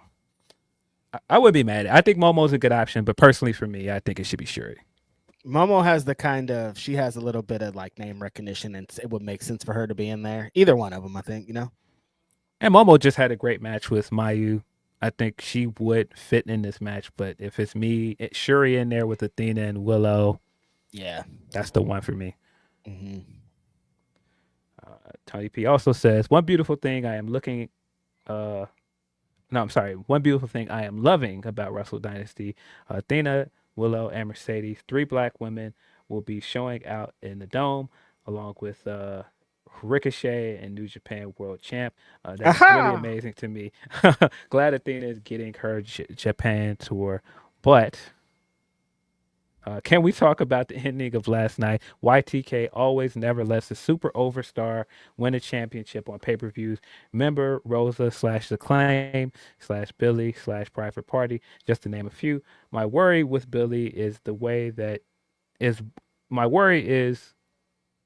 the same we had after Cody didn't win at 39. I think we're past that point because I think that was the worry last time she didn't win. Now, when you've had her lose twice, I don't really understand the thought process around it.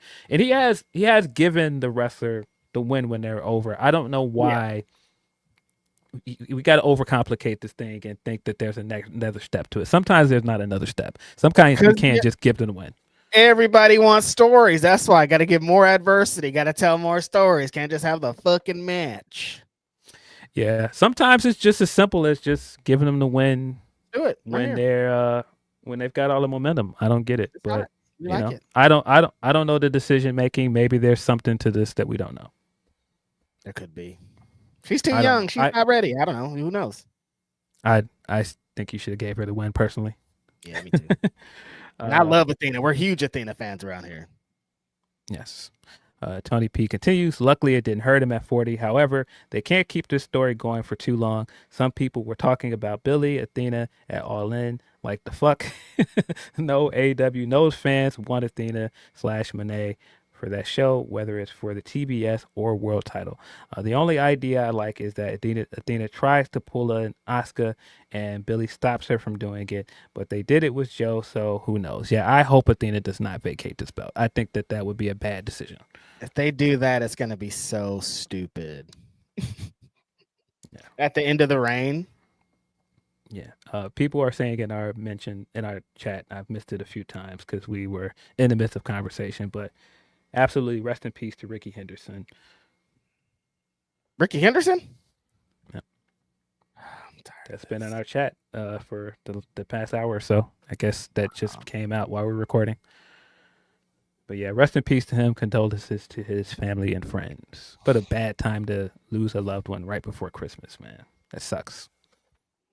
Tired of this. More from Tony P says, I didn't see much of SmackDown besides the main event.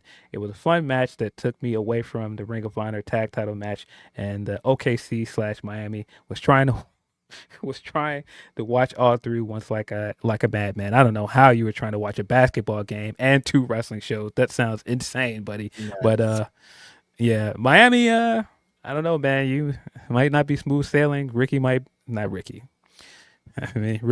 be out of there, but wrong company. Jimmy might be out of there very soon. You're kind of in the area, I think. I don't know. Jimmy might be out of there very soon, man. So I'm curious to see what Miami does in 2025. SmackDown was not much to write home about. I think it was a lot of filler, to be honest with you. It's holiday. You know, those around the holiday shows, December, they're just like trying to get to the holidays. Yeah. Finish this last stretch of Humper Chats and then gonna try to get out of here. Cha-ching. Money. More from Tony P says, Raw had the feel good moment of the week after War Raiders taking the belts off of JD. Finally, Kaiser kept raising his stock. Kaylin Carter finally had the chance to show out, and boy did she in the 3-way. Saturday night main event was cool. It was predictable. Yeah, pretty much. Then he also says, however, some great wrestling and unpredictableness comes from the other product. The Mark win was a shock. Curious if there will be a run-in with Deanna and Normie Tony. Normie Tony is funny. Normie. Let's talk about that match Wednesday. Better yet, talk about now if you have already. Do it again. Yeah, man, very shocked to see Mark get that big win, but I think that's the great thing about this tournament. It feels like it is unpredictable. The fact that Kyle Fletcher can get a big win over Okada as well. And that's kind of why I would not want to see Okada just defend the belt every match, because then he's just going to basically win all of his matches to the end. Mm-hmm. He doesn't get moments like the Kyle Fletcher thing. Yeah, I feel you. Yeah. I think that is all. No, there's 2 more from Tony P. Sorry. He says the Crazy Stormbreaker, Hidden Blade, Code Red singles was insane. Also, Wade Darby blended his technical wrestling with his fuck my body wrestling was great. And the Styles Clash, that was ballsy as hell. Glad they're okay. Not mad Darby won. Now that Styles Clash was also insane. I almost forgot he did that. I keep forgetting because all the other crazy shit that happened, but yeah, that Styles Clash was dangerous. Yeah, that was crazy. Glad that, of course, everybody's okay. And I agree. I think Darby getting that big win, he's been due for a big win like this. I think that was the right call. Last one from Tony P says, that's all I have this week. Happy holidays, everyone.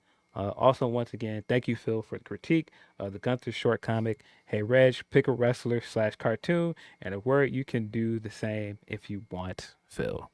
Appreciate you as always, Tony. Thanks, Tony P. Appreciate you. Thanks for the holiday words. Everybody with their holiday stuff. Y'all are great. We have our last super chats from the homie Andres. I believe that's all of our Humper chats. I'm not saying the Outkast music is bad. I'm only saying Harley Cameron has outgrown it and should have her own. Or she should have the remix where Phil sings the song. Like if Phil remixes the song and that's the song, I think it could work out. I mean, Phil, if you're not singing on your Instagram or your ex and you're tagging Harley Cameron, you forever thinking of fail Phil doing this sounds crazy.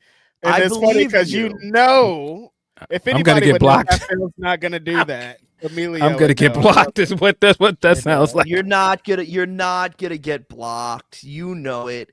I just say, sing, Phil. Just sing. What was it? What is it? How does the song start? The chop is chop and the shoot is shoot. How does it start? We're the outcasts. What? The chopper chop and the shoot. What song is this? I'm combining multiple rap lyrics that I enjoy. Don't worry about that. But what's the name of this song? I don't know. How does it go? I just. How do you sing it? How does it start? What's the first bar? What is it? We look around and see the same thing? See, there you go. Just start doing it, bro. You look around. And today's a new day. Watch the. I mean, dun dun dun dun dun. Just dip set it out, Phil. Come on. Dip setting out the Outcast song. Yeah, why not? Right, bro. I'll pretend to be Jim Jones. I'll be like Squirrely. Reg can be Umpasa and we're straight. We're good. Like, come on, let's do it. We'll yell out garments, and then we'll just start off. Garments. I'm trying to make sure that's all of our Humper chats. I believe it is. But as always, appreciate everybody that sent us Humper chats. Y'all make a nice little. Hey, what's over there says, what is Emilio? What are Emilio's feelings on the YN bloodline?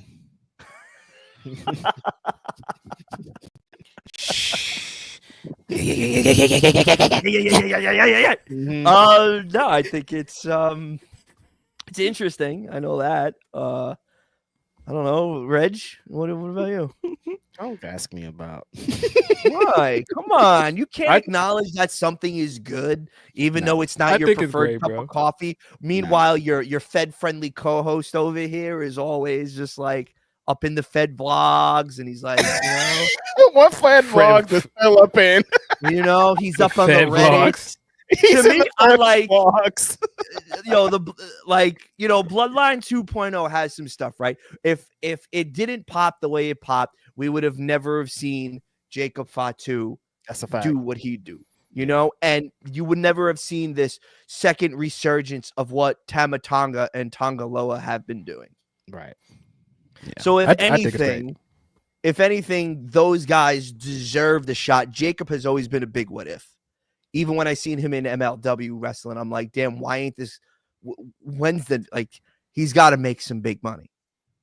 He's just too talented. And Tama Tonga and Tonga Loa, they were in New Japan for so many years. They're OGs there. They reached the pinnacle. They weren't going to do anything else. Let them come over here and cook the way they're doing. All he's got to do is go, yeah, and it's over. That's it. That's the sauce. That's that's the sauce. He got over there and for some reason turned into a magua. I don't know what's going on. Let it cook. Just let it cook. Yeah. I mean, I think if nothing else, Reg probably agrees that they've done a great job of introducing Jacob and making him feel like a big deal. Like if this whole thing stopped tomorrow, like if they stop doing bloodline shit tomorrow, Jacob is gonna be good. You know what I mean? And that's super important.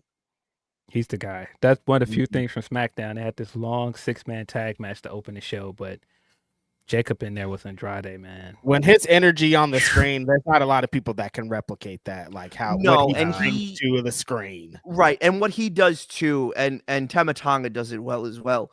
If you notice what these guys do, they do a lot with a little, and they really tell a story with their facial expressions. And like, if you pay attention to that next week, or you want to run back on YouTube or whatever, go back and watch how they do certain things, or how they move, or how certain reactions are done, and their ad libs to whether Solo's cutting a promo or somebody's cutting a promo against them, and how quick they get on the defensive.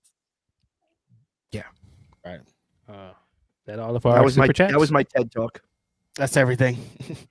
There's all of our Humper chats. There's all of our super chats. We have successfully kept Emilio Sparks on the podcast longer than an hour. Unbelievable. Guys, I normally podcast 45 minutes in and out. In and out. I don't know how you do this, man. in and out. But yeah, appreciate you guys as always. Hope everybody has a good holiday weekend. Have some good food. Get around friends and loved ones. Watch this Christmas.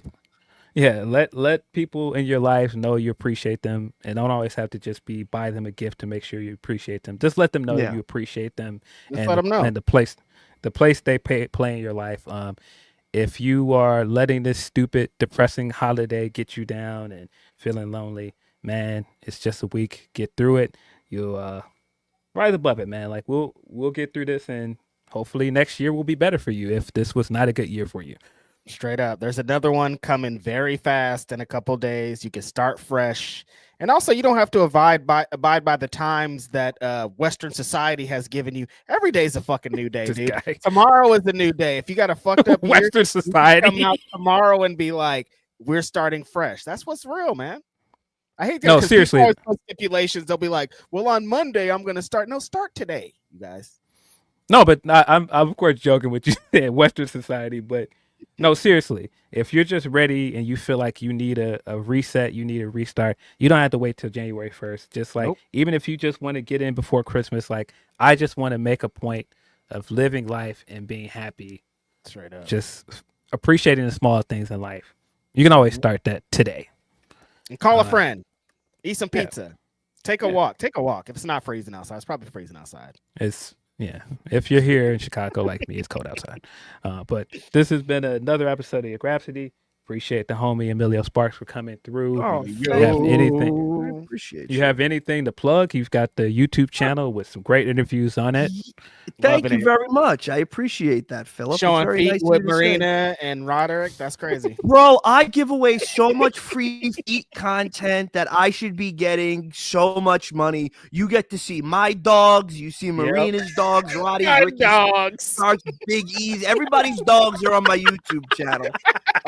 But if you want to see some different content that's not just sitting down or asking an uncomfortable question and getting an uncomfortable answer, and you really want to see things that really strip down and you show vulnerability, which is something that not a lot of professional wrestlers or even people want to do, my advice, go peep my YouTube channel. If you like to see jiu-jitsu or yoga, Reg and Phil really start to get deep and introspective, and we can go another 12 hours if I was to do that, but it's a labor of love. Phil has helped contribute, to the writing process. Phil's credit boy. He be having his credits at the end. They'd be like, Phil at the end, he does. Yeah, man. So it's just fun. I'm really into the whole cinematic look of them and a big production feel. And expect some really cool ones in 2025. So if you just want to see me with a professional wrestler do an activity, then bond and have like some real deep and meaningful conversation, head on over to my YouTube channel. You could follow me on Blue Sky. You can follow me on Twitter or X, and you can follow me on Instagram. Everything is at Emilio Sparks, Emilio Sparks. And hey, support the shows that I produce as well. Cheap Heat with Peter Rosenberg, Dip It's That Guy Greg, Talking Shop with Gallows and Anderson, the Chainsaw Girls Horror Podcast, which is former AEW and TNA wrestler Allie the Bunny, and independent professional wrestler Allison Kay. And big shout outs to Grapsody for letting me come and hang out, and BetOnline.AG. Big shout outs to Big Money Sean Ross Sapp. You know what I'm saying? Listen, both the homies are representing the Grapsody has today. Grapsody.bitcartel.com if you want to copy some dope. Yeah. Okay. Can get one in blue like mine, so I get one in black. I would have one in black, but I have 1,000 black hats in my house. I just could not buy another black hat. Couldn't justify another one, huh? I couldn't justify it, man. Yeah, buying your own merch. It's crazy. Yeah. It's crazy. No, of course I don't buy my own merch. It's a sample. Hey, listen, guys, to quote the great Joel Santana, today's a new day. Got the boule up in the suitcase. Go up to Harlem. Tell him that I sent you. Tell him it's August. I'm gone till November. I need a couple birds. Get abroad. Have them sent up. There you go. That's the meaning of life. That's the meaning of life. That's very, very New York prophecy to leave this episode on in black Tims at it. That's crazy. in black Tims. Appreciate you guys. If you hung with us for this 4 hours, this felt like just having two of my best friends in the world on, having a special holiday edition of this podcast. But we'll be back at the same time on Fightful's YouTube channel next week. Probably we'll have a guest next week as well. You know what it is. This has been Grapsody. I'm Phil Lindsey. It's Righteous Reg. Emilio Sparks. We're out of here. Namaste.